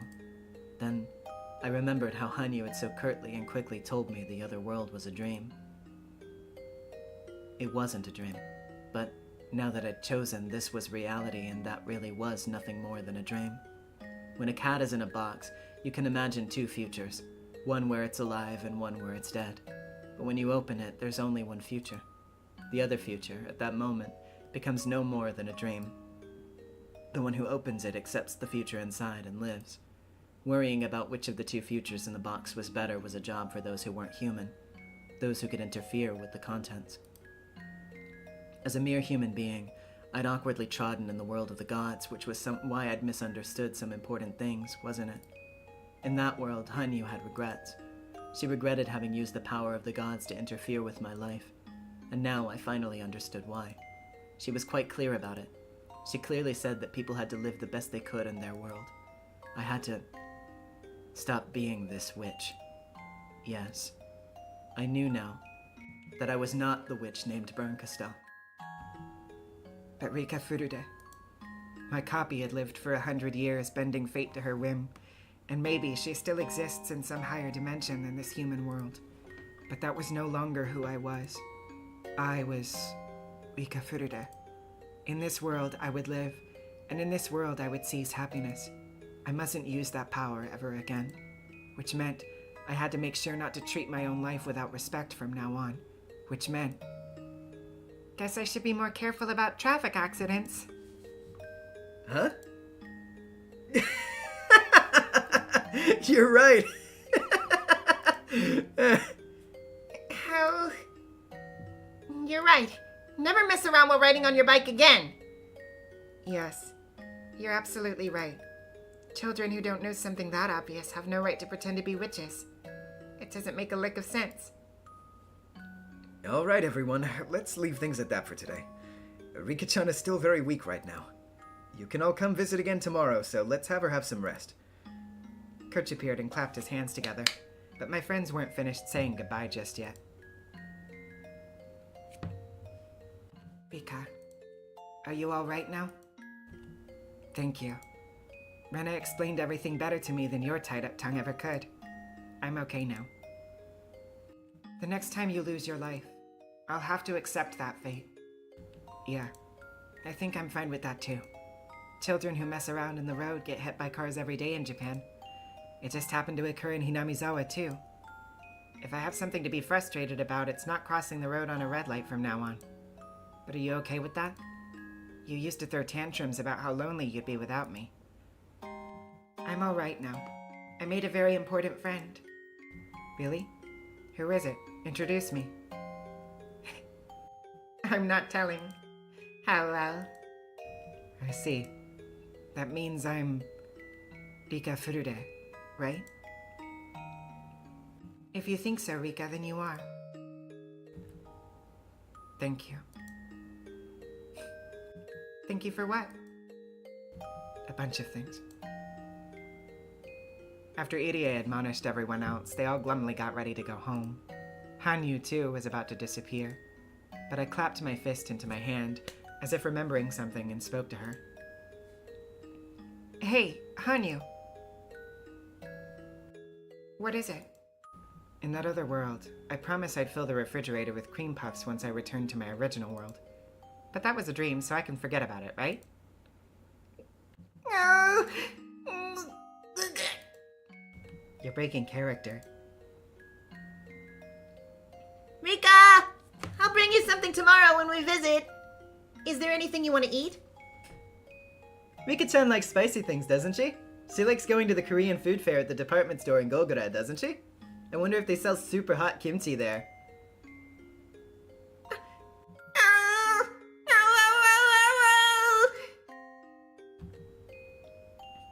I want something sweet.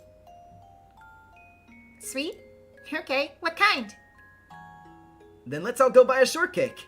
The ones at Angel Mort are especially delicious. Then I'll go with some cream puffs from Angel Mort. Cheap ones are fine. I just want to eat a lot. It's a good thing you're energetic enough to eat. It doesn't matter what kind of food. If you eat a lot, you'll be back to normal. Now then, everyone, visiting hours are over. Everyone began to leave. Hanyu, too. Now we're even, right? I didn't do you any favors. Right. That was a dream, after all. Good night, Rika. Sweet dreams.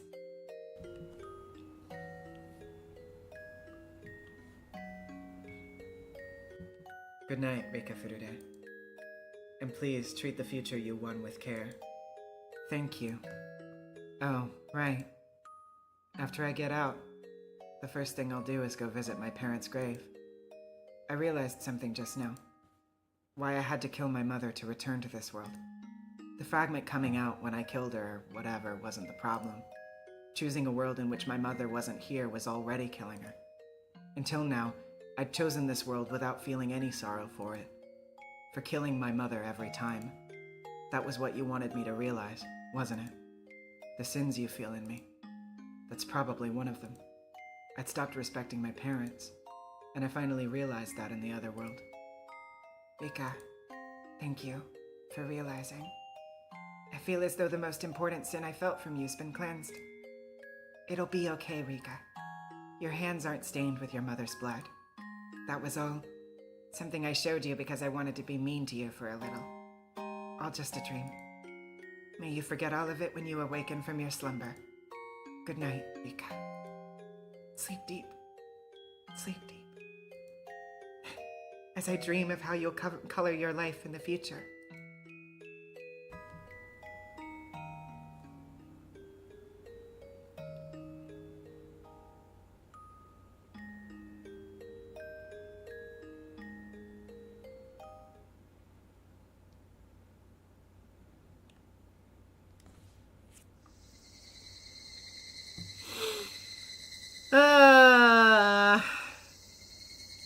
And that is Saikoroshi Hen. What an epilogue, right?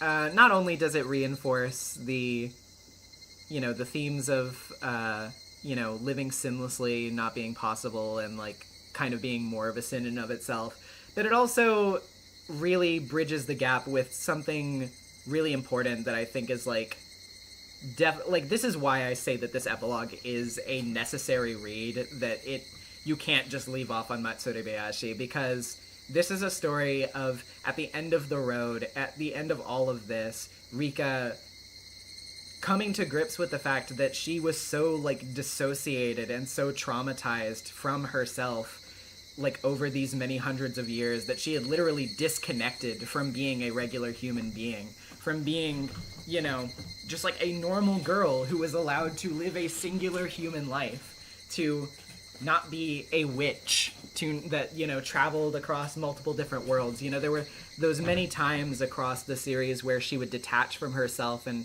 she would become this more mature persona. She would let go of everything. She would forget to acknowledge the people in these worlds that she was living in as people, as like real human beings, because she would just think, well, this is just a game. I'm just doing this shit again. Like, everybody's gonna die anyway. It's not important, so I'll just go to the next one, not really thinking about it as an actual world, an actual place. But it is important to remember that, like, you know, they are, like, you know, that Rika is a person that deserves to live a normal life, that deserves to live as a human rather than as a witch. And yeah, I just think there's something really beautiful about that. Oh my god, I can't tell you, like, I was waiting so that we could get to this very last stream. That quote from Rena, the, like, a flower that grows in a greenhouse is beautiful, but one that grows in the wild in a field has something more than just beauty. That shit hits me like a fucking freight train every time I hear it. It is so fucking good. Like,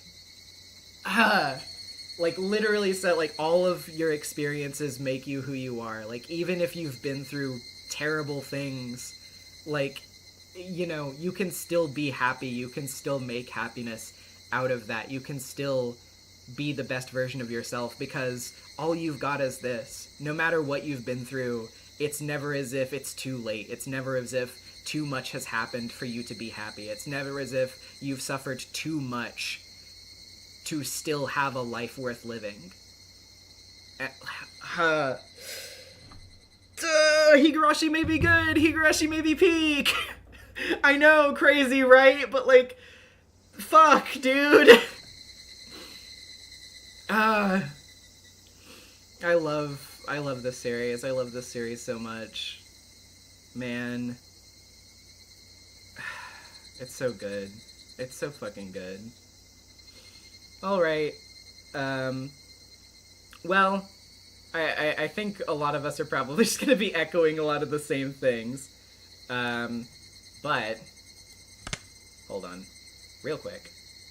Just to make this aspect ratio thing easier for me. Let's see. Is it the... No, wait. Mod menu, that's right.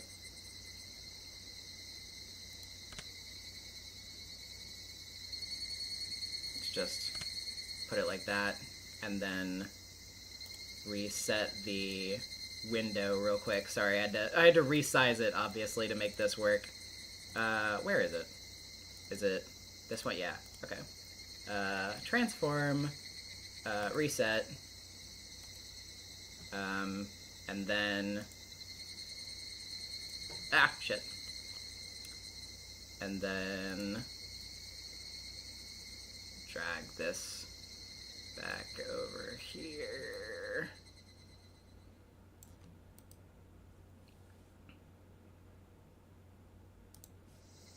Just to make things a little easier for us, while we show the other stuff. Anyway, putting this back up. And, yeah, you guys can talk amongst yourselves for a little bit. We will talk with each other, in a moment. But, I need to pull up whatever art we have tonight. So, yeah.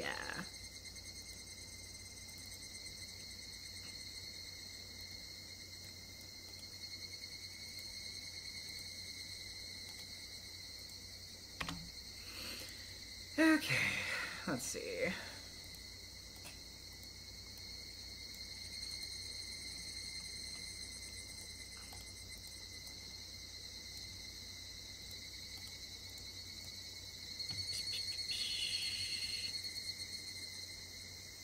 Okay. Did Ray have any PS2 style CGs like the others? I'm curious. Yes, it does. If you play it with the console art, it does, in fact. I'll talk a little bit about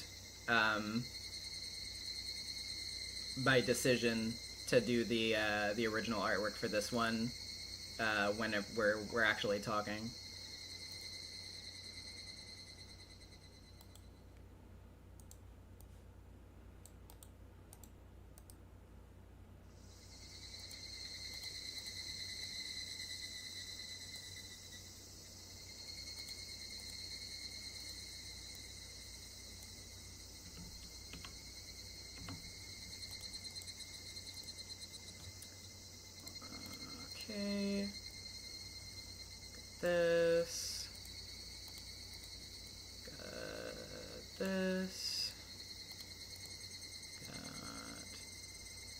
this.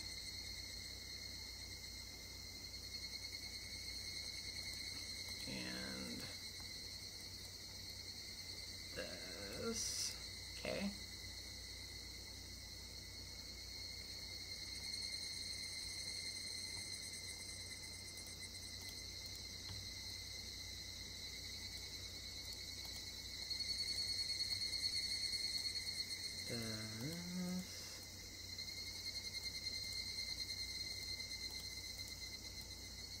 This.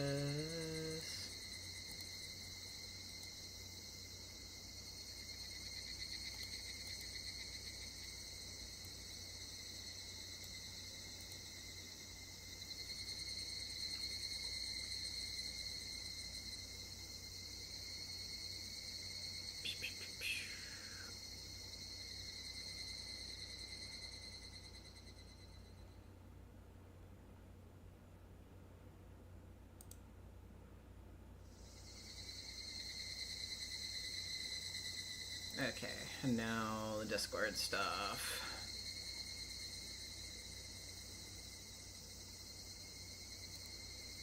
Okay, let's see.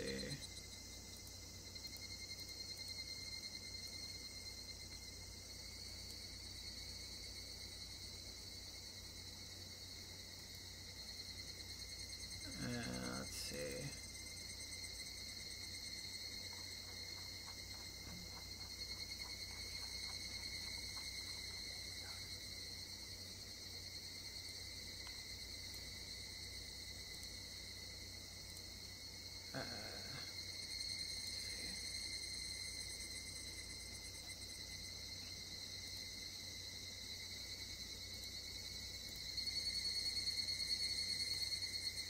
Okay.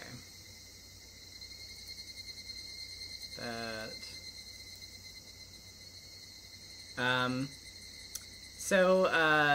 There's a PowerPoint in here.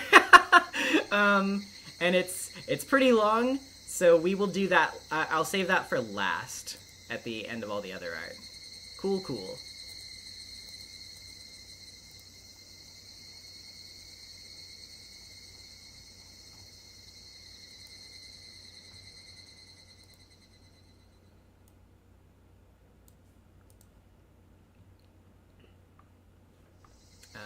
One second, I have to mute the desktop audio for just a second.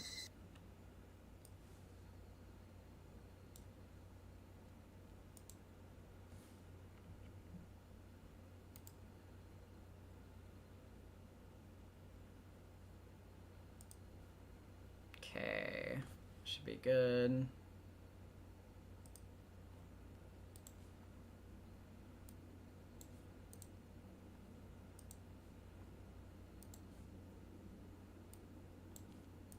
That. And then I know that Jupiter is still working on something. So, but I think I have everything up so far other than that, so yeah. Anywho, let's give what you guys have been saying a look.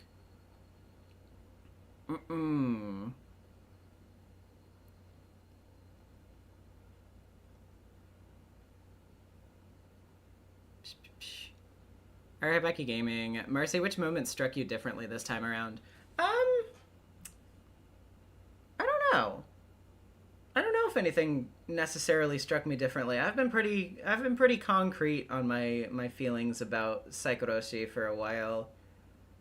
You know, I don't think it's like perfect. There are like a couple little things like that nag at me here and there. Just, I mean, like, as a matter of course, like, Higurashi isn't perfect either, but, like, I still think it's really, really good and, like, very thematically fitting. Jedi Real, thank you so much for these streams over the last 9 months. Jesus. So many of these characters have formed a special place in my heart, especially Urena and Keiichi, due to how relatable I found them. Your voice acting and everyone in the chat have truly made these streams a special experience. Thank you. I'm so happy to hear that. Yeah, I'm really gonna miss doing this. I mean, like, I know that the long visual novel Fridays will still remain strong, as I might remind you, we are starting Fate's Day Night on August 22nd. That'll be fun. But yeah, I'll definitely miss doing When They Cry. It's a very surreal feeling to be completely done with them now. Like, I might do some other Higurashi bonus content at some point in the future, but I don't really know if that'll be anytime soon, necessarily. Twink Tank actually still editing the art I made. Will probably post in a few. Gotcha. I will keep an eye out. Just let me know wherever you post it. Indigo, I still don't get the significance of Rika needing to kill her mother for this. I guess it does tie into her needing to treat people's lives more seriously, but doesn't go against it in the end. Confused. It's more just like, you know, I kind of agree with Evie's response to this. I think it's that she had stopped caring about her parents' lives as human beings. Like, yeah, like, ultimately, yes, she lives in a world where her parents are not alive. That is just the fact of the matter. Like, she's not going to get them back. But in being made to deliberately choose, like, to actually struggle with that decision and, like, being basically told, like, this is in your hands, ultimately it isn't, because it is just a thing that Hanyu made up. But, like, Rika's realization there is, like, oh, I don't know why I struggled with this so much. You know, like, every time I had been, you know, just passively, you know, sort of accepting their deaths in previous worlds and being like, it's no big deal, I don't fucking care, you know, whatever, it's gonna happen regardless. That, like, she was just already accepting that they were going to die. She did not value their lives. She didn't think of them as human beings. She just thought of them as, like, you know, just annoyances that existed to be killed. Not that Rika's parents are great, necessarily, or that, like, you know, there isn't any reason for her to dislike them, but it's like, you know, in accepting that they are completely worthless, she had already been killing them in her mind over and over again. Only in this instance where she actually, like, had some time to spend with them and, like, sort of appreciate them a little bit more, did she realize, like, wait, shit, even if there are things that are shitty about my parents that I don't like, I still don't want them to die. They're still my parents. I still care about them as human beings. I still don't want them to literally, like, be dead. And having that realization and, like, being able to think of it in those terms is another way of, like, reconnecting with her original self, of being like, you know, yeah, these are things that would be normal for a little girl to feel. Like, of course I would be sad that my parents are dead, even if our relationship wasn't perfect. And so just, like, having that, just, like, remembering that, being like, no, it does matter, actually. Like, it does matter to me that they're gone. Yeah, it's, you know.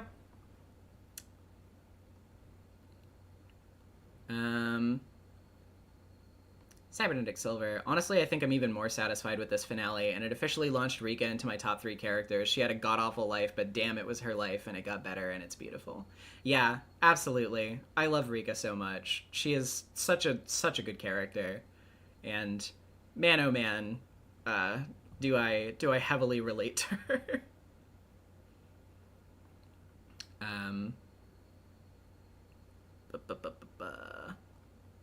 It scrolled me down. Again. It'll never stop.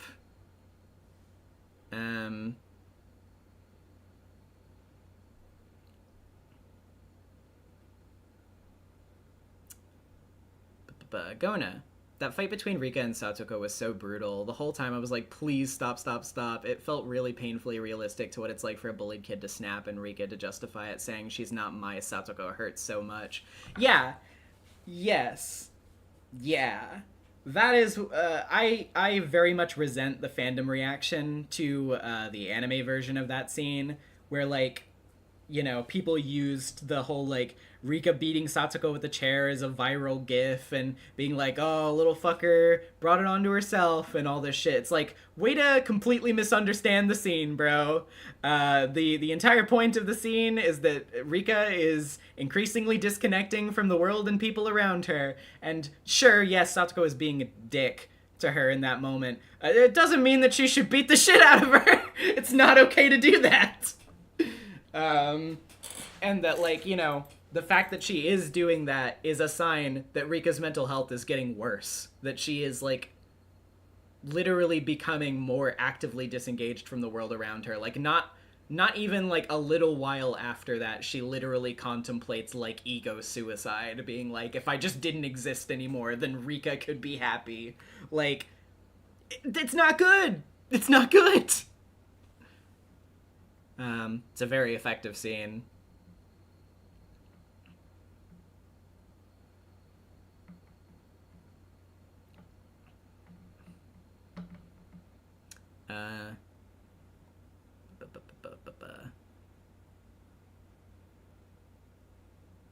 All Higu characters... Oh, this is Cybernetic Silver, sorry. All Higu characters are fascinating and I have so much to dissect, but the story of Rika from human to god to human again, her journey to go back to being powerless and that being a triumph, it's so good. Yeah, that's a really good way to describe it.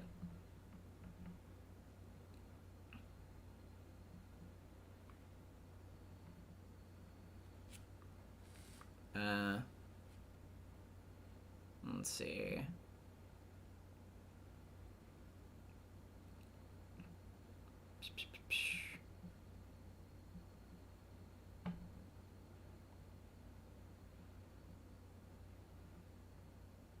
And Deathbird, I have a lot of thoughts, sadly I cannot say with. They are connected to the red spider lily lady. I see. Higanbana. Yeah, probably definitely not gonna stream Higanbana for a few reasons. If you ever wanna hunt down Higanbana, which is another one of Ryukishi's non-When They Cry works, you can do that on your own time. I still haven't read it myself. I've definitely, like, heard some conflicting things about it. But I know there are people that definitely like it, so, you know, is what it is.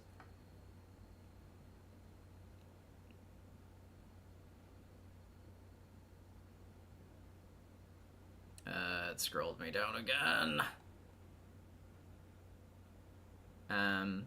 Gona. Also, I have complicated feelings about Chie and the upperclassmen.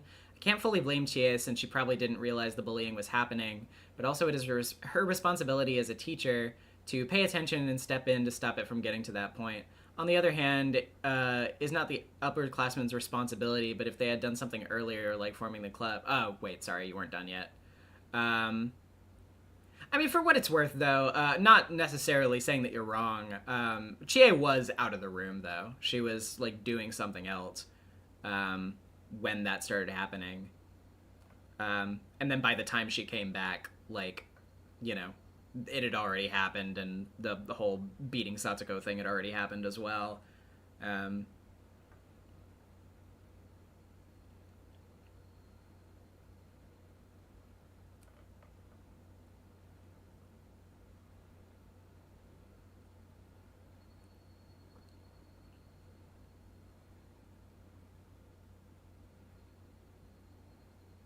Yeah, Dark Every Heart. Yes, absolutely. Rika was disconnecting so badly that she already considered these people dead to her, but even before Hanyu told her that. It took her actually trying to reach out to her mother before the weight of Rika's blasé attitude towards others' lives in the wrong world to her was unhealthy.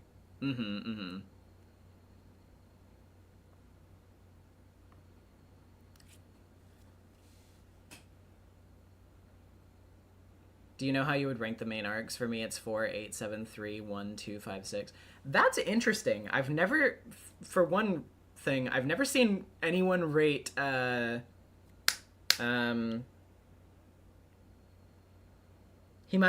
that high. Not that I think Himatsubushi is bad. I've just never seen anybody rank it that high. And I've never seen anybody rate Onikakushi that low, either. Very interesting. Nor Sumi Horoboshi either, for that matter. Oh, other way. Okay, I see. Yeah, I mean, I personally wouldn't rank Matsuri Bayashi nearly that low.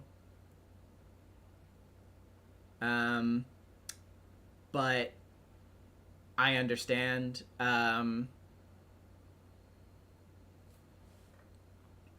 Sumi Horoboshi would still definitely be at the top, though.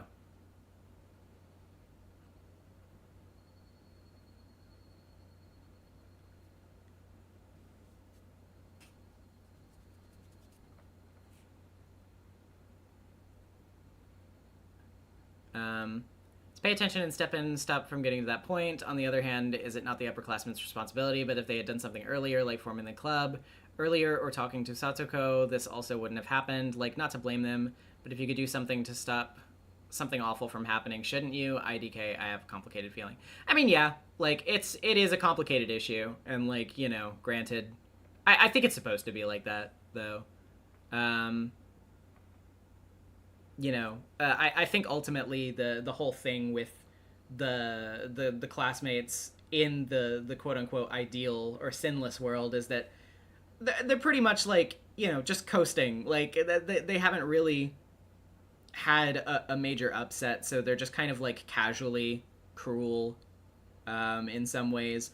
But for what it's worth, even though that is the case, they still ultimately do come around at a point and be like, yeah, this probably isn't good. We should probably try to get along with each other. Like, once they see how serious it is with Rika's, you know, lashing out, they're like, shit, you know, okay. Yeah, maybe we ought to do something here. And at the very least, they were on, like, a track to, you know, if not totally fix things, at least make them better.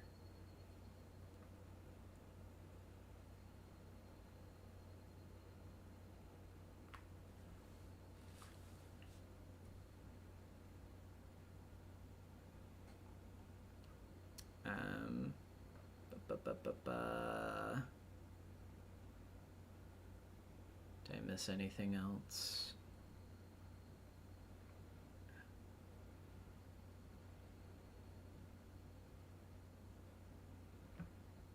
Legend, thanks for all the streams. Psychoroshi rules. The fandom put me off so bad. Yeah, I mean, you know, I think that's fair. I don't tend to interact with large fandom spaces that often, so I can't necessarily say one way or the other. Personally, like, the When They Cry fans that I've encountered have all been really nice, but first of all, there are definitely subsections of the fandom that I do not touch with a 10-foot pole. So, but you're very welcome. I'm glad that you've enjoyed.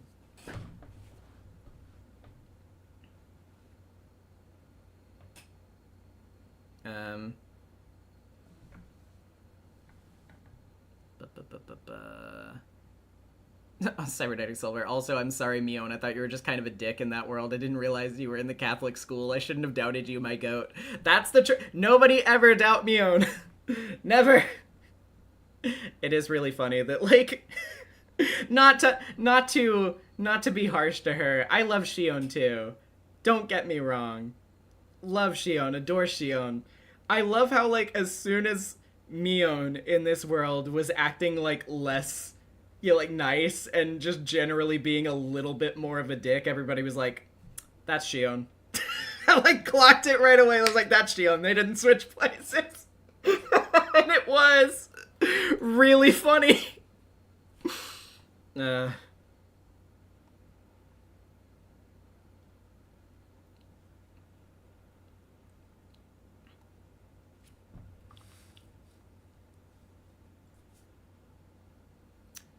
Dark Everyheart, I think the classmate situation there is also tilted in that we only know our Rika's POV on this, and while Shion phrased it badly, it sounds like the Rika of that world was kind of stuck up, making others do the work for her, or making boys compete over her. Yeah, I mean, like, I think part of it is, like, we'll never necessarily know the truth, but that's also, like, kind of the point, too, where it's like, you know, yeah, we can't really say for sure, so we can't necessarily deny that that may have been the case. Not that, obviously, she should be bullied over it, but also at the same time, it's like, you know, well, you know, if you generally already don't get along with your classmates and you kind of treat them badly and take advantage of them, then, like, yeah, they're probably not going to like you very much.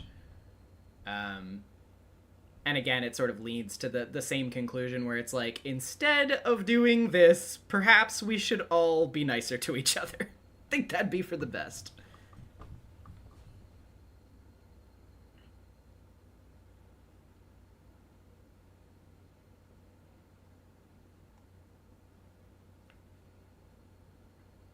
Jedi also neat detail of her saying Rika-chama. Yep.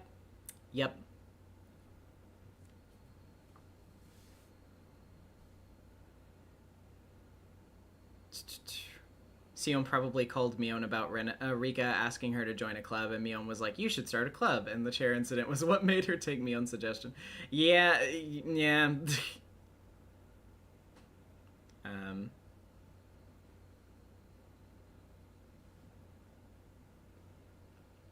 Mion has done nothing wrong other than fence sitting in certain situations. Yeah, pretty much. Like, not to say that Mion is a perfect person, but, like, generally speaking, like, of all of the main crew, I think I would say, like, Mion the goat. Like, she is generally speaking the one who's, like, the best.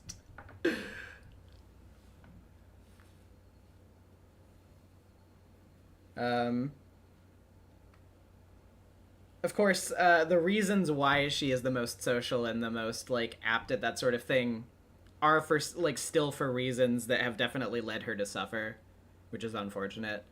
But it's, like, she's definitely the most, like, how do I put that?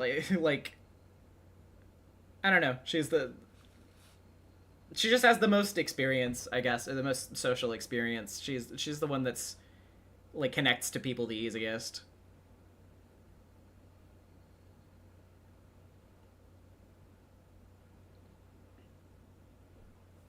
I'm waiting for my friend to get to Meikashi, but until then I just continue to say Mion's done nothing wrong. And you would be right.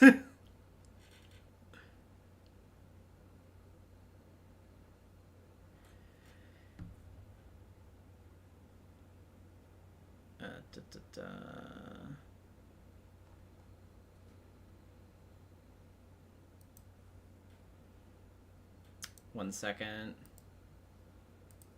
Gonna refresh the tags real quick. Ah ha ha ha. Twink Tank's art. Yes, I will add that real quick. Okay, let's put this here. And this here. Okay. Got it. And I got it. Jupiter, I see ya.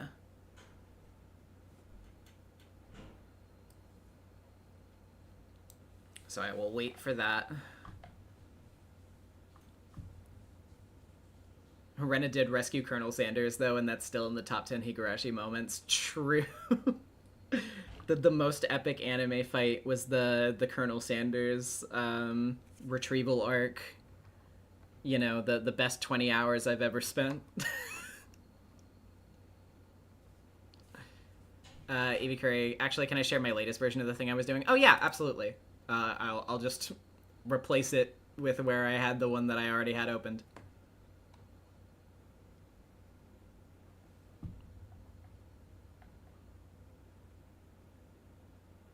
Now I wonder how it would be like if Mion's life in St. Lucia. I mean, that school sucks, but with her, the sympathetic personality, she wouldn't have as hard a time than Shion.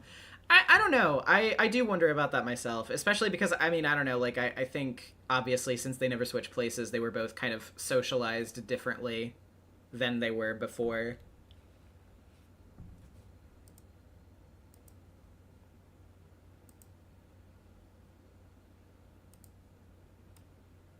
Let's see. Okay, got that.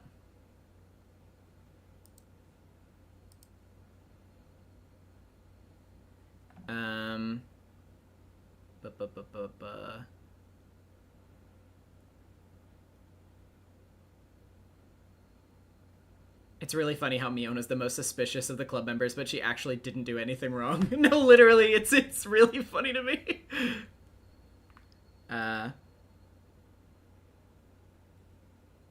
Also, do you still want to talk about why you wanted OG sprites instead of the CGs and stuff for this arc specifically at the end? Yeah, I will talk about that. Because, yeah, the chat is, like, kind of slowing down a little bit in terms of thoughts, so I will go ahead and share my thinking for that. So my thinking with that was basically, like, so much of this arc revolves around the idea of, like, you know, having this thing that you think is perfect. And being like, you know, this is how it has to be. I will accept no other outcome than this.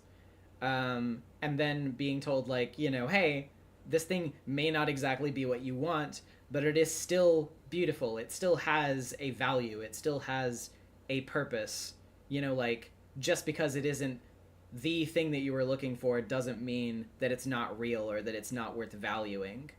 And that kind of felt, I don't know, just like an appropriate time to show the original art, because I will say it till the ends of the earth, I think the original art for Higurashi and Umineko both is great. A lot of people clown on it because it's not the most, like, quote-unquote artistically proficient or, like, professional or whatever. I think that Ryukishi's art is the best fit for the story because it's literally made by the artist who made the story. I think that he's got a legitimately good art style and that people clown on it too much. And I think that generally speaking, it gets his, like, the emotionality of his stories and characters across in the best possible way. Now, obviously, I didn't use that art for the streams because I felt like it would be kind of easier to grab a general audience with the console port art, but I still wanted to continue to stress over the course of the series that the original art was good and was worth seeking out and was worth looking at and was worth seeing in its original presentation. You know, to soften your brain, to make you malleable to my ideas, to propagandize to you, if you will. But, so that's why I wanted to use it for this particular one, because it felt like a nice capstone. It felt like a nice way to really wrap that idea up, both in that way that, like, you know, if you've gotten this far, obviously you've probably come to appreciate When They Cry in a way that you know that the story is so good that, like, the art shouldn't really matter that much. But also, at the same time, like, it ties into the actual overall theming of the arc, in my opinion, where it's like, yeah, like, you have this thing, this is the thing that you have, like, you know, it is always nice to make the best out of something, and to, like, give it due consideration and be like, you know, this can be good too. Like, this is, you know, this is something worth valuing for what it is. So that was kind of my thinking as well. Also just, like, the idea of, like, kind of waking up in a world that is, like, everything is shifted to the left a little bit. Everything feels just a little bit wrong. So, like, doing an entire series in one particular art style and then switching to the different art style at the very end, I felt would also kind of evoke that feeling of disconnect in terms of what Rika is going through, in that sense that, like, everything is sort of how I remember it, but not quite.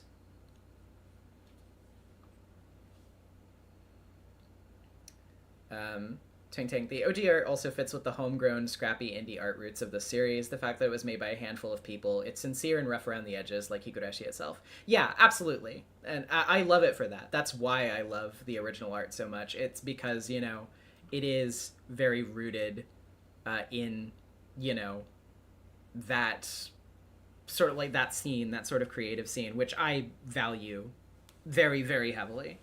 I've noticed more and more over the years that, like, while obviously it's not as if I don't engage with media that is made by, like, or not made by, but, like, you know, published by, like, big companies or paid for by big companies or whatever, like, more and more I realize that, like, the things that I am most passionate about outside of, like, say, like, Sonic or whatever, tend to be things that are, like, scrappy self-published things. Even if they do become more financially successful later, like, and become big things. But, like, you know, I love stuff made by Type Moon. I love stuff made by Rikishi. I love Toho. I love, you know, Undertale and Deltarune. I love Of the Devil, which is, you know, an independent game made by, like, only a small team as well. Like, you know, things generally that are made by small timers, like things that are made not with the backing of, like, a huge corporate entity, tend to be the things that I find myself the most interested in pretty much always. And yeah. Oh, I just realized I didn't unmute the desktop audio. Shit. You haven't been hearing the cicadas this whole time. Damn. But yeah. $5 in a dream has a lot of charm to it. No, yeah, that's exactly how I would kind of put it, honestly.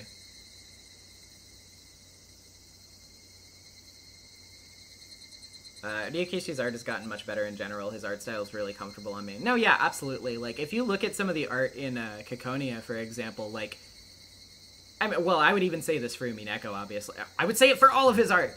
But, I mean, especially if you look at, like, Kikonia, it's like, that's just good. Like, I don't think, like, sure, you can, like, sort of wedge in some criticisms of his art style in earlier iterations. You can clown on his mitten hands if you want to. I disagree, but, like, I understand where people at least are coming from with something like that. But, like, realistically speaking, looking at his new art, I literally don't think there's anything about that you can say is bad. Like, genuinely. I don't think that you can. Like, I mean, personal taste and all that, obviously, but, like, there's nothing technically about it that I think is bad. Like, in any regard. It's just good art. Also, like, people talk about a lot of decisions that Ryukishi makes with his artwork as if they are born from, like, limitation, like they're born from a lack of skill.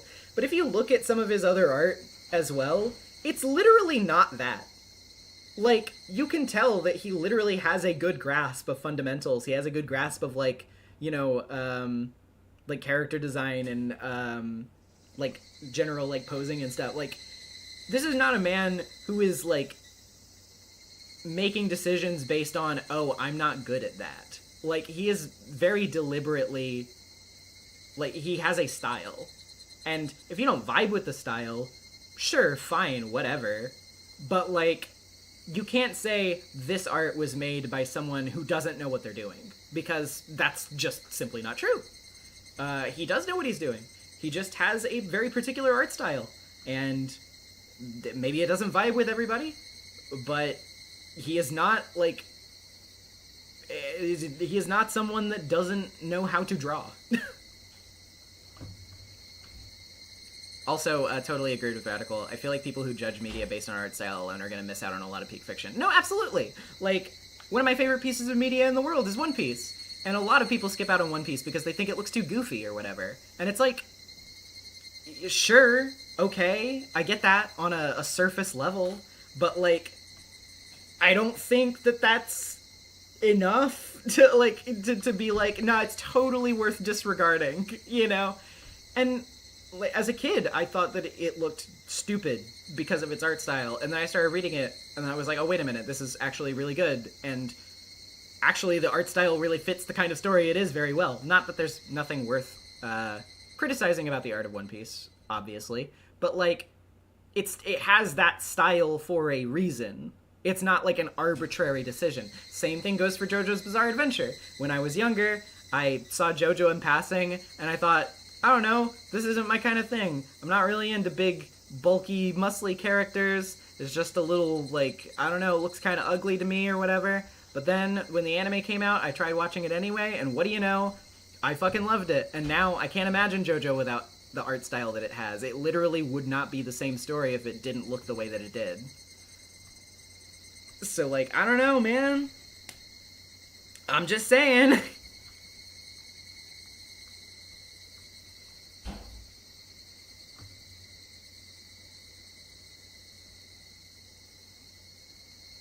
I met someone in high school who refused to look at any of the older Final Fantasy games past, like, 10 because she thought they looked ugly. Again, yeah, it's just, yeah.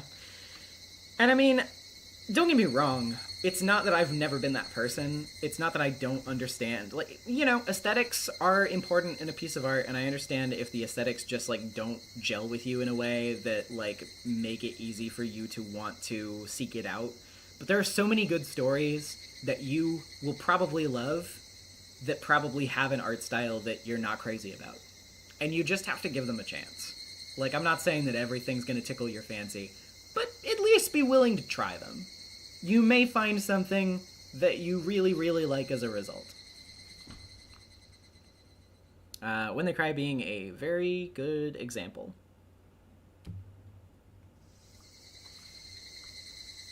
Reimu Hakure, Reimu. Ryukishi's art style reminds me of Toho's art style. It may look amateurish, but it has a certain charm to it. No, yeah, absolutely. I think that's a perfect comparison point, and I mean, it makes a lot of sense, too, considering that Ryukishi and Zun, the guy who made Toho, are, in fact, friends, and do know each other, so. It's a very fitting comparison point.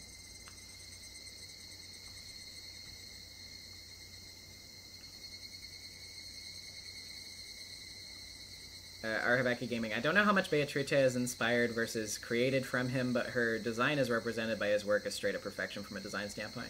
Oh yeah, absolutely. Beato's design is fucking fantastic. Like, regardless of what you think of his art, like, that is a solid as hell art character design. Rodemu, what makes Ryukishi impressive is that a lot of people say his art is childish, but hardly anyone says it diminishes the horror of Higurashi. Yeah, absolutely. That's one of the things that I would always say about Ryukishi's work to really sell it to people, is like, regardless of if you think this art looks good or not, which I think it does, but I just have to live with the reality that there are people out there who are wrong and who think that the art looks bad.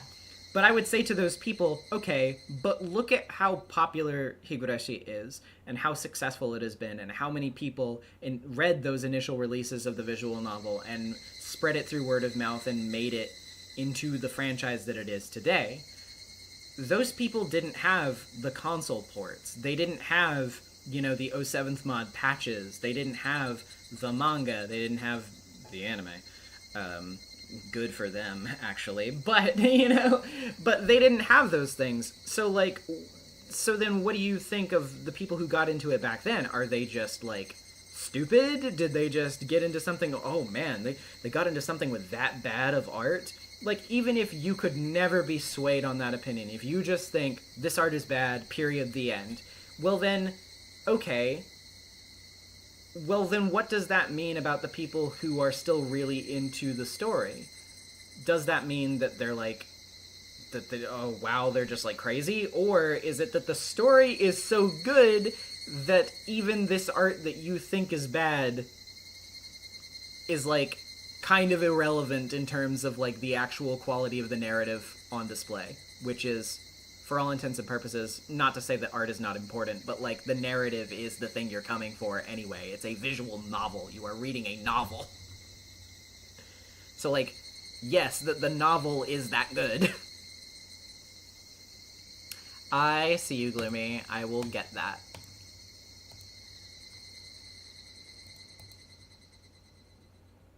Aww. This is really good.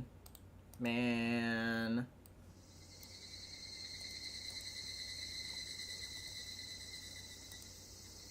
Gonna drag that over to the window here. Okay, there we go. Oh, wait. Huh? Who? What? Oh, Cybernetic Silver with the 50 pesos. So what the hell? One last donation for Higu. Everyone start writing your passion projects. Go for it. Yay. Thank you. And yes, absolutely. 100%. Seconded. Please do. If Ryukishi and his work can prove anything to you, it's that, like, again, like, you know, if you're one of those people that's like, I don't know, that art looks kind of rough to me. Well, just think about it.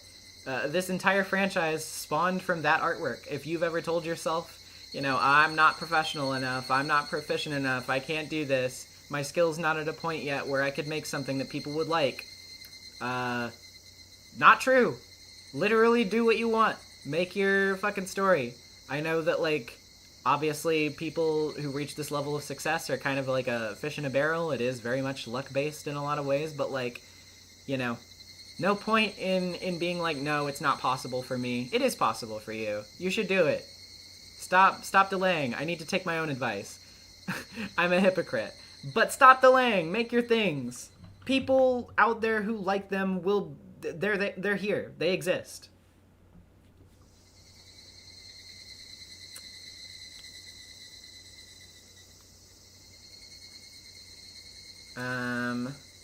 Okay.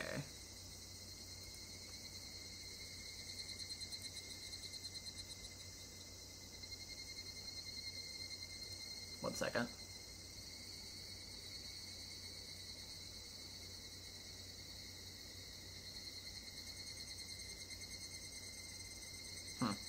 Strange.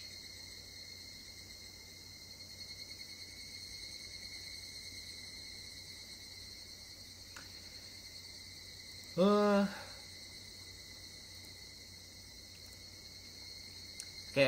I think we're at the point where I really need to start going through art, so if anything gets submitted in the middle, just let me know. But I think we definitely gotta start doing it.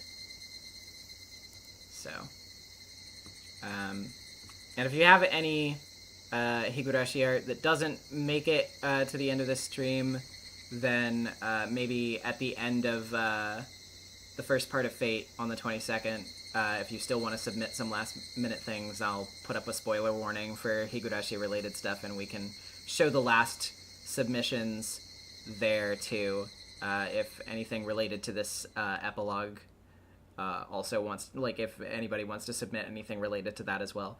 Sound good? Okay. So, let's do it.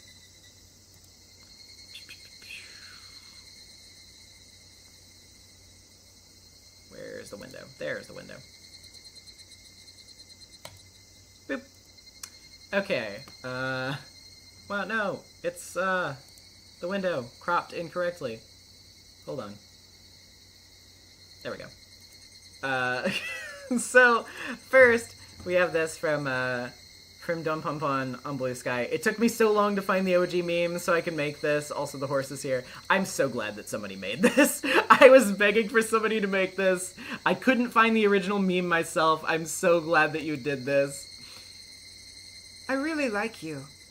That's cool. So, you gonna order something? You're always so silly.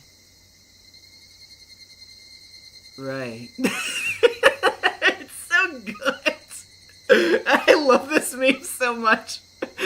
And to see it with fucking Shion and Satoshi is so good. God. Thank you. Thank you so much for fulfilling my request. It works so well. Oh my god. And then you also had this Navy husband. Baby, it's so good to see you again. It's been so long. Fujo wife. How was it? Yeah, with all the Akasaga Okanogi shipping last time, makes sense that this would exist. Oh man. What a horse. What a guy. Oh man. Really, really good. I had to search through so many unfunny anime memes to find it.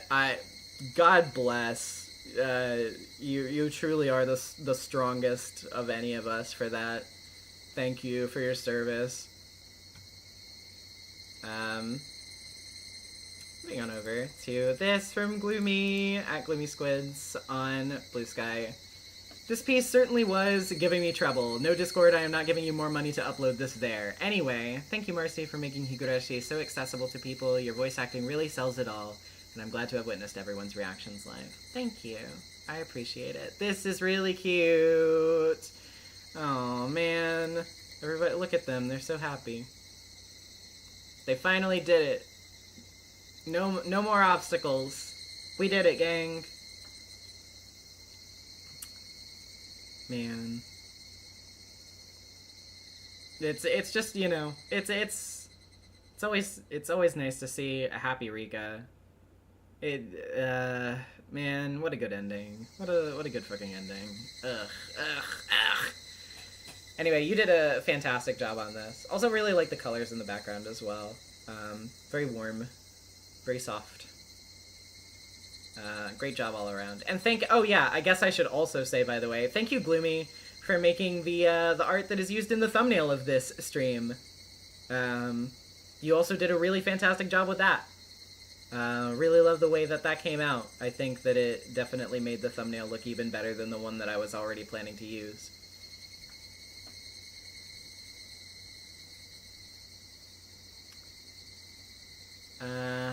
Alrighty. So, let's see.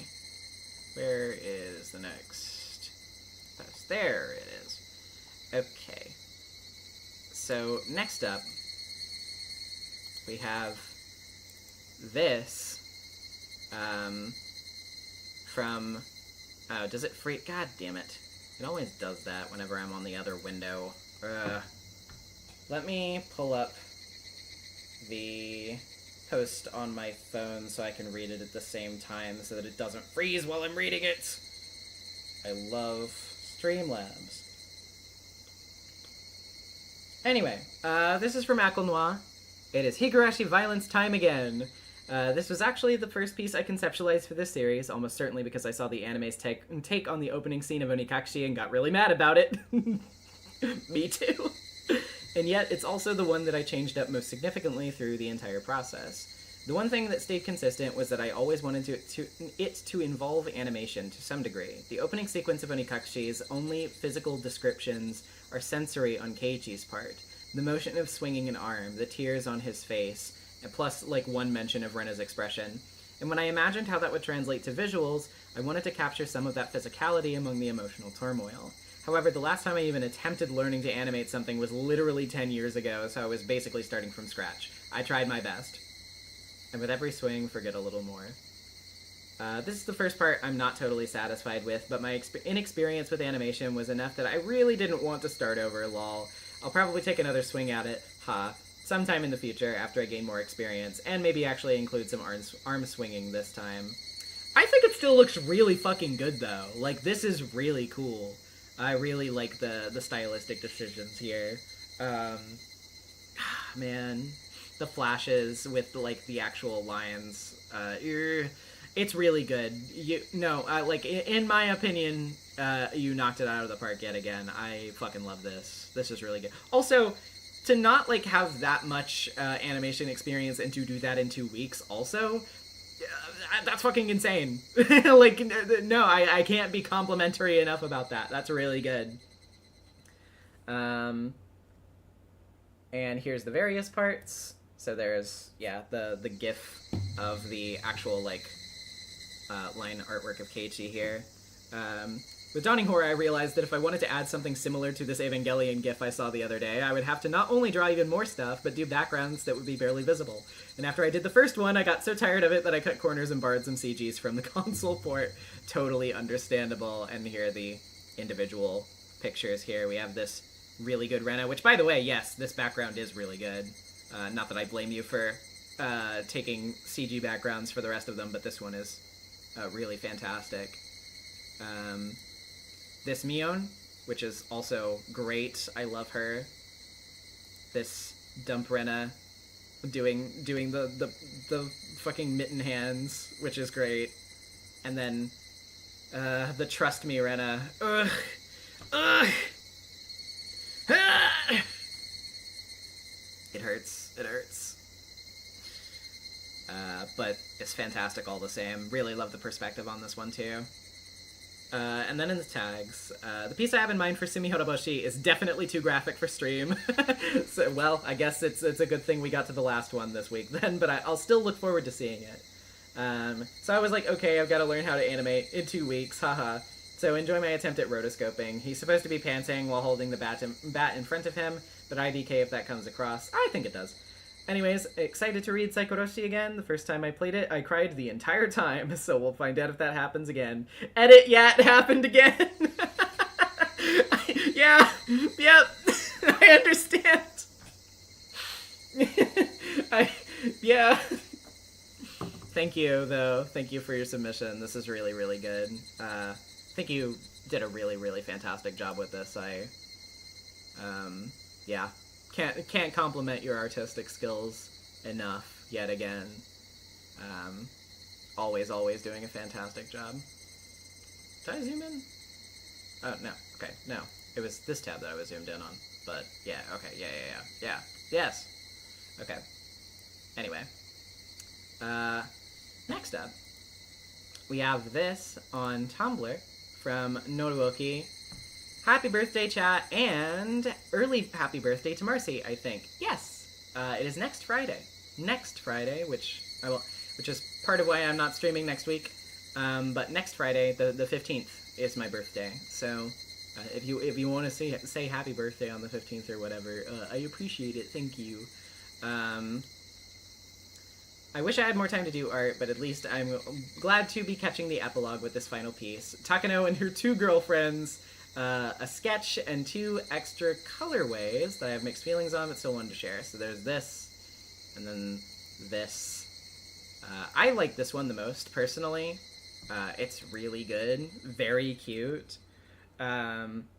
These streams alongside Umineko have been such a comforting presence in my life, and I'm sad to see them come to an end. I really enjoyed being a part of this community. A few years ago, I caught a glimpse of what Higu is about and knew it would overtake my life, but I didn't have time for such a huge hyperfixation, so I'm glad it's found its way to my life anyways. Thank you for creating this space for everyone, Marcy. Thank you. I'm so glad to hear that is, like, yeah. It's always really nice for me to hear stuff like that. I appreciate it, genuinely. But yeah, this is absolutely adorable. And of course, like I've said before, like, you know, it is sad that we're finishing up When They Cry, but, you know, we'll still be doing big visual novels together. Don't worry about it. We'll still be here. Week after next, we'll be getting back on that grind yet again. Oh man. But yeah, this is fantastic. Super cute. Really, yeah, really like your interpretation of Tomitake here. And the hair twirl. But it's so adorable. I really like this a lot. This is the good ending for Takano, frankly.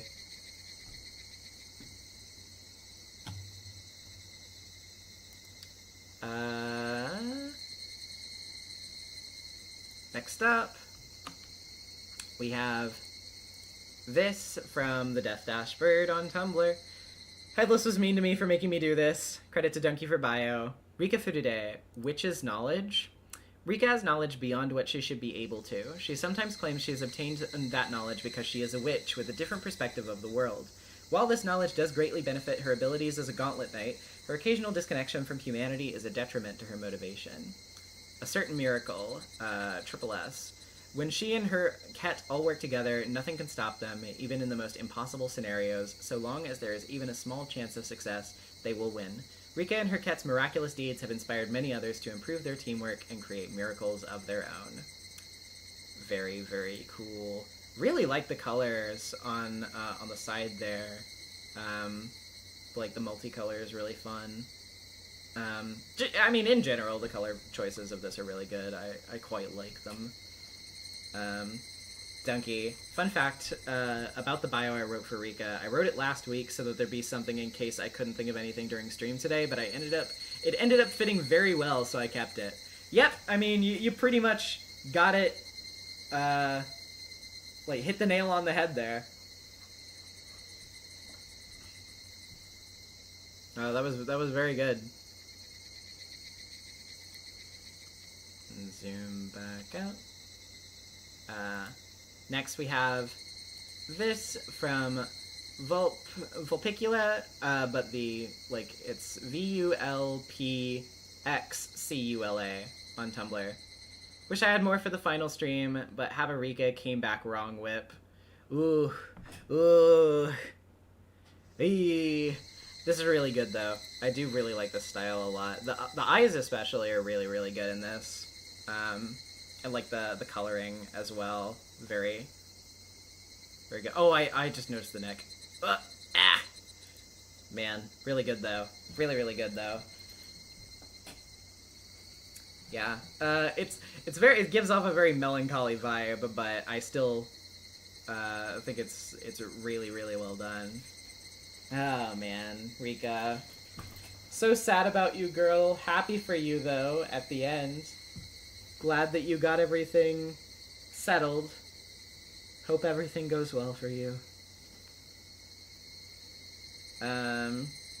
Yeah, really, really good.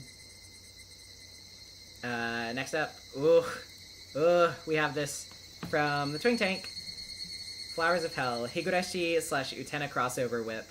There's so many parallels between Rika Furude and Anthe Himemiya, but I won't get into them here to avoid spoilers for both series.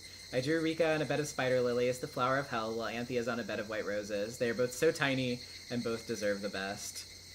Man, now you're making me think of Anthe again. This is really, really good, though. The composition of this is fantastic. I mean, I know, obviously, it is paralleling that one shot in Revolutionary Girl Utena, but, like, you captured it very, very well.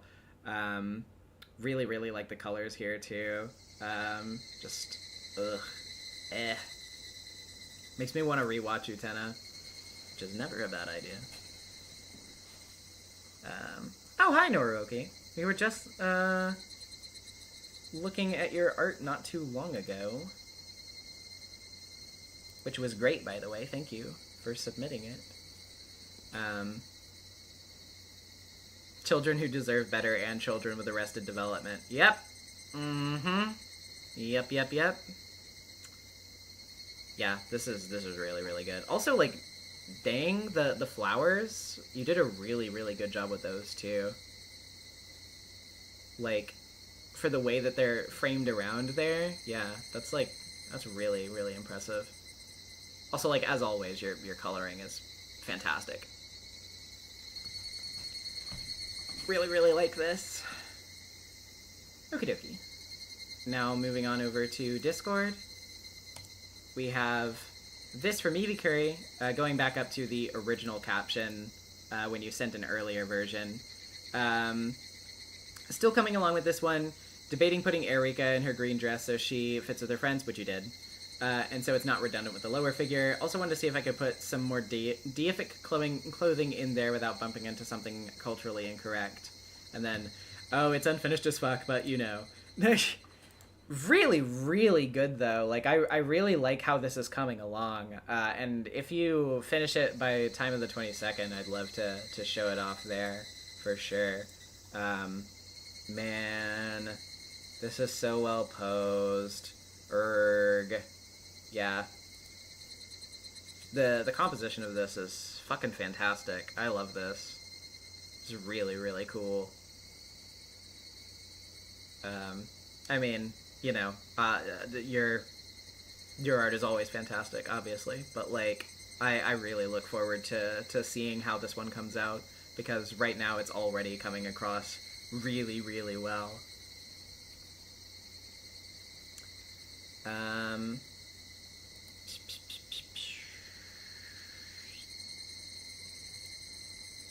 Let's see. Seditious said, finished it up just in time for Epilogue barely. Keiichi's black knife cover plus a little extra bit at the end. So yes, we do once again have music to show off. So we're gonna go ahead and actually, let me go to my volume mixer real quick and mute the game, and then we will listen to this together. I'm so hyped. Black Knife for Keiichi, that fucking rules. Let me uncrop that also real quick. Okay, let's do it.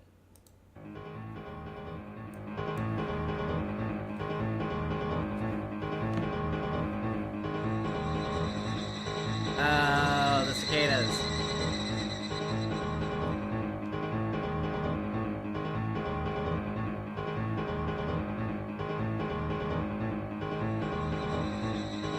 Man, that's so cool. That's a really good choice for that sample.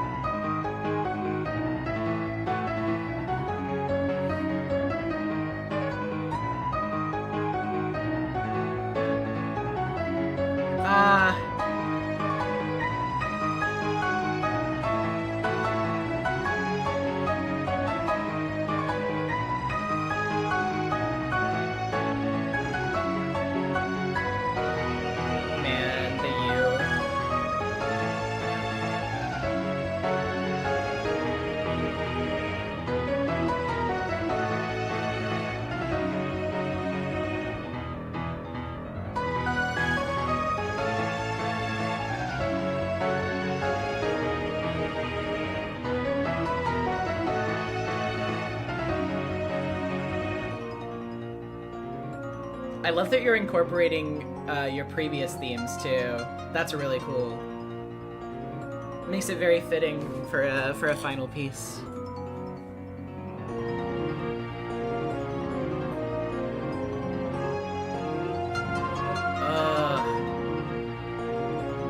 I love this part.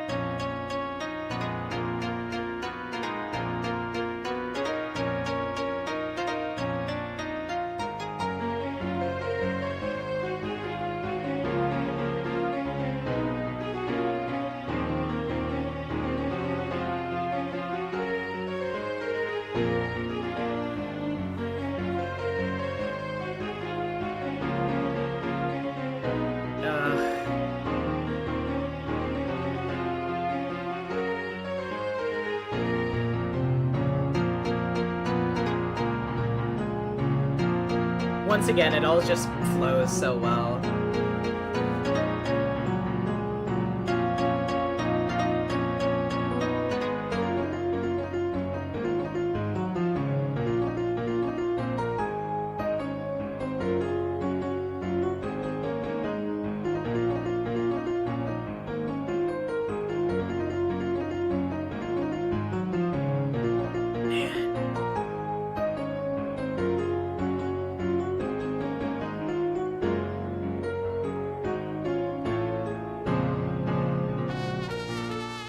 There's that Toho trumpet, baby.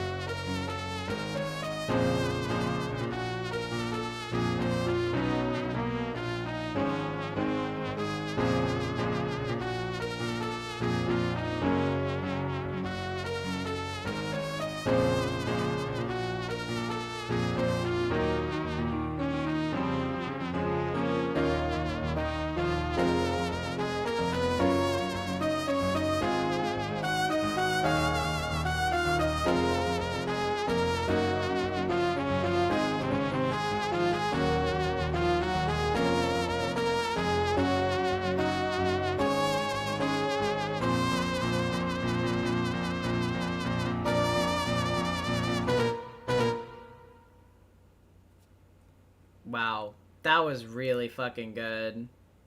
Damn. That was really, really impressive. I liked that a lot. Wow. Man.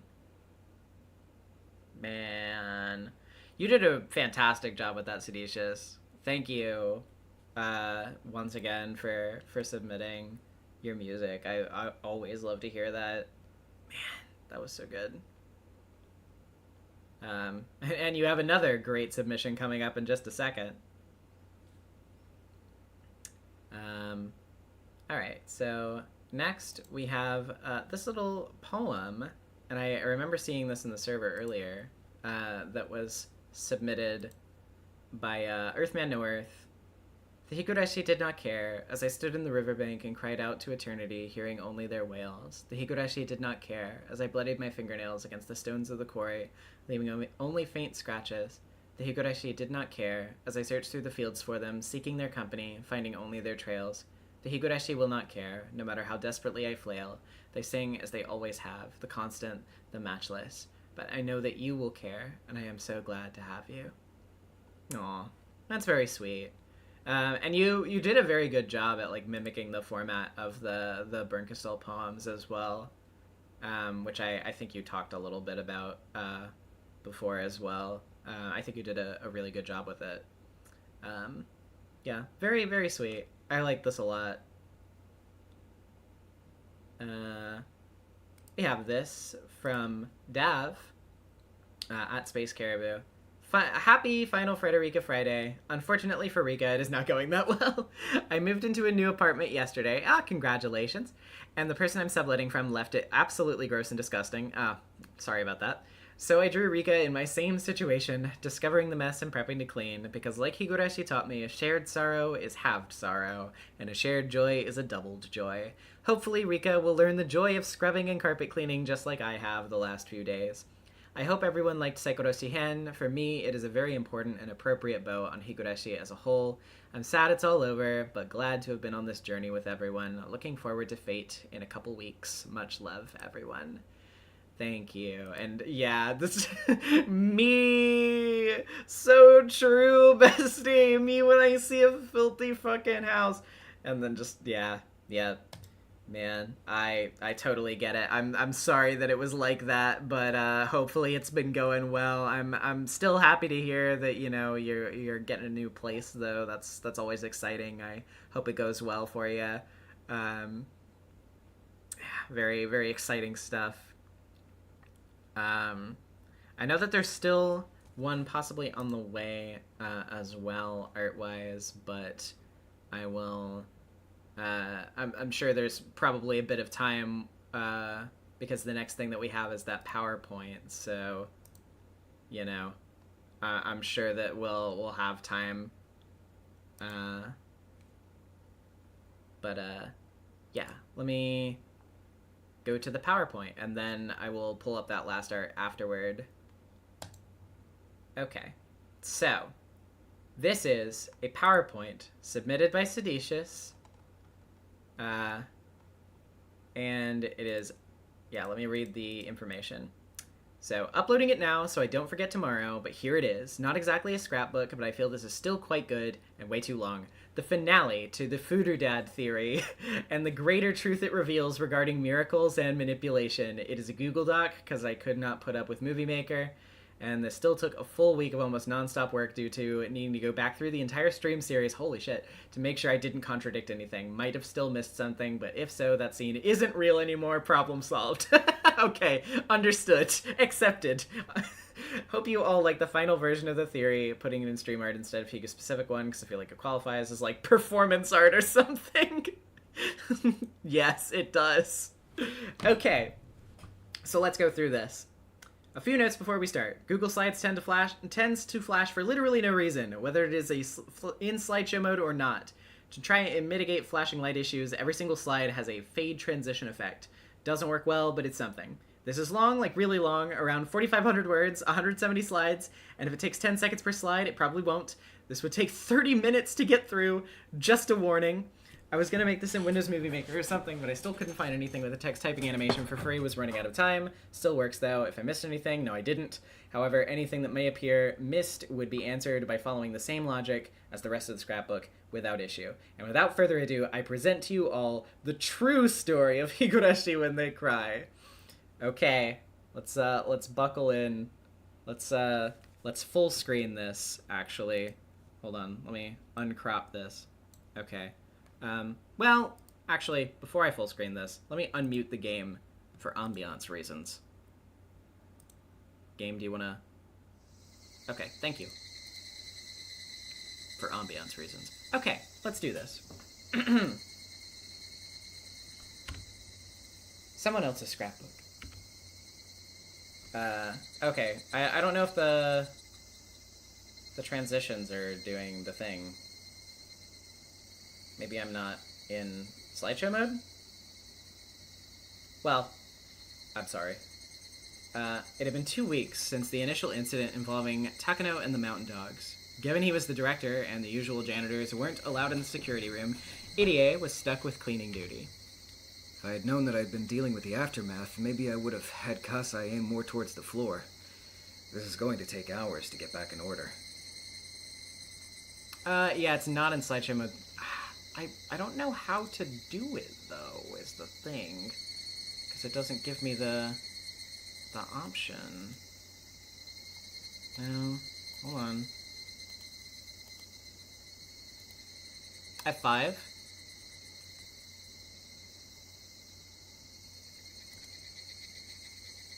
I think on Google Docs. Right top right arrow. Ah, slideshow. There we go, there we go, there we go. Okay. Thank you. What's this? One of her scrapbooks? I thought they were all seized during the Bloodhound's initial investigation. This handwriting, it's nothing like Takano's. Honestly, it's horrendous. More of what you'd expect from a doctor, I suppose. And what's this supposed to mean on the front cover? Are those math problems? R plus S equals I and A equals N. How bizarre. Well, it's not like anyone will have an issue with me taking a peek. I've never gotten a real opportunity to read or research before, and this will likely be the last chance I get. The Maibara conspiracy. The movements of the Maibara household lead me to believe there's something suspicious happening with the two parental figures, their names being Ichiro and Aiko, the father and mother, respectively. The child, Keiichi, has been seen leaving on a frequent basis and commonly is involved in the Watanagashi festival and incidents surrounding the festival. Additionally, they have a tendency to disappear suddenly, with little to no warning to even their child. Usually he finds out about their whereabouts after the fact, making their alibi of work meetings rather suspect as well. Notably, Keiichi has never seen his mother make any of his food, but always credits her as the chef despite that. Oh man. With our first outing, known as Onikakushi, Keiichi and his friends, Rena, Rika, Satoko, and Mion, share their bento and rate their food on a comparative scale. Soul Robin, this is, we're at the end of the stream, we're doing fan art. This is not the game, this is something that was submitted by, a chat member. Seditious, who is amazing. Rena, Rika, Satoko, and Mion share their bento and rate their food on a comparative scale. Keiichi here directly states that Rika's food tastes just like his mother's cooking, and then Rena's food is rated above Rika and his mother's food without question. Beyond that, every single other time in each loop, he is either directed out of the room while the food is being made, or the food is already prepared by the time he gets there. And an exception to this rule is when Keiichi is taken by his father to Angelmort as directed by Aiko, as though she needs the home to herself for something. Ichido uses this to introduce Keiichi to Shion earlier than usual, as we see in Meikashi. Generally, Keiichi meets Shion when he is saved by her after knocking down the group of motorcycles. However, considering how the rest of the Watanagashi loop went, it appears his father was attempting to alter events by introducing the pair early on, only for it to fail. It is also worth considering the call that Keiichi received from Kimiyoshi in regards to the whereabouts of Kiichiro, the mayor. There was no reason for the mayor to be at the Maibara residence under normal circumstances. That is, unless one of the Maibaras were more important than they appeared. Rika and Satoko have almost never appeared at the same time as Ichido, with only one key exception and 2 close calls. It appears highly likely that Ichido Maibara is actually Rika Furude and Satoko Hojo in disguise. But before going into the why and the how must first be assessed. Having recently moved to Hinamizawa and taking into account the strained familiar relationships, the replacement of Ichido with an imposter would be incredibly easy and unlikely to be noticed. Additionally, Ichido is reclusive within his own home, usually within his studio at the manor, and only rarely seen outside of that, even by Keiichi. As no one outside the Maibara residence has seen Keiichi's father, aside from Rika, Hanyu, his publisher Honda, and printer Inoue, when Keiichi's father left his home, no one would be able to confirm his appearance matched the real man. To hide 2 children as one adult, you would need a large coat, glasses to hide the eyes, a false mustache, and a hat to aid in disguising the hair. All of these materials can be easily hidden within the studio. For the first problem with this hypothesis, Keiichi's father was seen sleeping through the first Watanagashi festival during the Onikakushi loop. This is confirmed as seen before and after. Except Keiichi only observes this from a distance, and the verbal confirmation that Aiko saw him sleeping on the couch at the end means nothing when Keiichi doesn't check himself. Understandable. By putting the coat over pillows on the couch, then setting the hat on top of the coat, it would appear that a person is seated there from a distance, and as we never get close, the illusion remains intact. Brilliant. Any snoring can be solved as well as using the walkie-talkies that Rika has access to through the mountain dog. She could pretend to be somewhere she isn't. Once Keiichi was gone, Aiko could let Rika over that same radio. The mountain dogs would be more likely to assist than it may appear, as while they were her enemy, Rika was unaware at the time. They'd have no reason to make her think that they were either, at least not until the time was right. By lending her the walkie-talkie, Rika would gain more trust in the mountain dogs while being unaware that they were using her trust to make it easier to eliminate her later. Typo, I'm a fraud. It's okay. It's okay. No, you didn't. It's not a typo anymore. It's real. By lending... wait, I already read that. Satoko would also not need to be aware of the mountain dog's existence, as all that she needed to do was set up the effigy of her father. As long as the illusion was intact, that Ichido was another person than her and Rika, questioning where the walkie-talkie came from wasn't too important to her. Later, when Ichido is meeting with the previously mentioned Honda and Inoue, and has Keiichi present for the meeting only for Satoko to call him away shortly after— That's true! The Ichido here is simply Rika standing on a chair or stool throughout the interaction as Rika follows Keiichi on her bike afterward, which obviously otherwise has no explanation. She had to be present at this meeting without Satoko. Once again, this meeting and the actions of Aiko and the publisher and printer must be returned to later. However, Rika and Satoko's motives here are clear. By having Keiichi arrive later, he would be at full strength in order to turn the tables rather than be worn out from having played the entire game. Wow! Oh my god. Additionally, the work that Keiichi states he has to do with his father does not imply that he'd be available or home to answer the phone. The only way Satoko could know that Keiichi would be able to get to the game is if she was informed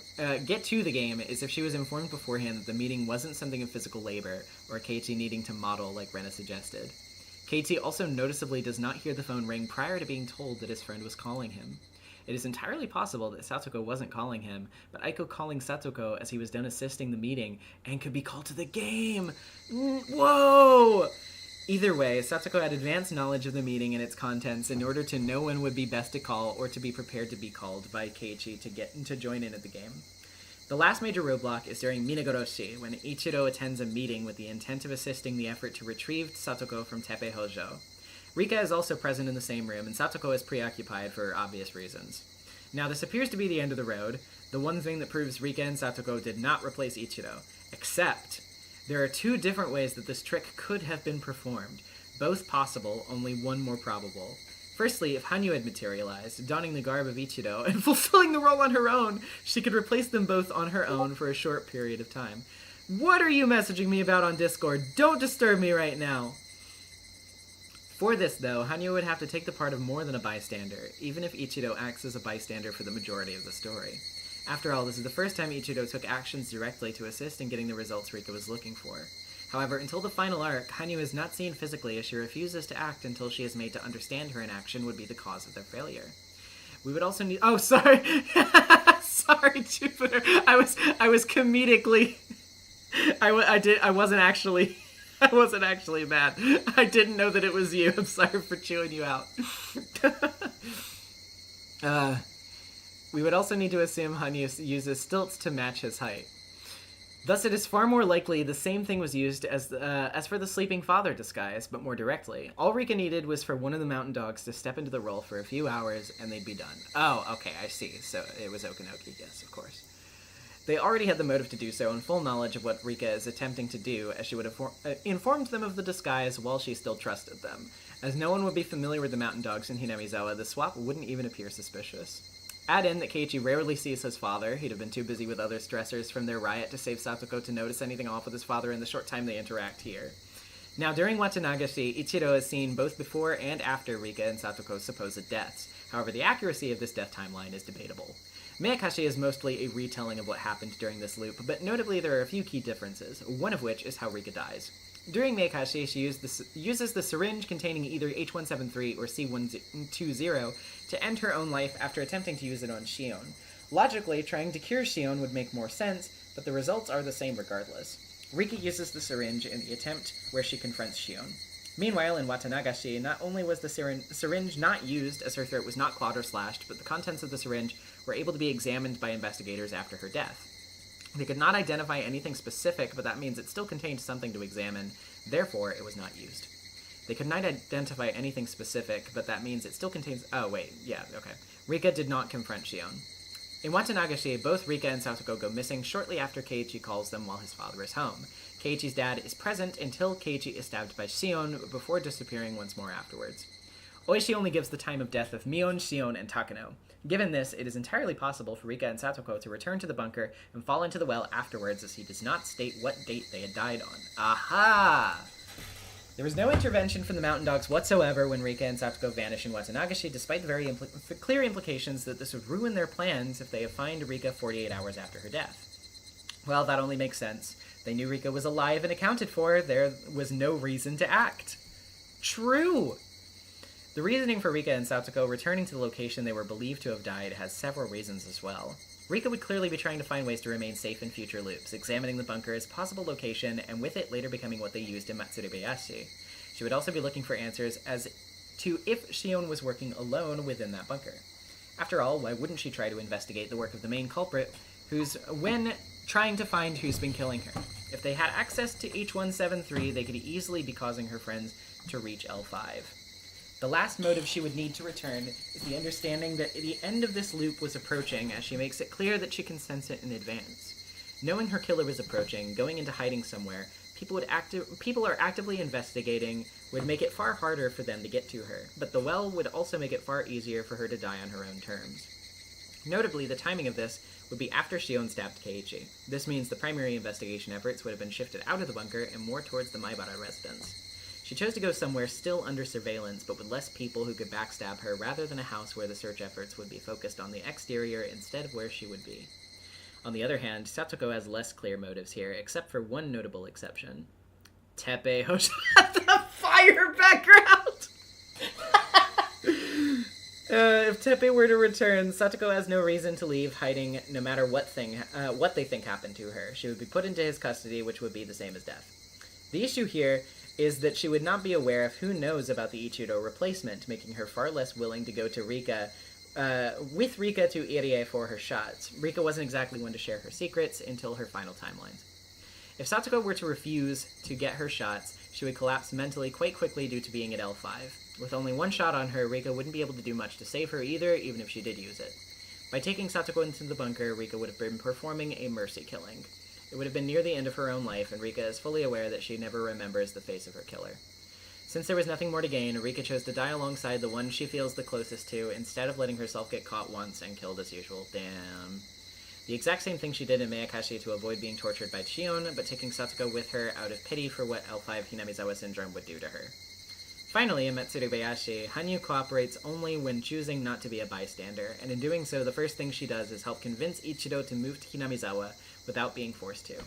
The only time we see Ichido choose to move. During the final loop, Rika and Satoko didn't need to replace him as he moved of his own volition, and Rika was attempting to save everyone. I see. And now for Rika and Satoko's motivations. Why would they commit to being a father for so long, for so little gain? For Rika, there's a few answers. The simplest may be the best. She wished to disguise herself from her killers. Normally, pretending to be someone else half the time would make her far harder to track, and give her far more opportunities to see the person trying to kill her. As she was unaware that Takano was her killer, her plan failed before it even began. Next, Rika would be using the status that Ichido has in an attempt to shield herself as well. Something not yet mentioned are Ichido and Aiko's connections to Tokyo, the organization!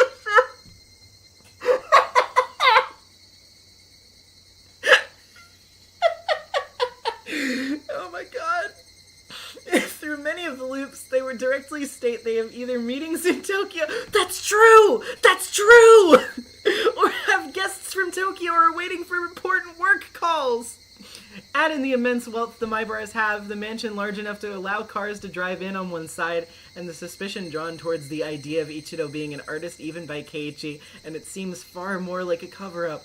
No fucking way, dude!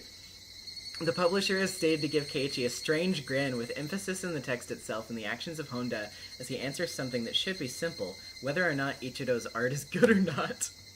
Similar to Tomitake, this cover-up may be more of a hobby for the real person, as Riki uses all meetings she attends as a chance to draw, including when she calls Keiichi over during the curry competition. For further explanation of the wealth of the Maibara family, the involvement of Aiko will need to be examined. Given the frequent Tokyo meetings that she attends, despite them being for Ichido's work, she is conclusively a Tokyo member! Oh my god! By linking herself so directly with an identity within Tokyo, Rika would expect additional security protections beyond just what the Mountain Dogs would offer, as well as the potential insider knowledge from Tokyo if it was a conspiracy involving them. The reason this never works is due to the connections that she tried to use being the same ones attempting to cause the Alphabet Project, and by extension Rika herself, to collapse. Rika's next motivation would be getting Keiichi to move to Hinamizawa in all timelines. As she states, the timelines without Keiichi are by far the worst, lost causes in her search for the good ending she desires. In order to prevent this, she needed to ensure the move happened. In timelines where this move wasn't going to happen, she replaced Ichido and forced it to happen from within the family itself. We see that the fragments being put together in the final timelines specifically so that Hanyu can convince Ichido to complete the move. They can both be rearranged, and if they have a negative impact, left out. This would be loops where Keiichi doesn't move at all. If in a previous loop the fragment used was Rika replacing Ichido to force the move, then we'd have the reason the 7 most recent loops for Rika all involved the Maibara relocation. Essentially, Rika's actions before the loop had begun to shorten drastically were to replace Ichido to avoid the loops without Keiichi. Once they were outside of Hanyu's range to send them back to, those actions were locked into the loop. For lack of a better term, Keiichi's dad being replaced would become a canon event, or something of the sort, until Hanyu decides to act and assist Rika in convincing Ichido to move. Ichido would only move with Hanyu's help, and Hanyu wouldn't help until she was made to realize the mistake of her inaction. The last major motivation for Rika alone would be that she gets to experience being a grown-up. As seen in her drinking, her longing for a husband stated multiple times throughout the timelines, and her disdain for the loops as a whole, Rika wants more than anything to see beyond her June 1983. By pretending to be a grown man, Rika gets to experience being this husband she longs for. Get respected as a working adult, feel what it's like to raise a child, and escape the responsibilities of child shrine maiden she's been stuck with for 100 years. It's not the perfect escape, but it's a step towards the freedom she longs to experience, and only receives in NezumiVA when she stops pretending to be someone she isn't, and is allowed to be a child once more by the ending. Satoko's motives for the facade are far harder to track. The first one was pointed out earlier, in that by hiding as Keiichi's father, she makes it less likely for Teppei to locate her. Given just how tragic things turn when he does take her back into his custody, Rika may have even presented this role to her in order to make the timelines where Satoko is lost to him less common. Of course, this isn't foolproof. Teppei can easily just ask someone where she is, where he would get confirmation she isn't missing outside of the Watanagashi timeline where she is. He could then retrieve her from school following a club meeting, preventing her from getting the chance to get into disguise. However, it would at the very least delay the inevitable by being disguised most of the time he was around. Satoko is obviously very obviously Rika's best friend, and she views Keiichi similarly to Satoshi, given she sees Rika and Keiichi as family, being closer to the two than the two would be in her nature. By assisting Rika, she would get to be with her even more of the time than she would be otherwise. Add in her and Rika choosing to visit Keiichi as he almost burns his house down together, and the pair both have a clear desire to protect that which is closest to them. In this case, Keiichi. Their son, of course. Stepping further into the past, Satoko's existence within the Ichido disguise leads us to a possible answer for what happens to Ichido in the timelines he refuses to move. Rika simply has to lure him into the mountains, where Satoko's most vicious traps lie. She can get the assistance of the mountain dogs if this is necessary, as they once again would be trying to keep her from suspecting their end goal. That, and what's more, one more dead body among the thousands they plan to have dead by the end of Manual 34's execution. By luring or dragging him out into the mountains, it would be possible to frame Satoko for his death by dropping him into one of her traps. This would guarantee Satoko's cooperation due to the guilt caused by her involvement and unwillingness to share the pressure she feels in the world from the world around her with others. This would be her solution, similar to accepting the pain Teppei inflicts. His body could then be disguised in a closed casket funeral of that relative Keiichi never named. Oh my god! During NezumiVA, Keiichi never mentions this funeral. It is entirely possible it never occurs in this timeline! Given Rika's good ending is the one where no one is killed by her hands nor another's, Ichido surviving would be the first piece needed to change reality in a peaceful direction. Satoko would thus have motivation internally due to her care for Keiichi and Rika, guilt and misguided responsibility from Ichido's death, as well as external from trying to avoid Teppei in the first place. Now the main issue with the Ichido swap is Aiko Maibara. What would she have to gain from Ichido's death, and from Rika using her husband as a hiding place? It is rather simple. She gains wealth, power, and her plans become nearly unstoppable. Aiko attends every Tokyo meeting that supposedly Ichido was going to attend. Knowing that Rika and Satoko never go to these meetings, only Aiko is attending. This meeting with Honda and Inoue is also where Honda, the publisher, implies in a rather obvious fashion that Ichido isn't actually an artist. Oh! Additionally, no one provides their full name of among their guests, matching a notable Tokyo member. Aiko leaves shortly before Keiichi succumbs to Hinamizawa syndrome during Onikakushi, with her body never being seen during Tatarigoroshi, despite seeing plenty of bodies while evacuating. The list of deceased in the volcanic gas, or Manual 34 incident, is shown to be inaccurate, as it lists Takano among the deceased despite her death having been faked. An unknown figure, not seen until the end of the loop's approaches, is revealed to have been guiding Takano's hand from afar, with goals to overthrow the current order within Tokyo and shift power in her favor. A figure with a name never fully revealed, who goes by many names in an effort to mislead those in her way. Oh my god, no. No. As she attempts to turn the Alphabet Project on its head, Aiko Maebara is the true identity of Nomura! No! No! No, this is fucking crazy! No! No, this is fucking insane! The reason Rika never escapes despite her disguise would be the same single tracking device the mountain dogs funded by Nomura are seen using. As she is aware of the disguise, it was doomed to fail all along. Fuck! Letting Rika disguise herself as Ichido was less assisting in her survival and protection and more keeping Rika entirely under surveillance even when in hiding. This is why they never had to worry when Rika vanished during Watanagashi, as they knew exactly where she was. Being the working one in the family and responsible for a conspiracy that would lead to the downfall of the Alphabet Project and Hinamizawa, Aiko wouldn't have had time to make Keiichi food. Hence why it's always been Rika. When Honda visits for the meeting with the Maebaras, where nothing art-related is present or visible, Rika and Keiichi are made to quickly leave. This left Aiko with full control over a meeting with 2 other Tokyo members, knowing that she wouldn't need to worry about them returning. Aiko was able to leave Hinamizawa without issue caused by the syndrome. This indicates that she either already knew the Queen Carrier idea was entirely inaccurate or that she was vaccinated against it. Only those involved in the Alphabet Project like Tomitake were able to get that vaccination. Only Aiko is seen leaving Hinamizawa. And lastly, the reason she would move to the town she wanted to destroy, aside from using the small town to lay low, she had one more personal motivation. Aiko is a fan of mystery That's true! Aiko is a fan of mystery novels, not just reading but writing as well. Aiko is enjoying watching Rika struggle to solve a mystery that only she had the middle of. Rika is never given a true beginning to use to try to find her killer. Aiko had it obfuscated by faking Takano's death while having Tomitake actually get killed. This meant that Aiko did exactly as she told Keiichi to. By hiding the start of the crime, the middle and end could never be solved, and she took pleasure in watching her plans unfold up close, even taking part directly through helping Rika hide. There is never a single time in the entire story where Nomura is needed somewhere specifically that Aiko is unable to get. She was only ever present at night or over the phone, after all. And one of the things she was present for was Keiichi stating that he wanted to be buried with his clock. With the mountain dogs being the first on the scene, this is why they knew to check behind the clock. No!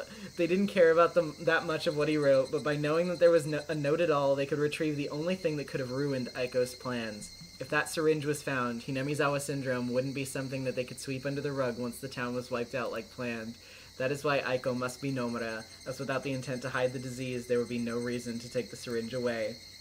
Add in what they already have the funds to fake one person's death in Takano, faking her own, and using someone else in Ichido's body as without question within her means. The perfect mystery, something that she would leave no true start for those she challenged. After all, they weren't meant to solve it. There is one thing that she fails to consider, though. That results in Rika coming out on top. The secret Maebara technique that leads to a miracle. The ability to freeze time temporarily! Oh my god, no, I know where this is going. During Onikakushi and Watanagashi alone, Keiichi freezes time repeatedly. Once in an attempt to avoid getting hit by a fan, once while being chased at the dam site, and another in Angel Mort while attempting to fight back. While it is questionable if, when being stared through by Chie for his opinion on Curry, if he slows down time or if she does, given he is later shown able to stop time for multiple people, it is likely he was partially responsible for the slow here as well. The scene where he freezes it for multiple people, of course, being right as he is about to die. During Minagoroshi, Keiichi and the other clubmates experience frozen time shortly. They use this more to say their goodbyes than take action, but a scene against the dam site pursuers, Keiichi is more than capable of preparing his offense during these two. However, in Matsurubayashi, we get to see the real potential of this technique, the Maebara family-specific technique, as no one has ever fully freezes time besides him. Rika, the head of the Maebara household, had learned the Maebara family family technique and used it to stop time to make her miracle happen. The final reason she needed to be Keiichi's dad. Oh my god, it's all coming together. The reason Keiichi needed to move to Hinamizawa. This is the answer. The final answer to Aiko Maibara's conspiracy to tear down Hinamizawa from the inside and Rika's miracle. This is the true story of Higurashi when they cry. S.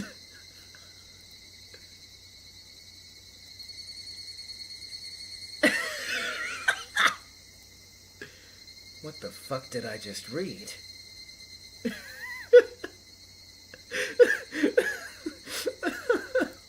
My god. It's fucking peak. It's amazing. No, genuine. This was such a fucking ride. Oh my god. I fucking gave me the $2. So it's the same type of stand as Star Platinum. Oh my god. No, genuinely, like, the fact that you're, like, this had, like, twists and it actually tied into, like, legitimate characterization and, like, took into account, like, small details from across the oh my god. No, this is amazing. Seditious, you did it. You solved Higurashi. What the fuck? It is literally impossible to deny. That's... what the hell? Incredible. Fucking incredible. I think... oh my god. Well, we'll show Jupiter's art in just a second. But, like... man, I can't think of anything better to have, like, at the end of the streams. This is fucking crazy. That was so good. I was on the edge of my seat. Like, in the end there, I was, like, legitimately freaking out. Or Habaki Game with the $2 again. This was unironically better written than Gosotsu. No, it literally is! This is fucking perfect. I wish, oh my god, if there were some way that, like, somebody could translate this into Japanese and send this to Rikishi. Well, that would be our greatest collective accomplishment as a community. So I'm putting the call out there. You know, if somebody wants to do it, we should do it. Oh my god, this is fucking incredible. Oh my god, this is awesome. Oh, thank you so much, Seditious, for your incredible work, both musically and PowerPointily tonight. You outdid yourself. This is fucking amazing. Furude real, Furude true, Furude canon. So saith all of us. Okay. Alright, let's show Jupiter's art. Which is really good, by the way. I really like the heart here a lot. Like the fragment heart. Oh. Here it is. I swear to God, Clip Studio did everything it could to stop me from finishing this tonight. I understand. The title of the piece is Reach Out for Your Future. Didn't do any shading yet, but I also kind of like the way it looks without it. The head was a huge challenge, as I've never in my life done such an extreme upward angle, so I'm proud of myself for how it turned out. Despite her supernatural situation, her emotions are so grounded and real. I wanted to convey her desperation and determination to reach the future she desires. And I think you absolutely did a fantastic job with that. Really like the coloring work here. As I said, really good job with the fragment heart. The pose is really nice as well. Really enjoy how all of this came together. The background as well. I've been following your progress with this one, and you definitely did a great job with it. So I'm happy it all came together. Man, what an array of art. We should go through it all one more time.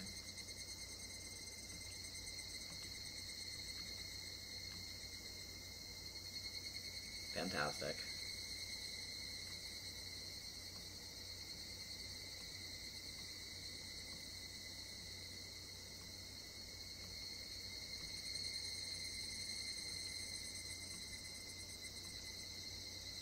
yeah, that.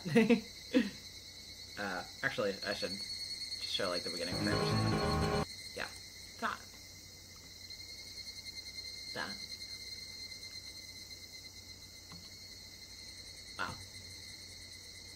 Wow. One of the best art times I think we've ever had. Absolutely fantastic. Thank you, everybody, for all of your wonderful, wonderful work. Damn. Hard to believe we're here. Hard to believe it's over. But man, what a great way to close out Higurashi. I have been so happy to share this with all of you. I've had such a blast with this series in the 9-ish months we've been doing it. Obviously, I look forward to doing Fate starting on August 22nd. But I'm definitely gonna miss doing When They Cry.